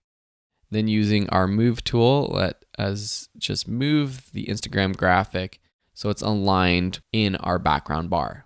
And let's just type this, call this top bar. Next, let's add our text. So let's create new text with our horizontal type tool. You can say whatever you want. Follow us, and our text is white so I can't see it. So I'm going to select it all with Command A. And I'm going to use the color from our Instagram logo by selecting this color picker and clicking on the Instagram logo. Now I can see my text, I can move it around, I can complete it, follow us. And let's just make it a little bit bigger. Something like so. Maybe move this icon just a little bit over. Something like that. Give it some good balance. And I'm actually going to make this a little bit bigger just so there's not as much negative space, little leftover white space from that back bar. Next, I'm going to duplicate the top bar just by selecting it and pressing Command D on my keyboard, Control D if you're on a PC, and I'll just rename this bottom bar. And I'm going to move it down just by pressing Shift and then down arrow. And I'm also going to change the color, so I'm going to click the fill color white up here, click our eyedropper tool, and select this blue, like so. And I'm just going to click the top part of it and just shrink it just a tad. Now I moved it down. I didn't move it down all the way. You could do that, but I just moved it down like so. And now I'm going to add my text for the bottom. So I could either duplicate this top layer or just take my text tool, select off of any of the layers and write new text. And I'll write my Instagram handle, Phil Ebner. And let's change the text color to white. Now let's put this down below. I don't want it to be oblique. I want it to be bold. I'm still using Helvetica, but you can use whatever font you want. Put it in the center of this shape. And that looks pretty good. That is the design of our logo or our graphic. And that's usually where I start with my animations. I create the final sort of graphic and then I animate everything. In this animation, we're going to be doing a lot of parenting. Parenting is where we attach different layers to other layers so that we can more easily control them. So, for example, let's take our Phil Ebner, and we're actually going to move this down below the top bar, and we're going to parent it to the bottom bar. Now, whatever happens to the bottom bar, where if we move it, the Phil Ebner text moves too. I'm going to parent the bottom bar to the top bar. So now if I move the top bar around, the bottom bar is attached. And I'm also going to parent the follow us text and the Instagram logo to the top bar as well. So now if I move the top bar around, everything moves. So let's first animate the bottom bar popping down. So around 1 second, let's go down to our bottom bar, press P to create a position animation. And actually, let's move this position keyframe to about 1.5 seconds. And then let's drag the bar up. So take this position and move it up until it's completely hidden. So now this bottom bar is actually going to appear down below. Let's select these keyframes, easy ease, by pressing F9 on our keyboard, or right-clicking and selecting Keyframe Assistant, easy ease. Let's go into our graph editor, just add a little pop by selecting all of the keyframes and dragging in. So now we have our bottom bar sort of popping out. Let's add motion blur to all of these layers and then enable motion blur right here, like so. So it's a little bit more natural looking. Cool, I like that a lot. Now let's animate the top bar. So the top bar is going to just sort of fade on the screen. So let's look at the Twitter one, how we did it. It kind of moves up and it fades. So let's first do the move animation. So bring up position for the top bar, set a keyframe at the final resting spot, and then at the very beginning, move it down. Something like so. Let's easy ease. And then go into the graph editor, and this time we're just going to take the second keyframe and drag it to the left so that it does slow down a little bit more, but it doesn't ramp into the animation as much, it just ramps down and slows a little bit more. Let's actually take these keyframes for the bottom bar and move them forward a little bit or up so that the animation starts right before the follow us text gets to its final resting spot. It just creates a little bit more flow that way. Awesome. So now what we want to do is fade everything on. We could go forward and try to animate the opacity for all of these layers, but that's not going to look good. Let me just show you why. I can do it really quickly. So I select all top 3 of these layers, press T on my keyboard, set an opacity keyframe for 100. Then if I go back in time, go to 0, we still have the bottom bar and the bottom bar text, but we can go to the second keyframe and basically drag in these 2 bottom layers so that they're not even on the screen until the top bar is faded on. This looks a little weird because the opacity of the different layers kind of compete with each other, and this works kind of well for this layer, but it's not going to work for all of these icons. Let me show you with the Twitter icon. If I go into that Twitter animation, say I did that for the follow us, Twitter, and top bar. Again, selecting all 3, pressing T on the keyboard, setting a keyframe for opacity at 100, and then setting a keyframe for 0 at the beginning. Then let's take the top bar text and shape, drag it over. See how this fades on? Let me zoom in. See how this fades on? Whoops, that doesn't look good because the Twitter icon has a little color around it already. So it's going to kind of compete as we fade it on. The way we're going to do this is with a pre-composition. A pre-comp is basically grouping together layers, and then now you have a group that you can affect with effects, with animations. So let's select all of our layers by pressing Command A, right-clicking them, and then clicking Pre-Compose. And then you can name this whatever you want. I'm going to call it Fade 2. And once you press OK, what happens is all of those layers go into this other composition called Fade 2. So now we still have our animation, but we don't have all of our layers. If we want to see all of our layers, we double click onto Fade 2, or we open it up from our project window. So if I go back to our main Instagram composition, now I can add a fade, and it's going to affect everything evenly. So if I press T on my keyboard, set an opacity at 100% at 5 frames, go to 0 frames and set an opacity to 0, the whole thing fades on evenly. And that's what fixed this issue for the Twitter handle. So that's how we apply an even fade to multiple layers. Let's just slow that fade on just a little bit, stretch it out to 10 frames. Okay, so now we have this coming onto the screen. How do we animate it off? Well, we could go in and go through everything and add keyframes and basically reverse it, but there's an easier way to do this. First, I'm going to drag in the right side to around 3 seconds or so. I'm going to duplicate this layer by pressing Command D. I'm then going to reverse this top layer. Right-click it, go to Time Reverse Layer. Now this top layer is reversed, and if I drag it over to the right so that it butts up against the right side of our animation, then I cut the left side of this layer by dragging it over to the right so it's not duplicated over the other layer. Now we see it fades off. Let's just go press T on this layer. Let's make sure that these keyframes fade off by the end of our composition. So we have it fade on, fade off. And if I play through this, it fades on. And then the entire animation, whatever is in that pre-composition, fades off. If we want it to be shorter, let's just move this over to the left. Say we want it to be 4 seconds.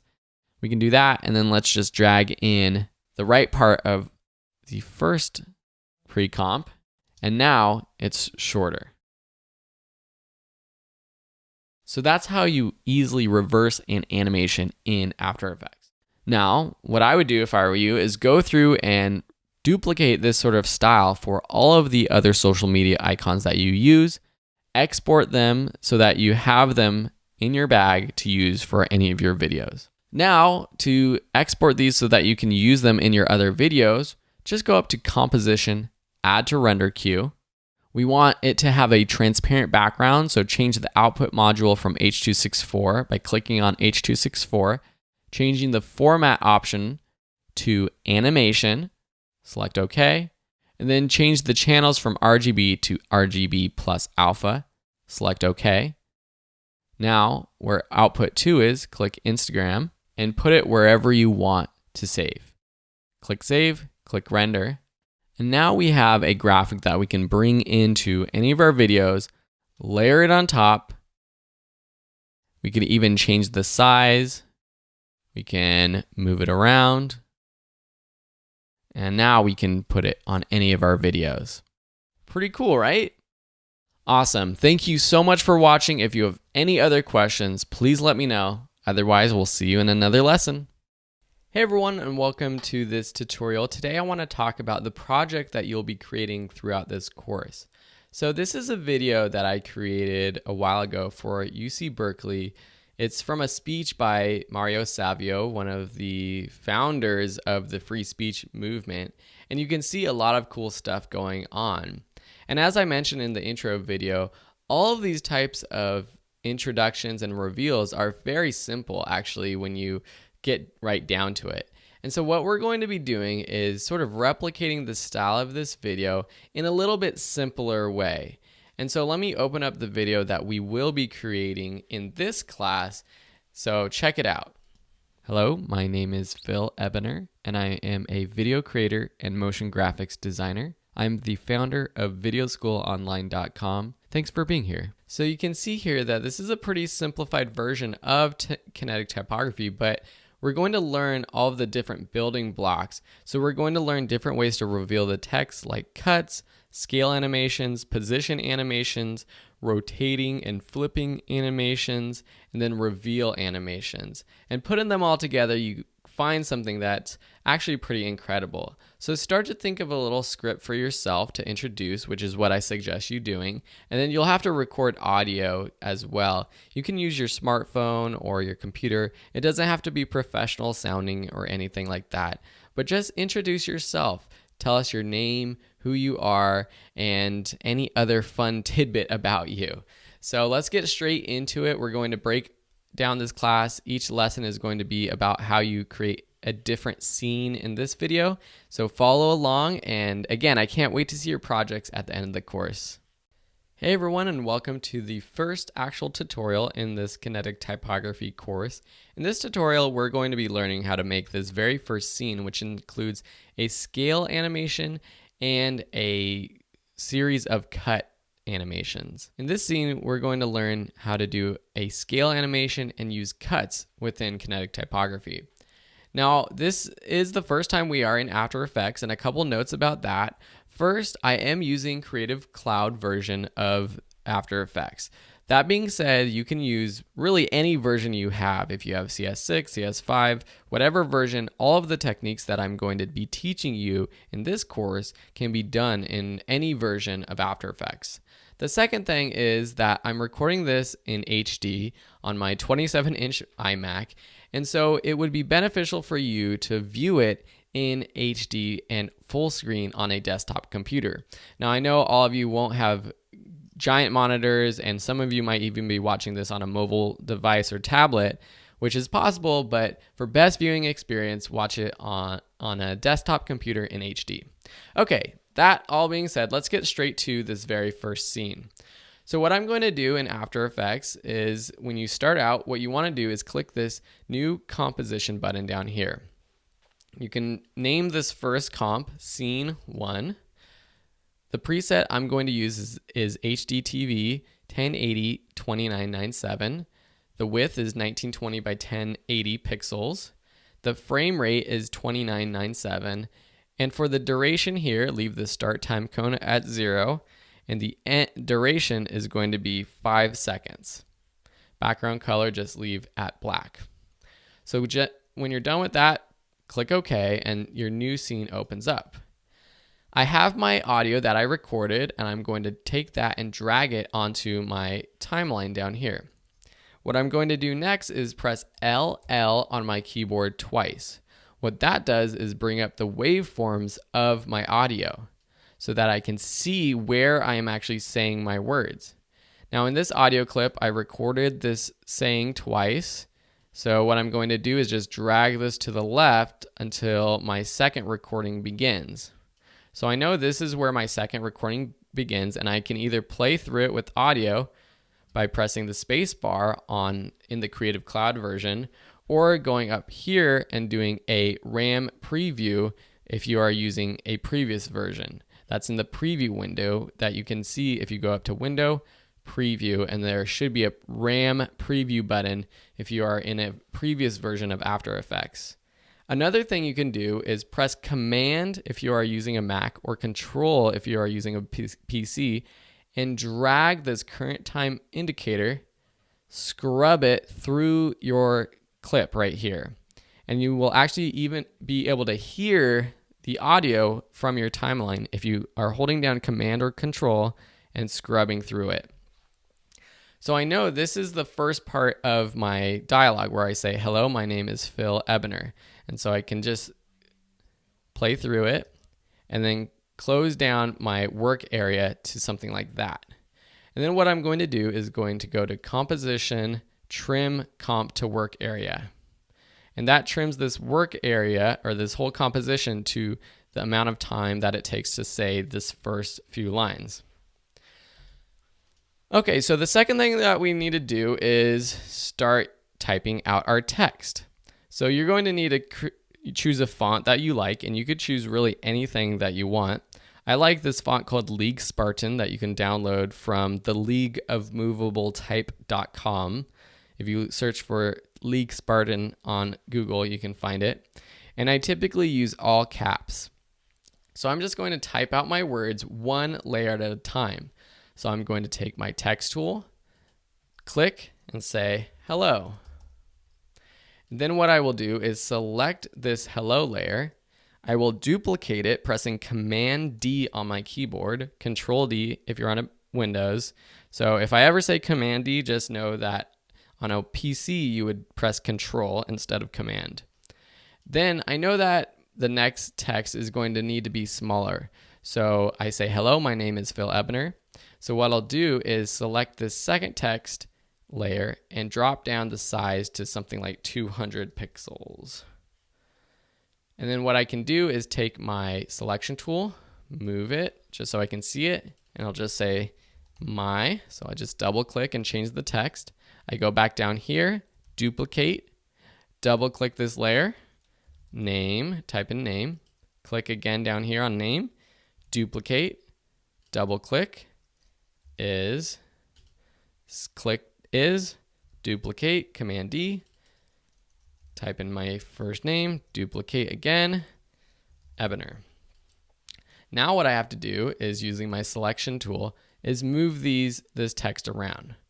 Now the first thing is that the hello text disappears. So what I'm going to do is just move all these layers from my to Ebener. My name is Phil Ebener, and I'm going to move these over to the right, because after this waveform right here, you see this bump, this is where I say hello. Hello is going to disappear. And hello is going to go right in the middle of the screen. How do we get it in the middle of the screen? Well, open up your align window.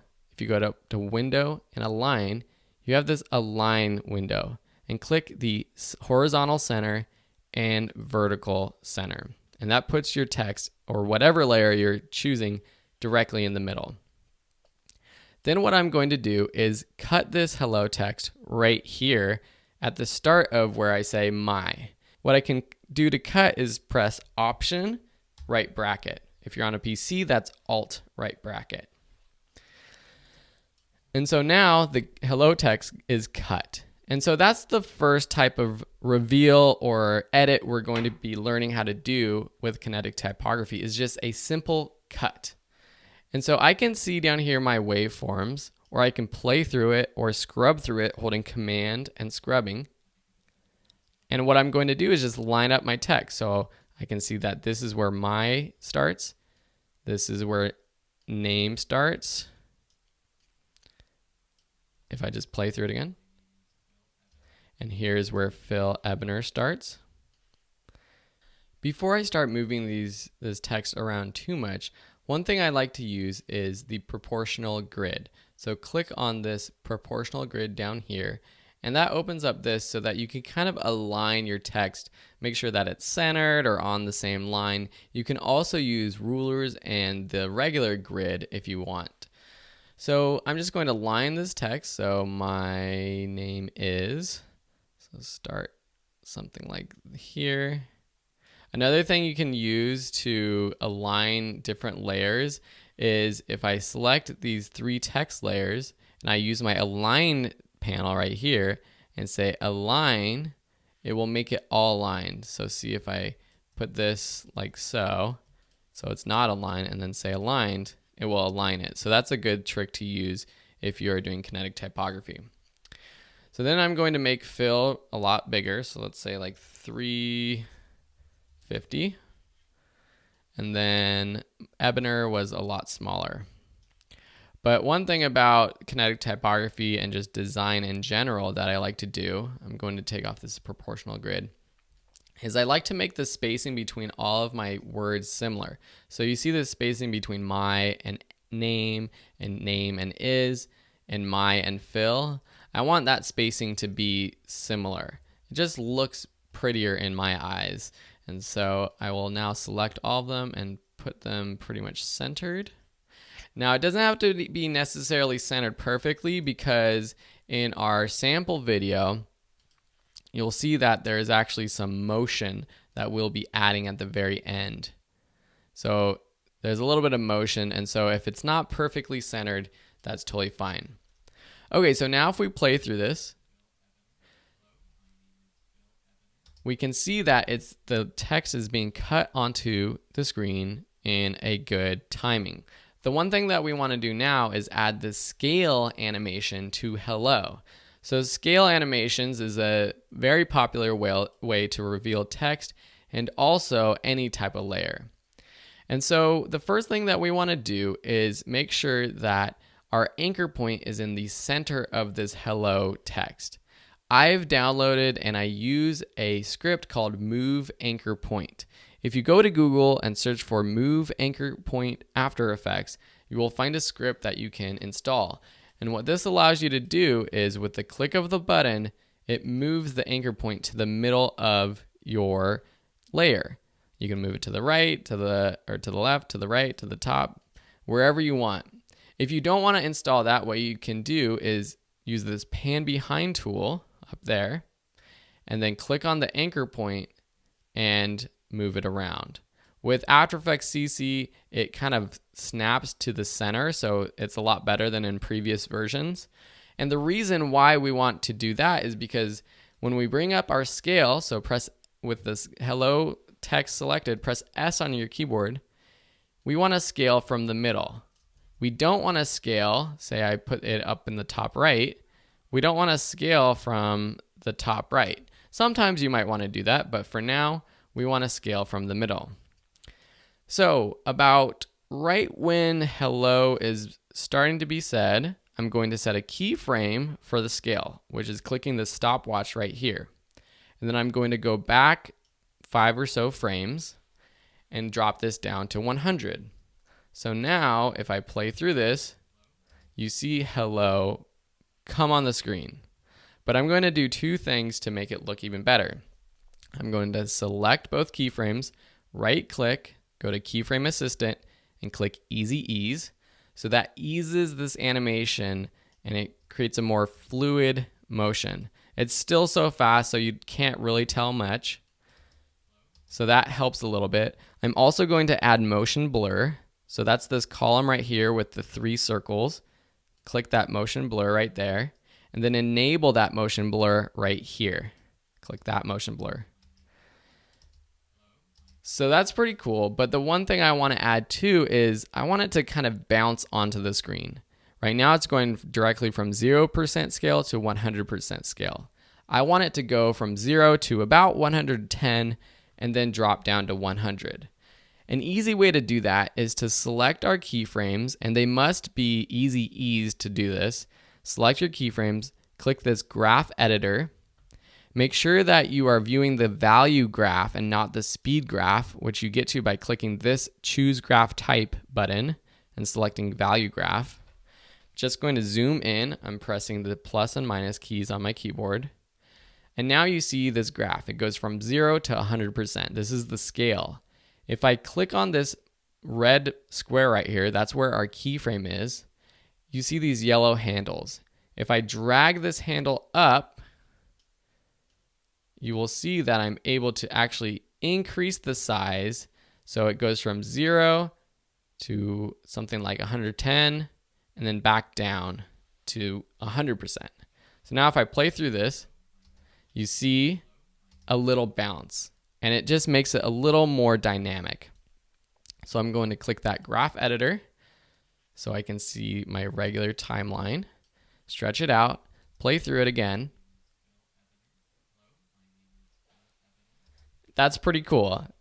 So it's very basic. It's just using cuts and scale animations, but that again is the building block of complex kinetic typography videos. So thanks for watching. Go ahead and start practicing this technique, and then we'll move on to the second scene, which is this one where we'll be learning how to use position animations to create kinetic typography in the next video. See you then. Welcome to the next step in the kinetic typography course. Today we're going to learn how to add position animations like these. So the next thing we're going to do is actually what we can do is just duplicate scene 1. So select this composition and press Command D or Control D if you're using a PC. Double click to open it up, and I'm just going to delete this text that we created last time. Then I'm going to drag this audio to the left and make sure to extend it so we get the next section of the audio. So play through it just to make sure we have the whole thing. Whoops, I don't have enough. So I'm going to have to extend this composition by going up to Composition, Composition Settings. I'm just going to be safe and call this 5 seconds. I'm going to extend this a little bit more and extend our layer. And I can see this is really where it ends. So what I'll do is now close down our work area, go up to Composition, and trim Comp to Work Area. So the text or the voice says, and I am a video creator and motion graphics designer. So what we're going to do is just take our text tool and add all of that text. and again, just do the same thing. Select, duplicate, I am a video creator. I'm going to use the ampersands for the and there, and motion graphics designer. Thanks for being here with me.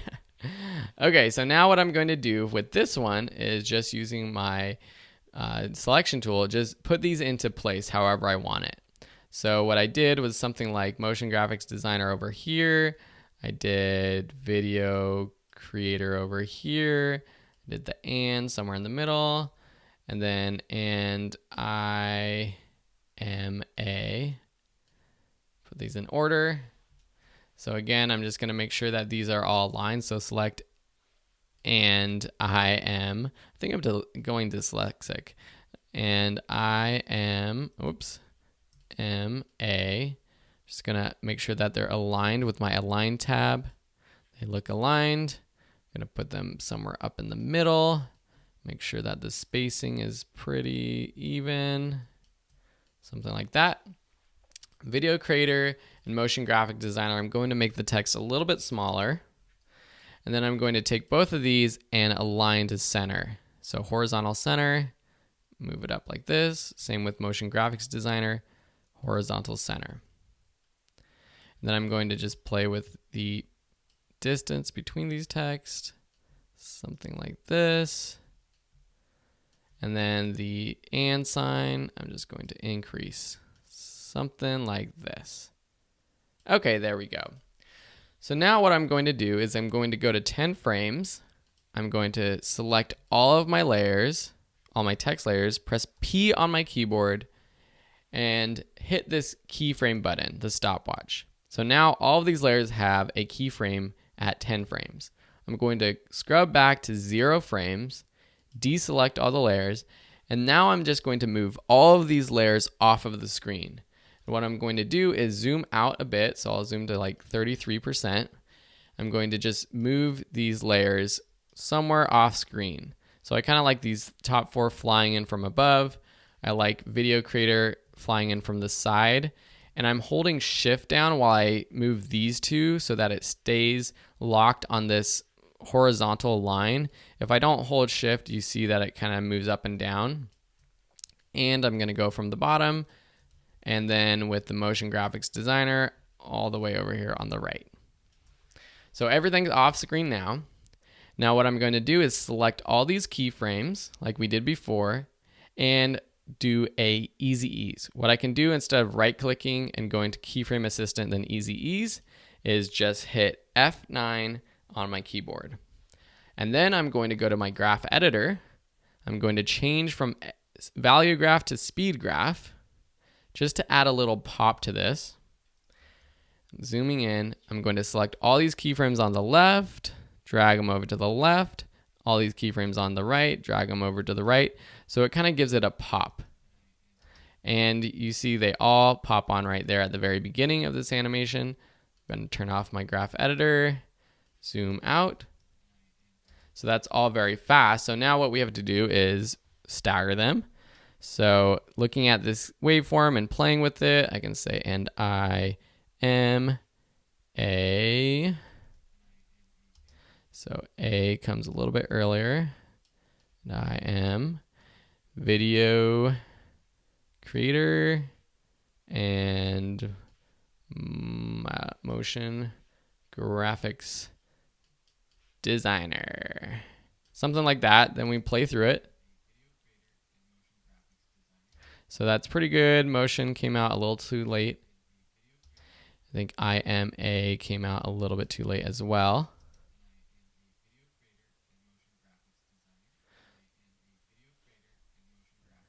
So motion graphics still a little bit too late. And that's what all it is. It's playing around, tweaking with the speed of things, and seeing how it does. Okay, so this is really good. I'm going to zoom in back in to fit up to 100% so you can see better.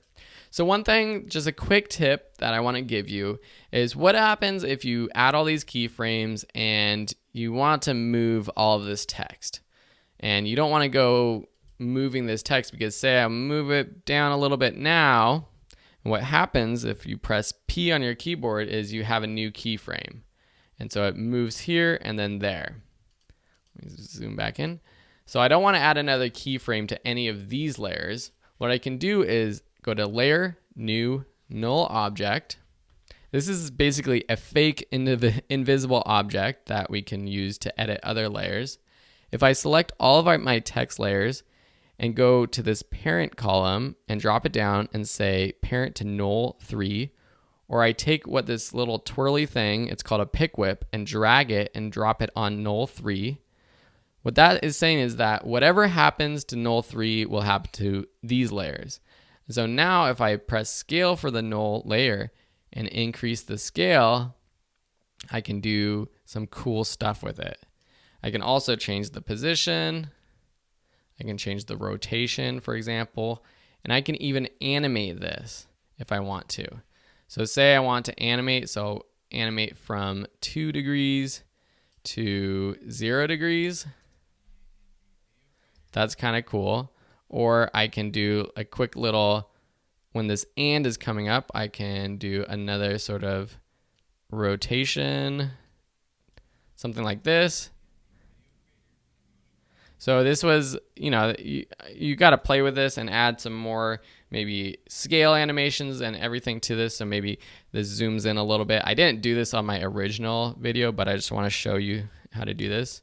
So pressing the scale and adding these keyframes, that's kind of cool too.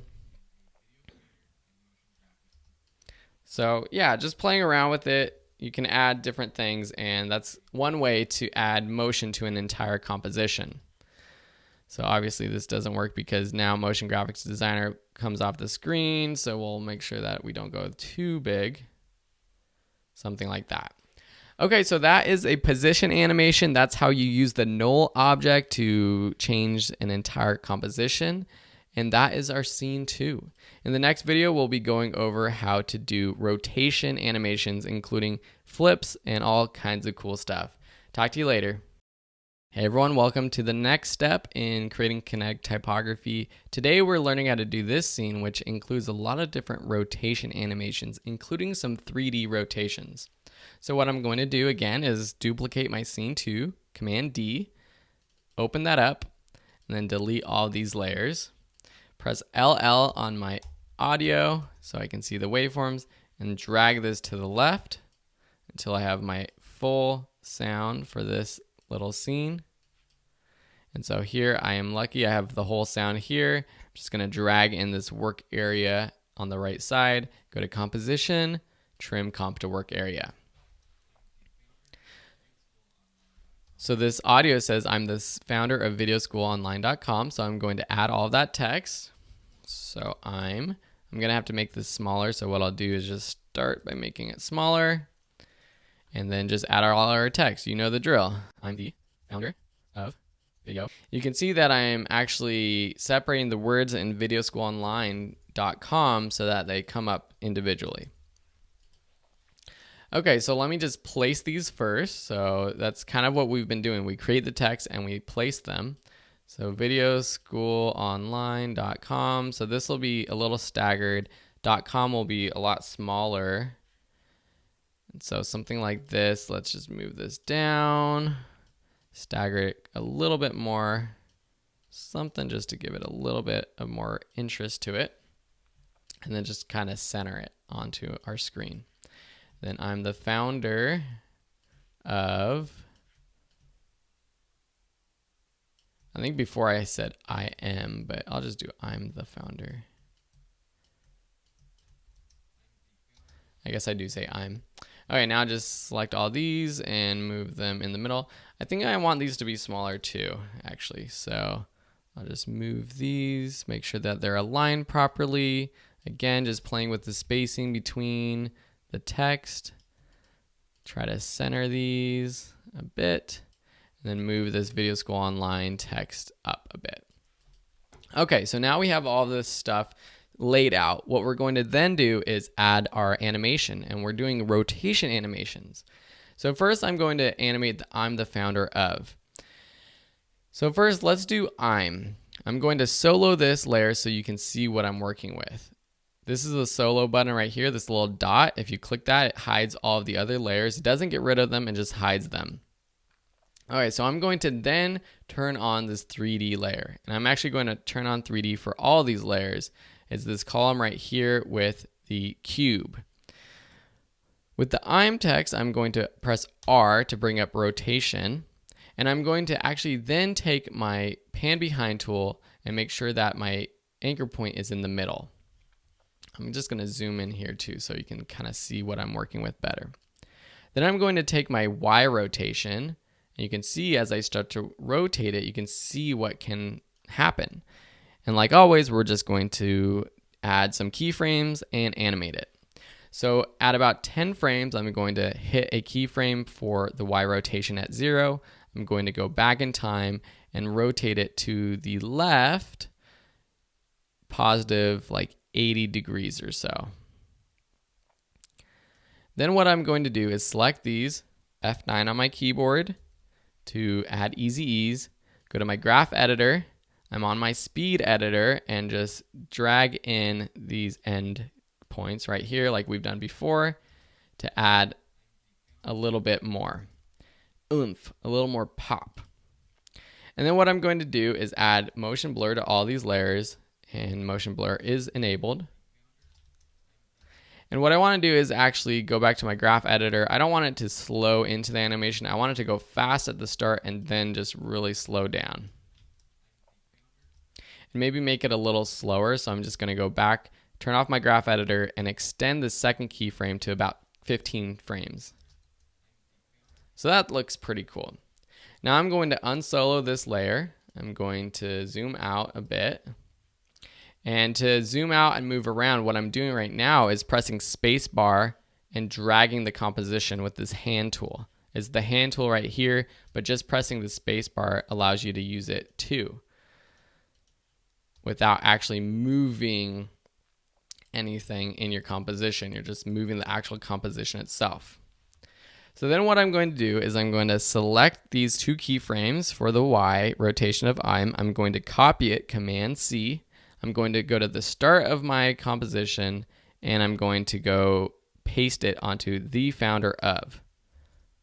Whoops, I didn't mean to do that, because what happens now is it's rotating from the bottom and not from the center.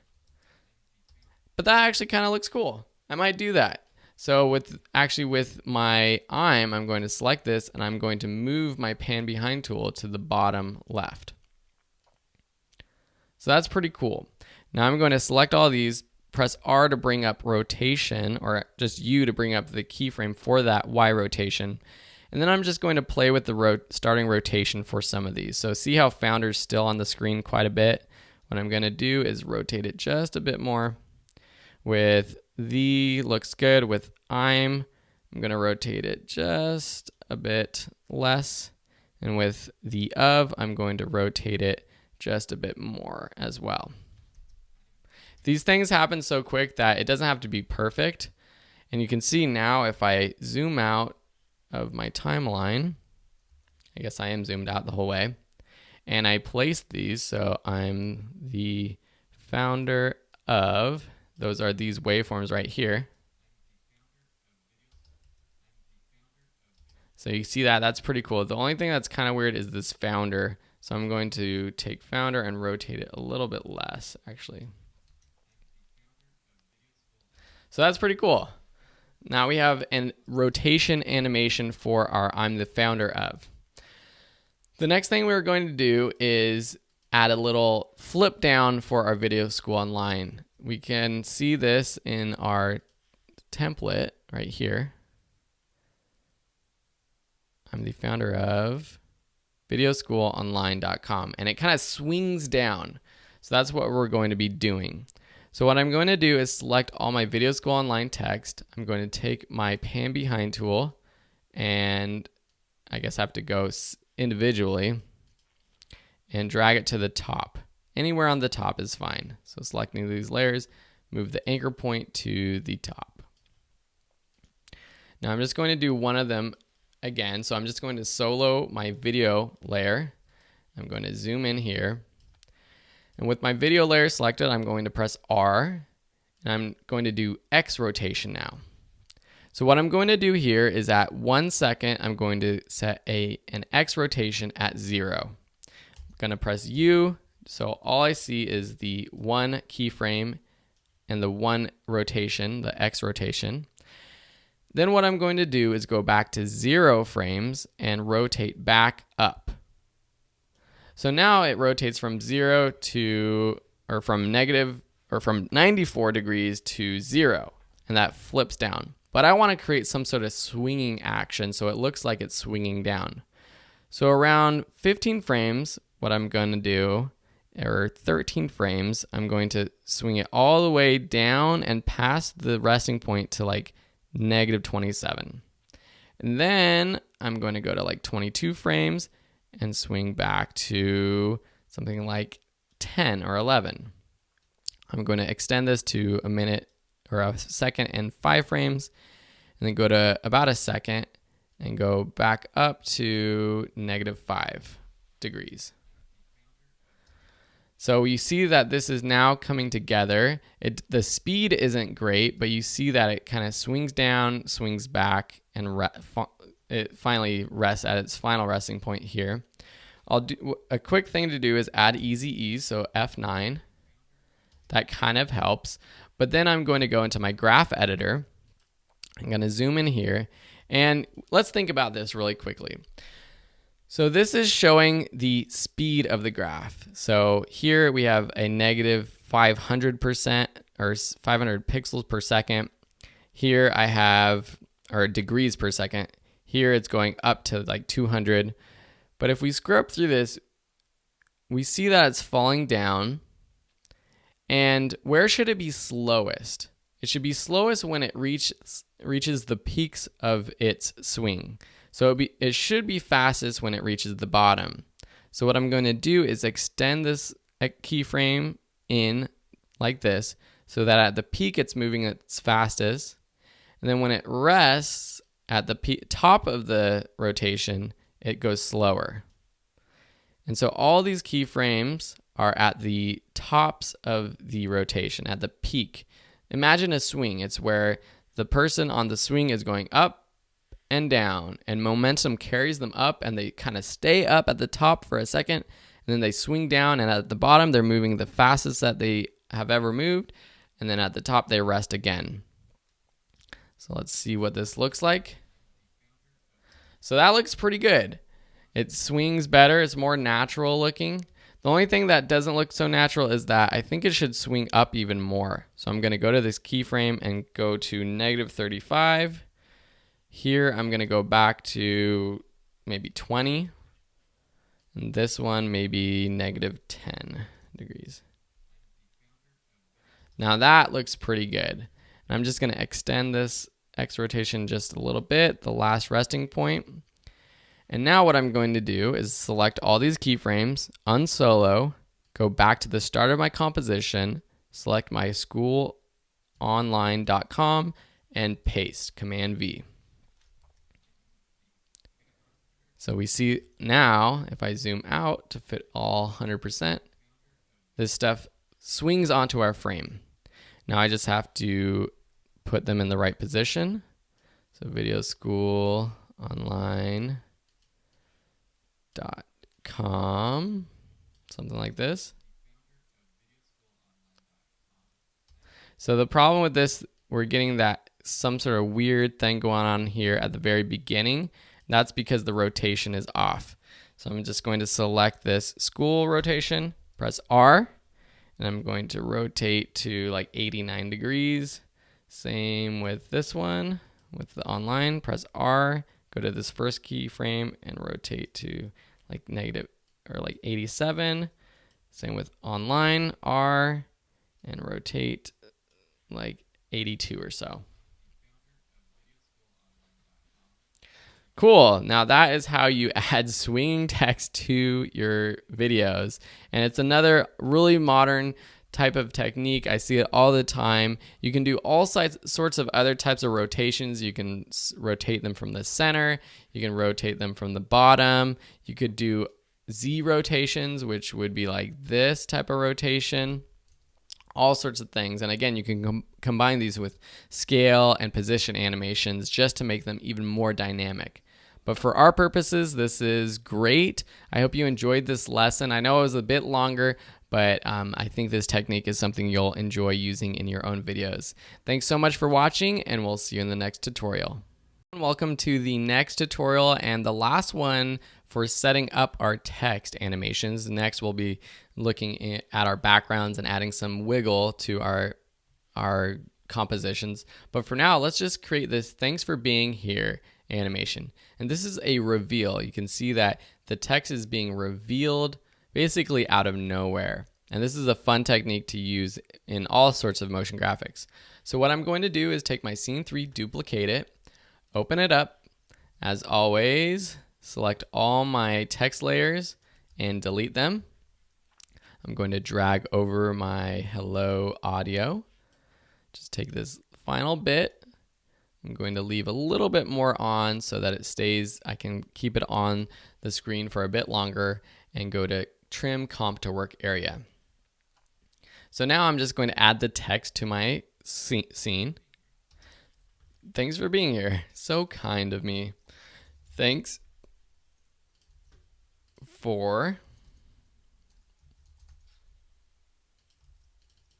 being here.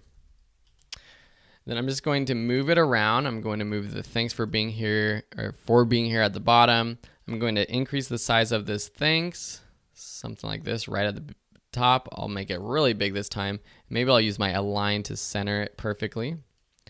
Thanks for being here. And this is kind of fun to be small right here. I don't necessarily need it to be the width of the "thanks." So I'll just put it right about here. So that's centered. And I'll just select all this and move it down a bit. Let's just select all and move down. Okay, so how do we do a quick and easy reveal of this? It's with something called track mats. Now, this is going to take a little bit of extra work, but I'm sure you can follow along. So what you want to do is go up to your shape tool or your rectangle tool right here. Deselect anything down here in your timeline. You don't want to be selecting anything. Make sure you have a fill. So make sure that it's actually not set to none, but set to solid color. It doesn't matter what color it is. And then with stroke, just set that to 0. And then what we're going to do is draw a shape over our thanks text. Try to match it up as much as possible, but make sure that it covers everything. Then what I'm going to do is I'm going to move my shape layer right on top of my thanks layer. And then I'm going to, in my thanks layer, see this track mat column, set that from none to alpha mat shape layer 1. And what that's basically doing is wherever this shape layer is, the thanks text is able to be seen. Where it's not able to be seen. So if I take this thanks text and I move it around, you can see that it starts to disappear where the rectangle isn't. So I'm going to take this rectangle, move it up. I'm just selecting it and using the up arrows on my keyboard to move it right at the bottom of the thanks. So now I'm going to add just a position animation. So we've already done this, but this is how you do the reveals. Press P with our thanks text. At 10 frames or so, I'm just going to set a keyframe for position, go back to 0, and I'm going to move my thanks text down. I'm also going to add motion blur to all my text layers and easy ease to this layer. And with my graph editor, make it pop a little bit, selecting both keyframes, dragging them in. And there you have a nice pop reveal. So the next thing we're going to do is do the same process for the rest of the text. So with our rectangle tool, make sure nothing's selected down here in our timeline. We're going to just create a big rectangle that covers all of these text layers. Drag this shape layer 2 right above 4, and with the 4 text, change the none track matte to alpha matte shape layer 2. Now take this shape layer 2 and move it just down to the very top of this text. Duplicate it, move it above being, duplicate it again and move that new layer above here. And now take the here layer, change the track matte from none to alpha matte shape layer 4, the being from none to alpha matte shape layer 3. And now what we can do is add our 10 frames, select all of our text layers. So here, being 4, press P on our keyboard to bring up position, set a keyframe, go back to 0, move all this text up because it's going to be revealed down. Select both keyframes, F9 on your keyboard to add easy ease, graph editor, select the keyframes, drag in to create this pop, and now we can see what it looks like. So a nice little pop, a little bit of motion blur, looking really good. I'm just going to select all, press SS to close down everything, select my audio, open that up, and then I'm just going to drag my text layers to the right. So 4 should be about here, 4 being, let's see where it is. It's about like so. Thanks for being here. It's a little late, so drag these to the left a bit. So you can see that sometimes when you're listening to something, you'll notice that the end of the animation is where you want it to be on the screen when it's being said. There you have it. That's a pretty cool little animation. The last thing we did was added an exclamation point. So just going to add this exclamation point, center it down at the bottom of the composition. Make sure that my anchor point is down at the middle of the bottom. And at the very end, when thanks for being here is being appeared onto our screen or revealed, I'm going to add a scale animation. So press S for your exclamation point, scale at 100, go back a few frames, set that to 0, easy ease it. So select both, F9, go to graph editor, go to our value graph and make this pop a little bit. So above 100%, something like this. That's very fast. So what I'm going to do is just make this a little bit slower by extending the time between these keyframes. And I think it goes a little too high because it starts to go over the being text. So I'm going to go back to my graph editor, drop it down a bit, something like that. Very awesome. Now we have our thanks for being here text. We have all of our scenes set up. In the next video, I'm going to be teaching you how to put it all together and add background. Hey everyone, welcome back to another tutorial. I'm so proud of you guys. You guys have learned a lot of cool techniques on how to reveal text. Now we're going to put it together and add these backgrounds to it. So what I would do is create a new composition. So just click that new comp. I'll call it full comp 2 because I already have one created. And I'm just going to make this 25 seconds for now. Click OK. Now I'm just going to drag all of these scenes down here into my composition. Then what I'm going to do is just zoom in. I'm going to reorder them so that scene 1 is at the bottom and scene 4 is at the top. And then I'm just going to line them up.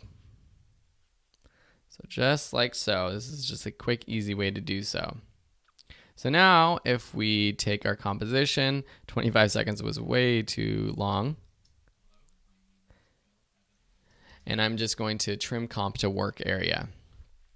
So now we have our whole thing.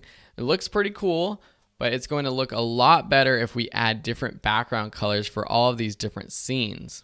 So what I use for background is just solids. You can do that by pressing Command Y on your keyboard or going up to Layer, New, Solid. And just pick some fun colors. It's up to you what you want to do. I started out with a blue last time. Maybe I'll start out with more of a deeper red, something like this. and just click OK. Now I'm going to put this in the background. And so what I did before was I transitioned these from different background to something else. And so what I'm going to do is duplicate this red solid, Command D, and then I'm going to go to Layer, Solid Settings, and then I'm going to change this color. So I'm just going to change it to something like a blue, and then I can duplicate it or just press Command Y and create another one. So I'm going to create 4 different backgrounds for all 4 scenes. Command Y again, or I duplicated it, I guess. So go to Solid Settings and change this to our final color. Do a purple. And then just drag these over to match the backgrounds. It doesn't have to be perfect now because we're going to animate them. So we don't want it to just cut. We could have it just cut, but something I want to do is actually have it do a position animation and swing onto our screen. So what I'm going to do is press P to bring up position for this background. I'm going to set a keyframe right here before the "and" starts to pop on the screen for this position. Then I'm going to go back in time and move it up. So go back in time, move it up. And then what I'm also going to do is move this scene below this right here. So now this comes on over our name text, but I want it to actually come a little bit faster because I don't want my name text to be disappearing in the middle. So what I'll do is just move this right here like so that the full thing comes on over my name is text. I'm also going to add a little bit of easy ease, and I'm also going to make sure that this is motion blurred, and I'm going to do that with all of my solid layers and turn on motion blur here. So now this blue royal text or color comes on. I'm also going to add a little pop to it, so go to your graph editor. I just love doing this. You know, sometimes some people don't like doing it, but I like adding it to most of my animations. So just selecting my keyframes, going to the graph editor, the value graph, and dragging in those endpoints. So now, that has a little bit more of a pop to it. Okay, so now the next type of animation I'm going to do is instead of sliding it over our text, we're going to actually move this text down. Okay, so move this royal blue text down. And this blue text is going to also move our text down. How am I going to do that? I'm going to parent my scene 2 to my blue text, and I'm just going to move it right on top of my blue text. I'm going to parent it using the pick whip, parenting it to the blue royal color. I'm also going to actually move my green below my royal blue. And right here, I'm going to just add another animation. So I'm going to set a keyframe here. So clicking this little diamond icon, and maybe I will move it to the right this time. So now this moves to the right, and since we parented the scene 2 text to it, it all moves.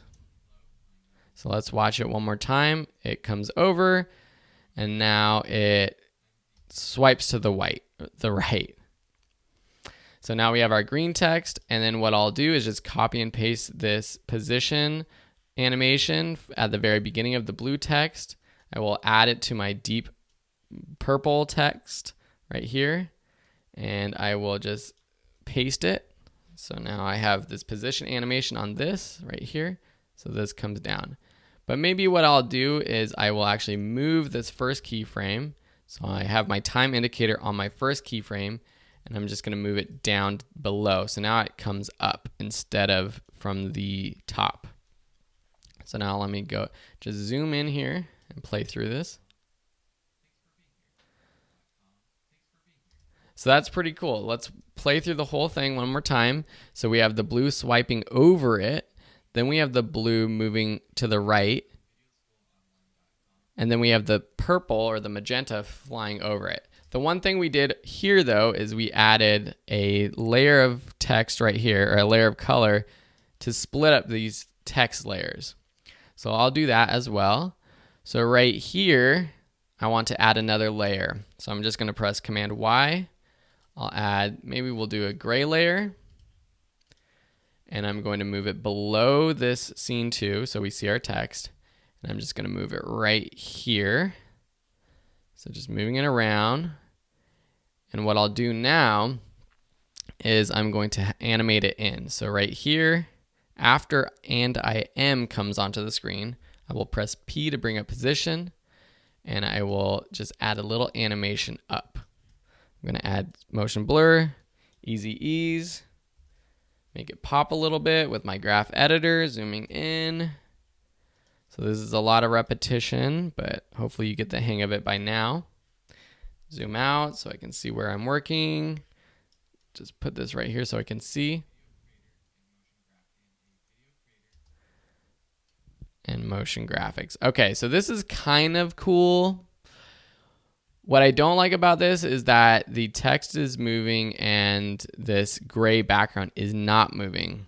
So what I'm going to do is actually copy this or cut it. So Command X, I'm going to go into this scene 2. I'm going to paste it here. Okay, so we now have this gray layer, and if I press U, I can see the keyframes. I want it to come up right before the video creator comes up. So I'm going to move this layer below all the text. Then I'm going to go back a bit before a video creator pops on. So something like this. And now this pops on right before video creator. And now if I parent this dark gray solid to our null 3, what will happen is when this rotates, the gray will also rotate. And I am a video creator, and it rotates when motion graphics comes on.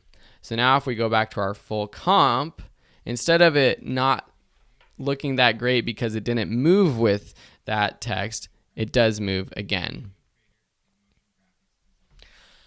Cool, so that's how you add backgrounds, and I think just changing the colors and adding animations to the background really makes it look more dynamic rather than just having one solid background. You could also then go in and add some texture to this, which I'll show you how to do in the next video.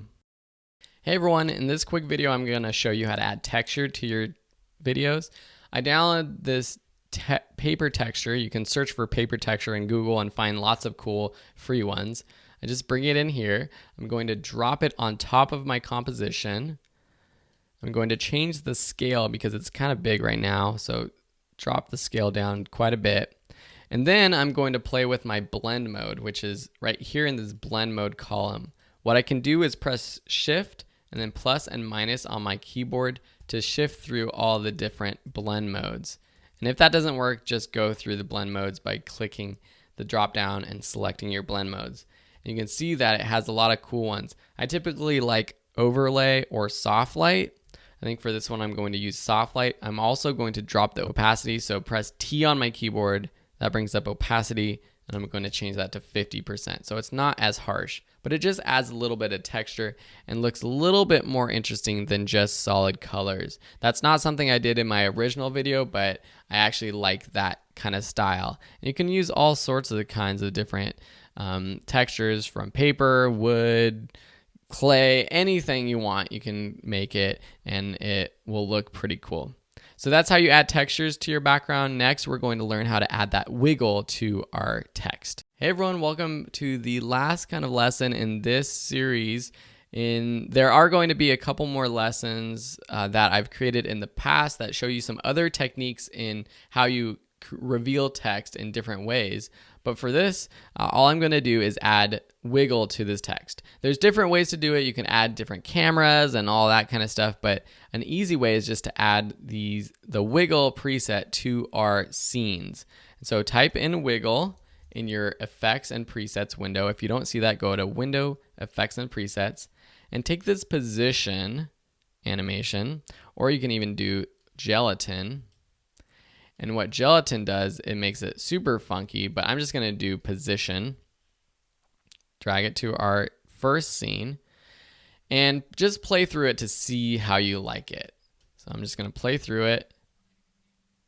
It's a little slow for me, and it moves kind of far. So what I'm going to do up here in my effects controls panel is change the wiggle speed to 1.5 wiggles per second and the wiggle amount from 50 to 25.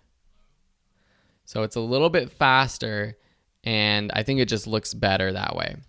Then I'm going to take this wiggle and this transform property up here, select both, and copy them, and then just select my other layers, scene 2, scene 3, and scene 4, and paste it. So now if I play through it,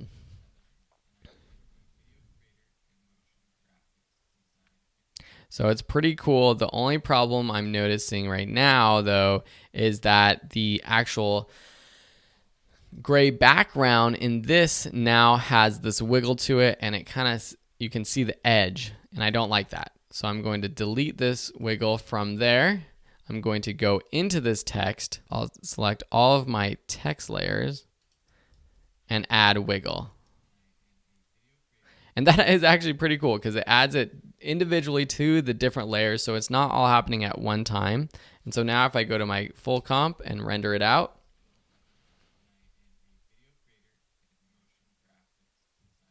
I actually really like that. Now, it might not work for all of you. Sometimes you might want all the text in one scene to move similarly, so it kind of looks like a camera shake. That's what this effect is going for. But for me, I kind of like that effect. So you can apply the wiggle to individual text layers or entire scenes. And the only thing that didn't make this work is because the background, this gray background, I didn't want the wiggle to be affecting that gray background in that one scene. So anyways, that's how you quickly add wiggle to your text layers and your motion graphics to add sort of a camera motion type look. Thanks for watching, and we'll see you in the next video. Hey everyone, welcome to this tutorial where we'll learn how to export our video, and you can then post it to the class. So with your final comp selected, make sure that it shows everything that you want and that at the very end it doesn't get cut off like this. So I'm going to actually move in this comp work area just a bit so that at the end it still is on the screen. And then go up to composition, add to render queue. This will open up your render queue. And typically I just use the H.264 setting. So there's this little drop down button next to lossless for H.264. If you don't have H.264, sometimes on Windows you won't have H.264, just click that text, the lossless text, and use like a QuickTime format. If you change this format to QuickTime and then you go to format options, you can go to video codec. I use H.264. You can use Apple ProRes if you have that. You can use MPEG. You can use MP4 if you have that. I would suggest using H.264 because that is a high quality video with a low file size. Make sure that your audio output is set to on or auto. If you do have audio and it's on auto, it will export your audio with your video. And then click OK. And then where it says output to, click on that text. This will open up a dialog box asking where you want to save it to. I'll call this intro video 2 and just click save and choose where you want to save it. Then click render and it will render it out. And once it has rendered out, it will open up, or it will be in your Finder or your documents. So on a computer, go to your computer documents. For me, I'm going to my Finder and I can find it in this Kinetic Typography folder. I have my original one here, and depending on how fast your computer is, it will take longer or shorter to export your Kinetic Typography videos from After Effects. But here I have my final version. It has the texture, it has the wiggle, it has all kinds of cool stuff that makes this a very cool video. Thanks so much for watching this. The next thing you should do is take this video, post it on YouTube or Vimeo, and then share it with the class so that the rest of us can see. Thanks so much for watching, and we'll see you in the next videos.